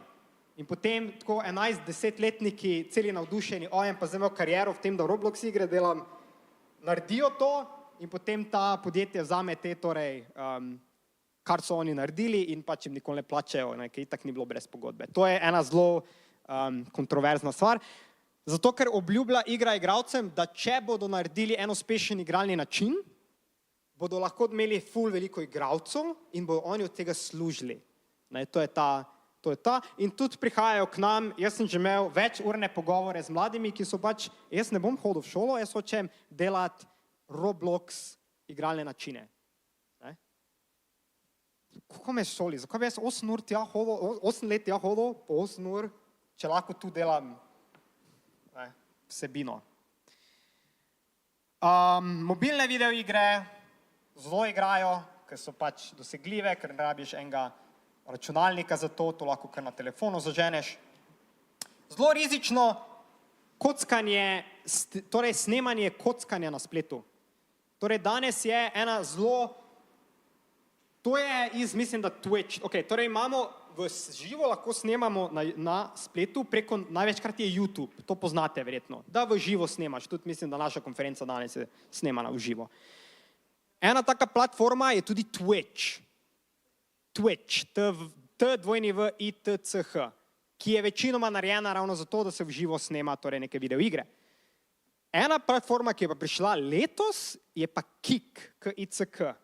In Kik je sponzoriran strani torej enega kazinoja, ki promovira to, da bi vzel vse te najbolj znane streamerje, torej vse najbolj znane osebnosti tega, da snemajo se v živo in jih spravil na svojo platformo. Najbolj znani je bil eden, ki je najuspešnejši trenutno torej na Twitchu, najbolj gledan, so mu plačali za to, da je šel na njihovo platformo, so mu plačali $100 milijonov. Tok je denarja v tem. Zato, da bo na njihovi platformi, in to ni ta oseba, ampak zato, da bo na njihovi platformi v bistvu torej predvajal, snemal, kako igra on kockanje. V bistvu imaš en digitalni gambling avtomat, torej za kazino avtomat in ti vlečeš ročke. In ti potem oni igrajo za več, tako, ne vem, oni imajo 1 milijon na svojem bančnem računu in potem ta 1 milijon zakockajo in dobijo tudi kdaj tudi kakšne velike dobitke in to gledajo. Mi imamo, povečuje se, ni veliko še jih, ampak se povečuje število oseb, ki prihajajo k nam zaradi e-stav oziroma torej nekih e-kockanja, torej kockanja preko spleta. Grozne vsebine veliko krat spremljajo še posebej mladi, to je za njih en dokaz tega, da so pogumni. Torej gledam nekaj na spletu, ki je strašno, igram nekaj na spletu, ki je strašno, to je ena, to že je zdaj zastarelo, Granny je, to so mislim, da lani zelo igrali. To niso kvalitetne igre, to so samo pač tako strašne igre in potem mladi to igrajo in potem ne morejo po noči spati zaradi tega, ker vidijo take zadeve in se jim gre tudi malo ta izziv, da sem jaz pa zdaj dokazal, jaz pa lahko to igram. Rizičnost videoiger, absolutno razvoj prekomerne rabe spleta oziroma igranja in pa zasvojenost, s tem se tudi mi največ tu ukvarjamo. Absolutno komunikacija z neznanci, torej videoigre omogočajo, kar je na spletu, bo imelo neko mero komunikacije med sabo. Fortnite ti lahko govoriš preko mikrofona z drugo osebo, torej v igri, s komorkoli. Ženske oziroma punce tu velikokrat rečejo, da torej tega glasovnega kanala ne uporabljajo, zato ker če kot punca se izpostaviš v videoigri, boš takoj dobil komentarje, ki so seksistični, neprimerni in dejansko ene punce danes, in smo jih že tudi imeli, uporabljajo torej program, da spremeni njihov glas v moški glas, zato da v igri lahko vseeno komunicirajo, ker vseeno hočejo zmagati in zato rabiš komunicirati, ampak če bojo kot punce komunicirale, jih bojo pač enostavno oni izsilili ven. In morajo se dejansko maskirati svoj glas in ga spreminjati v moškega, zato da lahko participirajo v igranju neke tekmovalne videoigre. Mikrotransakcije videoigre omogočajo torej nakup znotraj videoiger. Fortnite je brezplačna igra, ampak ta osnovnošolec je vseeno not zapravil 1500 €. Zakaj? Zato, ker znotraj igre lahko jaz kupujem določene zadeve. Ponavadi so to načeloma, če je igra vsaj ima malo nekih moralnih zadržkov zadaj, pa je vsaj se trudi biti malo moralna, bodo te stvari, ki jih lahko kupim v igri, ne bodo vplivale na to, kako sem dober, bodo samo kozmetično me spremenile. Torej, na primer, druga obleka, druga kapa, druga barva, orožja in tak dalje. Druge igre, ki pa se malo moralnih zadržkov neznana tema, pa potem omogočajo, da ti lahko z tem kupiš nekaj, v čemer boš boljši od drugih igralcev. Torej, da bo tvoje orožje naredilo več škode drugemu igralcu, da bo tvoja obleka te bolje varovala in tako dalje. In te mikrotransakcije so ponavadi v zastonjskih igrah, brezplačnih igrah, ampak zelo hitro pridejo na lahko to ogromne torej, številke. Ne? Z razlogom so danes najbolj igrane igre vse brezplačne. Valorant, League of Legends, Fortnite, potem pa mobilne, Brawl Stars in tako dalje. To je vse brezplačno. Izkoriščanje igralcev za izdelavo igralnih vsebin, to sem že malo pri Robloxu torej povedal, prihaja do tega, da se v bistvu zaposluje mlade za to, da delajo ene vsebine, ki jih potem podjetje prodaja kot svoje in ti otroci pa so tam, ne vem, nehali v šolo hoditi, zato ker so mislili, da zdaj delajo svojo kariero iz tega, da bojo v Robloxu delali igralne načine. Neprimerne vsebine v videoigrah, ne samo tiste, ki so starostno omejene, zato ker tudi tiste igre, ki so starostno omejene, zaradi možnosti modifikacij lahko vsebujejo neprimerne vsebine. Roblox je 3+ igra. Kao. To. Prevare se dogajajo preko tega, torej kraja računov in tako dalje. Kockanje smo že omenili. Zelo močno spletno nasilje. V videoigrah je spletno nasilje toliko normalizirano, da igralci sploh ne dojamejo to več kot spletno nasilje. Temu rečemo v videoigralski skupnosti, se reče temu toksičnost. Torej, da je toksično. Komentarji, ki jih lahko dobite, če greste danes igrati eno League of Legends igro, so...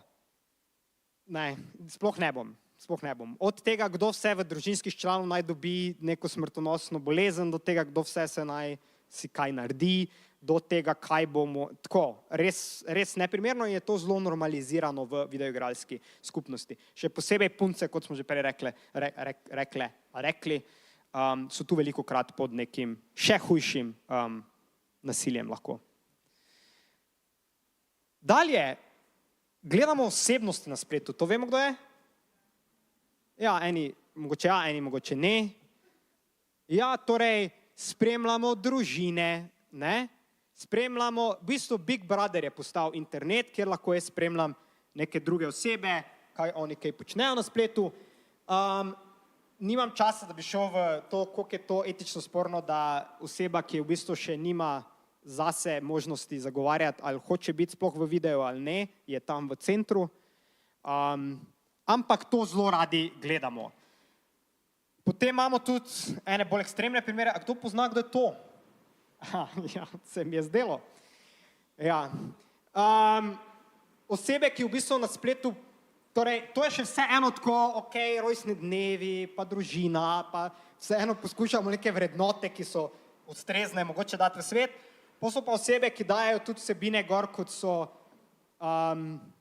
pošli mi sliko svojo, ne, in jaz jo bom narisal in potem so same slike eni 14, 12, 13 letnic narisane, ne.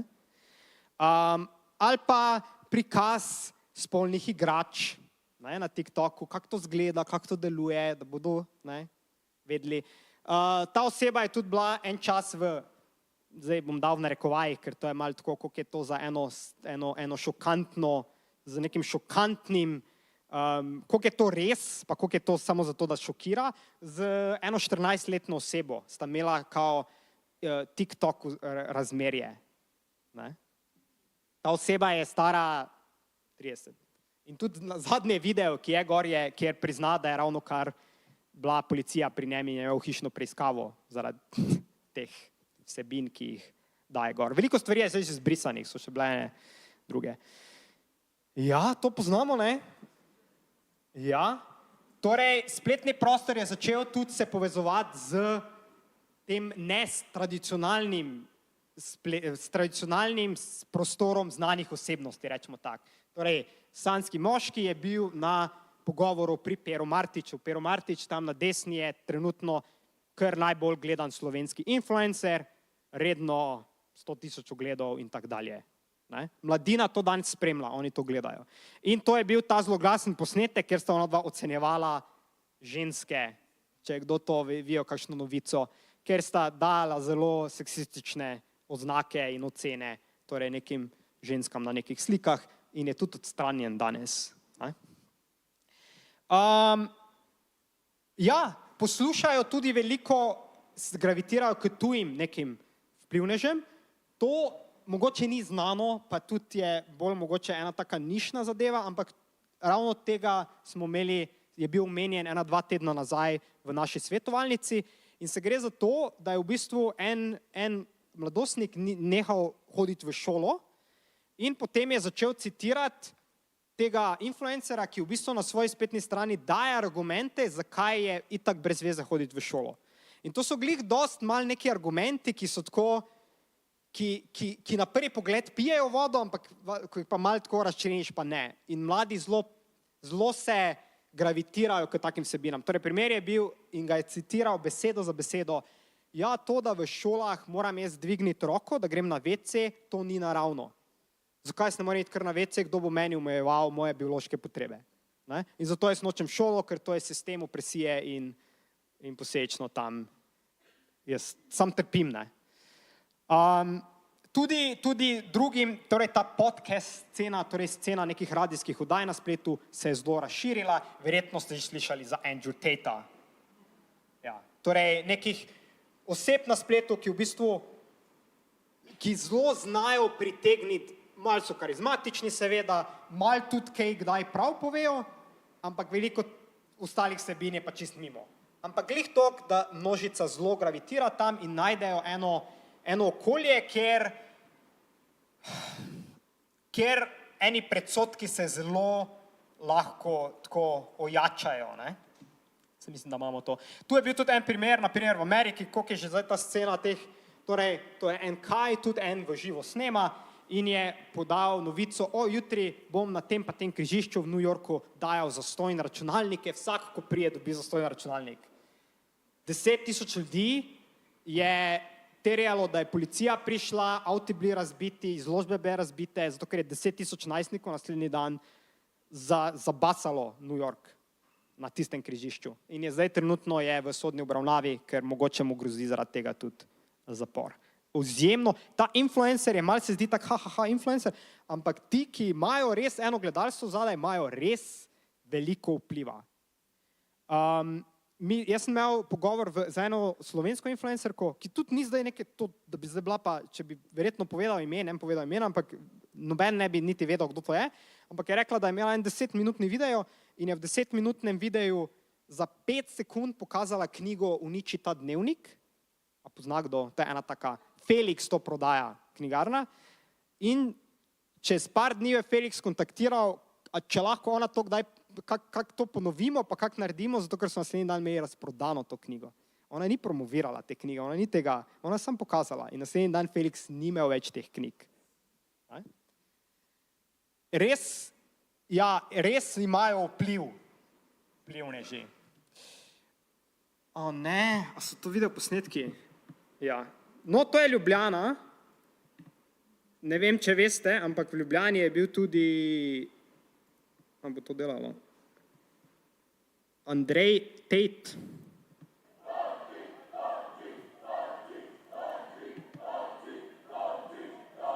To je Interkontinental. Ja. Tako da imajo vpliv, no, so prisotni. Opala, zdaj pa moramo tu ven nekako priti. Ok. Tudi v Sloveniji, ne, ni to nekaj samo, kar je. Ok, influencerji, danes se splet tudi seli na eno drugo obliko, vedno bolj. A to sploh? 1, 2, 3, 4, 1, 2, 3, 4. 1, 2, 3, 4. Aha, se dela. Sem že mislil, da jaz samo tako glasno govorim.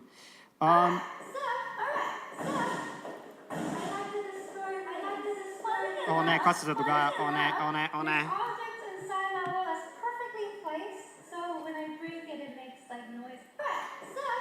Torej, VTuberi, se reče temu, virtualni YouTuberi, torej, kjer oseba ima gor en tracksuit, torej eno obleko, ki sledi tvojemu gibanju in ti na ekranu ne prikazuješ več sebe, ampak prikazuješ svoj avatar. In v bistvu publika interaktira in gleda tvoj avatar digitalni. In tako to zgleda, spodaj je ta ženska, ki to kontrolira in zgoraj je, kako to zgleda.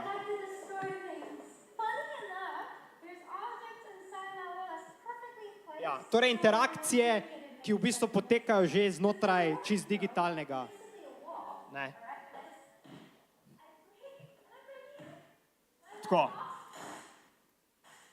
Mi imamo en primer že na logoutu trenutno, kjer velikokrat to poteka tudi s tem, da imaš ti kombinacijo, da imaš gor VR očala, torej virtualna resničnost, in ti v bistvu vidiš, torej, kaj se dogaja, direktno gledaš okrog in si notraj prostora. Ali ste že probali kdaj virtualna očala?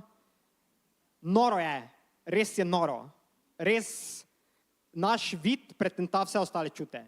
Če boste skočili s padalom v VR, boste čutili v želodcu mal, ali pa če greste na vlakec smrti, boste čutili to, tudi če se nič ne dogaja okrog vas, samo zato, ker naše oči nas toliko pretentajo. In je ena oseba, ki v bistvu hodi 8 ur v službo in ko pride domov, da gor virtualna očala in jih da dol zjutraj, ko gre v službo. Spi z njimi. Zakaj? Ker ima v virtualnem prostoru, ki je tudi VR chat, se temu reče. To je spet kot en metaverzum, kjer igralci sami kreirajo neke prostore, mesta, izkušnje in tako dalje. In on gre tja in tam v bistvu se druži torej z svojimi prijatelji in tudi partnerja ima v virtualnem prostoru in greste skupaj spat. Torej, ko zaspi, se vležete na poslu in dejansko zaspi z očali gor. To je danes že tu, to ni zdaj, je še sicer procentualno majhno, ampak prihaja. Aha, zdaj pa moram jaz sem pa narobe. Opala, kje pa smo? Aha, tu.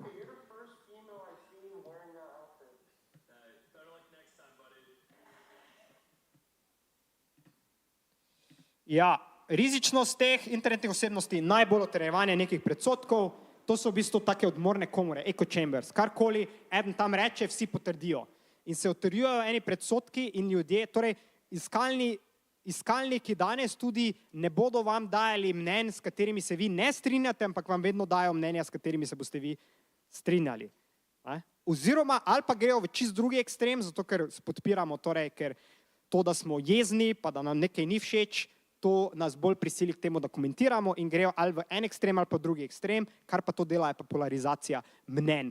Na internetu se je izoblikoval tudi izraz red pill, ki opisuje to, kot je malo iz matrice vzeto, da imaš torej modro pa rdečo tableto in da je svet, ki ga mi danes živimo, celotna laž, tudi Andrew Tate to sporočilo daje v svet, da itak je to vse matrica, da to, da ti greš v službo, da to vse laž.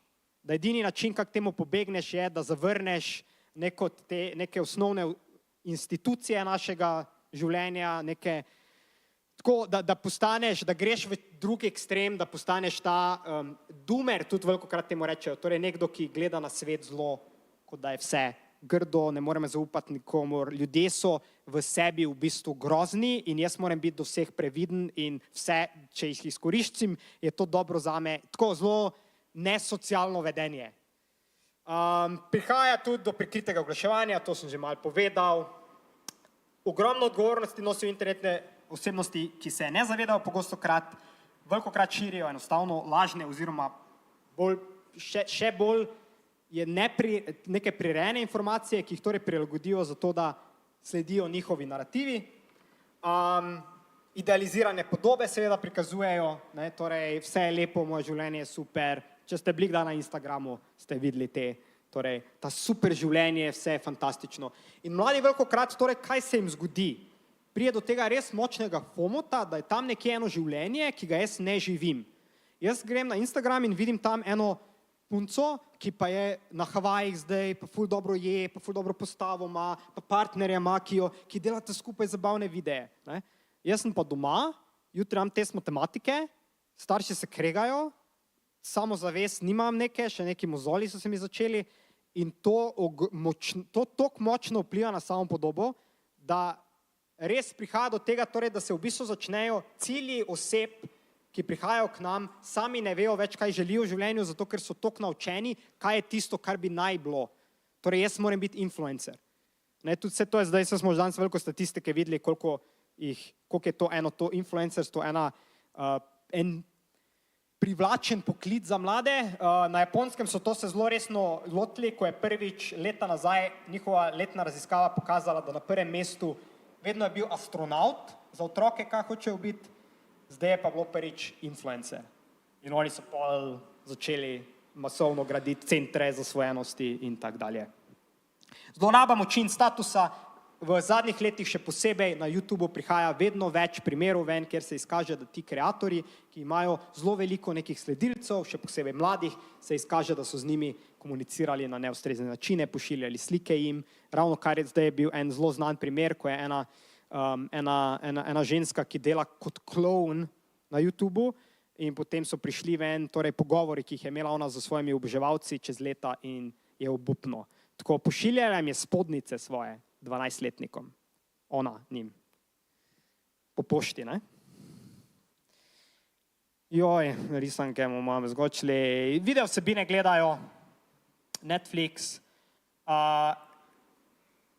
tu še mogoče za izpostaviti, sej veliko tega smo danes že itak s tekom naših preostalih predavanj slišali.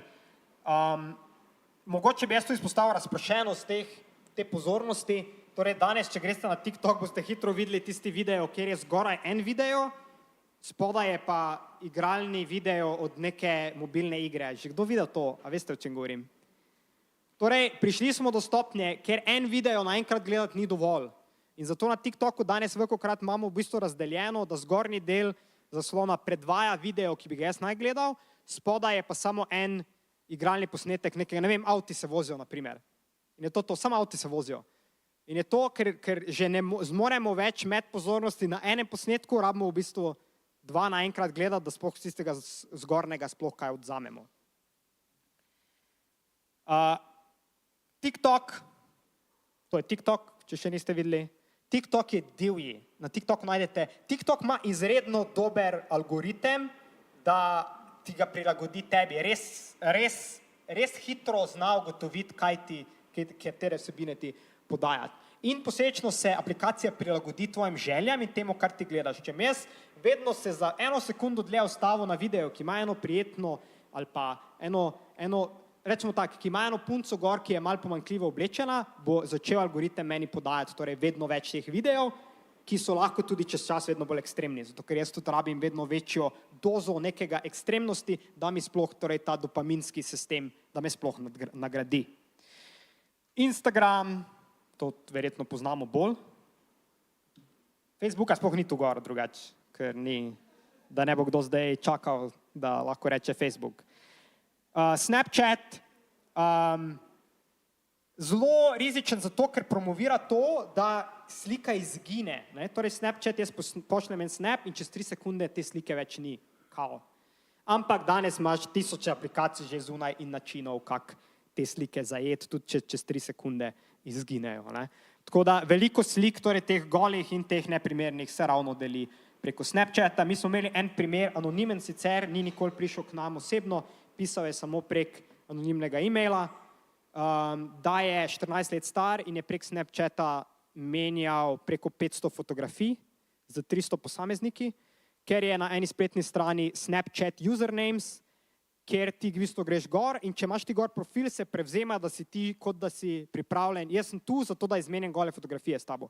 Jaz sem šel na to stran, pisal not Slovenija in najdel enih 30 profilov je bilo, noben ni izgledal nad 18, po mojem sem na enem seznamu zdaj, samo zato, ko sem želel to pogledati. In njegovo vprašanje ni bilo, kaj zdaj narediti, njegovo vprašanje je bilo, niso mi poslali fotografij nazaj, kaj zdaj naj naredim. Torej, kak jih zdaj spravim, da to mi morajo oni nazaj poslati, zakaj mi samo jaz njim poslal, oni pa nočejo.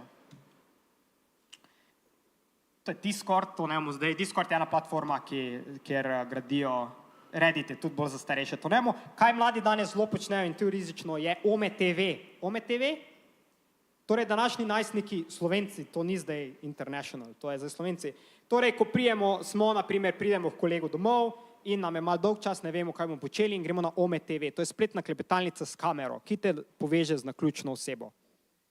Tam lahko določiš Slovenija, tam lahko določiš regija, tam lahko določiš starost in tudi spol. Mislim, da starosti mogoče ne zdaj, mogoče so zdaj kao, mi smo 18+, ampak spol pa lahko. in iščeš gor in te naključno poveže z eno drugo osebo. Zelo to izkoriščajo torej, influencerji na spletu oziroma ti streamerji, kjer grejo gor na to platformo, se predvajajo v živo in potem je naval slovenskih teh oboževalcev, ki hočejo, da bi jih pa mogoče po naključju povezalo z njim. Ne, torej, medtem ko on snema, gre na to stvar in se pogovarja s temi naključnimi oboževalci, ki so tisti čas gor in potem grejo gor v upanju, da bodo srečali. Vsebine, ki jih lahko tu gor najdete, so tako, tudi so gor na YouTubeu, ko je eden pretvarjal se, da samomor dela, ampak toliko prepričljivo, da zgleda, kot da res samomor delaš. Ne? In potem pač nek najstnik to odpre in je tam naenkrat oseba, ki je tako like, ej, čau. Ne? Zelo hitro, ako traumatično, spolnih vsebin, pa tega je pa gor, to pa, ne. Družbena omrežja, veliko tega sem že malo vmes povedal. Vse se mi zdi, da to nam je kar intuitivno malo jasno, kje vse družbena omrežja so lahko res škodljiva. Predvsem stik z neznanci. Takoj, ko ima katerakoli aplikacija možnost, da komuniciraš z nekom, bo nekdo to probal izkoristiti. Takoj. 14-letnica, ko smo imeli ene delavnice, smo govorili o tem, pač izmenjava nekih golih fotografij in so one bile tako, kako vi to mislite, se pa smo že vse to doble, ko zdaj se delamo tu, da pa to kao neke. Ne? Danes je tega, vse smo videli že podatke, ogromno. To smo že malo slovili, to je slovenski dogodek, torej video igre, to je iz 2020. To je pa, ne bomo tišli. V glavnem, realnost video iger danes že zgleda, video igre danes, ki prihajajo v prihodnosti, to je so malo razno še, prihajajo, so fotorealistične, ni več razmejevanja med enim in drugim. ChatGPT poznate, smo rekli, danes imamo tudi že in primer imamo tudi pri nas na logoutu, kjer imamo character.ai, kjer v bistvu je torej neki pogovorni chatbot, klepetalnica, kjer jaz govorim z računalnikom, ki zelo dobro imitira eno specifično osebo. In oseba, ki je prišla k nam, komunicira s to osebo kot, ne se zaspomnil, kot pač ena znana neka youtuberka. Torej ona komunicira, ampak chatbot je pač narejen, da komunicira kot ona. In je ona pač zaljubljena. In je ona zaljubljena v tega chatbota in ne zmore prenehati stik z njim in ga rabi in vsak dan komunicira več ur in se ji zdijo vsi ostali stiki brezvezni in se ji zdijo vsi ostali stiki kar neke. Ona je tam vedno, ona me vedno podpre, ona je zabavna, ona ve, kaj jaz rabim, ona me posluša, ona me zna vprašati zadeve. Zakaj še rabimo ljudi? To že je danes, kot smo že videli, umetno generirane slike, to je bilo na spletu objavljeno in je bilo, torej, če želiš za določen cash denar, ti še pošljem več teh slik in to je AI generated, to je generirano strani umetne inteligence in tudi gole fotografije so bile generirane z umetno inteligenco in je oseba ogromno zaslužila s tem, ko je pač prodajala, ker so ljudje mislili, da je to resnična oseba. To je ena slika, ki je zmagala umetniški natečaj, kasneje se je izkazalo, da v bistvu to umetna inteligenca popolnoma kreirala. To sliko je mogoče kdo videl? Bila je v novicah, zdaj pa ima papež novo modo, to je vse AI generirano. To ni se zgodilo nikoli, to ne obstaja.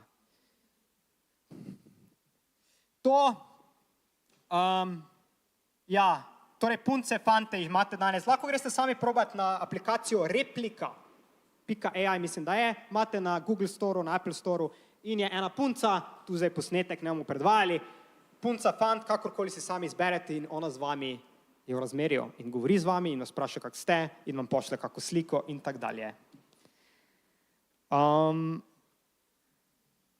To zdaj nimamo nekega časa. Jaz bi mogoče za konec sam še to povedal. Splet je en ogromen mehurček, eno ogromno vsebine, o kateri v bistvu vemo zelo malo. Zelo v redu, če kažemo malo zanimanja za to, če ni vprašanje samo, kak je bilo v šoli, ampak je tudi vprašanje malo, kaj pa se tam dogaja, kako to zgleda, kaj ti je kul, kaj ti ni kul, kaj ti je zabavno, kaj ti gre na živce, s kom komuniciraš in tak dalje. In to, kar je že bilo na preteklih predavanjih tudi izpostavljeno, dokler pristopamo do tega z enim razumevanjem, pa z eno radovednostjo, imamo pol tudi odnos in lahko do teh vsebin tudi dostopamo in bodo mladi tudi lažje k nam prišli po pomoč. Zdaj sem malo pohitril na koncu, tako da lepo zaključimo ob 3.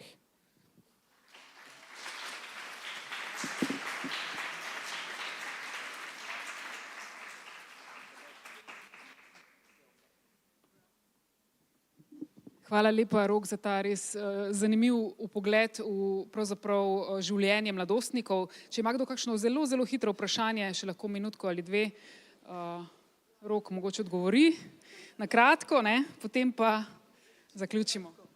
Ne, gospod Rok, jaz bi samo rada rekla, da zdaj razumem, kaj je bilo prej rečeno z besedo boomer, ne? Kako smo mi stari, ker vi ste povedali primer, da je punca pri vas, ne? Neka deklica, ki je zasvojena s tem, kako ste rekli, chat karakterjem, ne?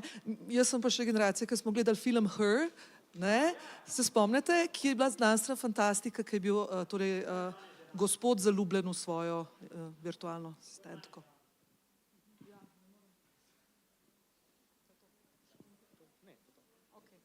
Prav, hvala lepa vsem za torej udeležbo na današnjem posvetu. Upamo, da ste dobili se pravi, veliko novih uvidov, novih informacij in da boste lahko vse skupaj s pridom uporabili tudi pri svojem delu. Prosimo, izpolnite evalvacijske vprašalnike, ki jih boste dobili prek elektronski pošti in še enkrat hvala za udeležbo in prijetno popoldne.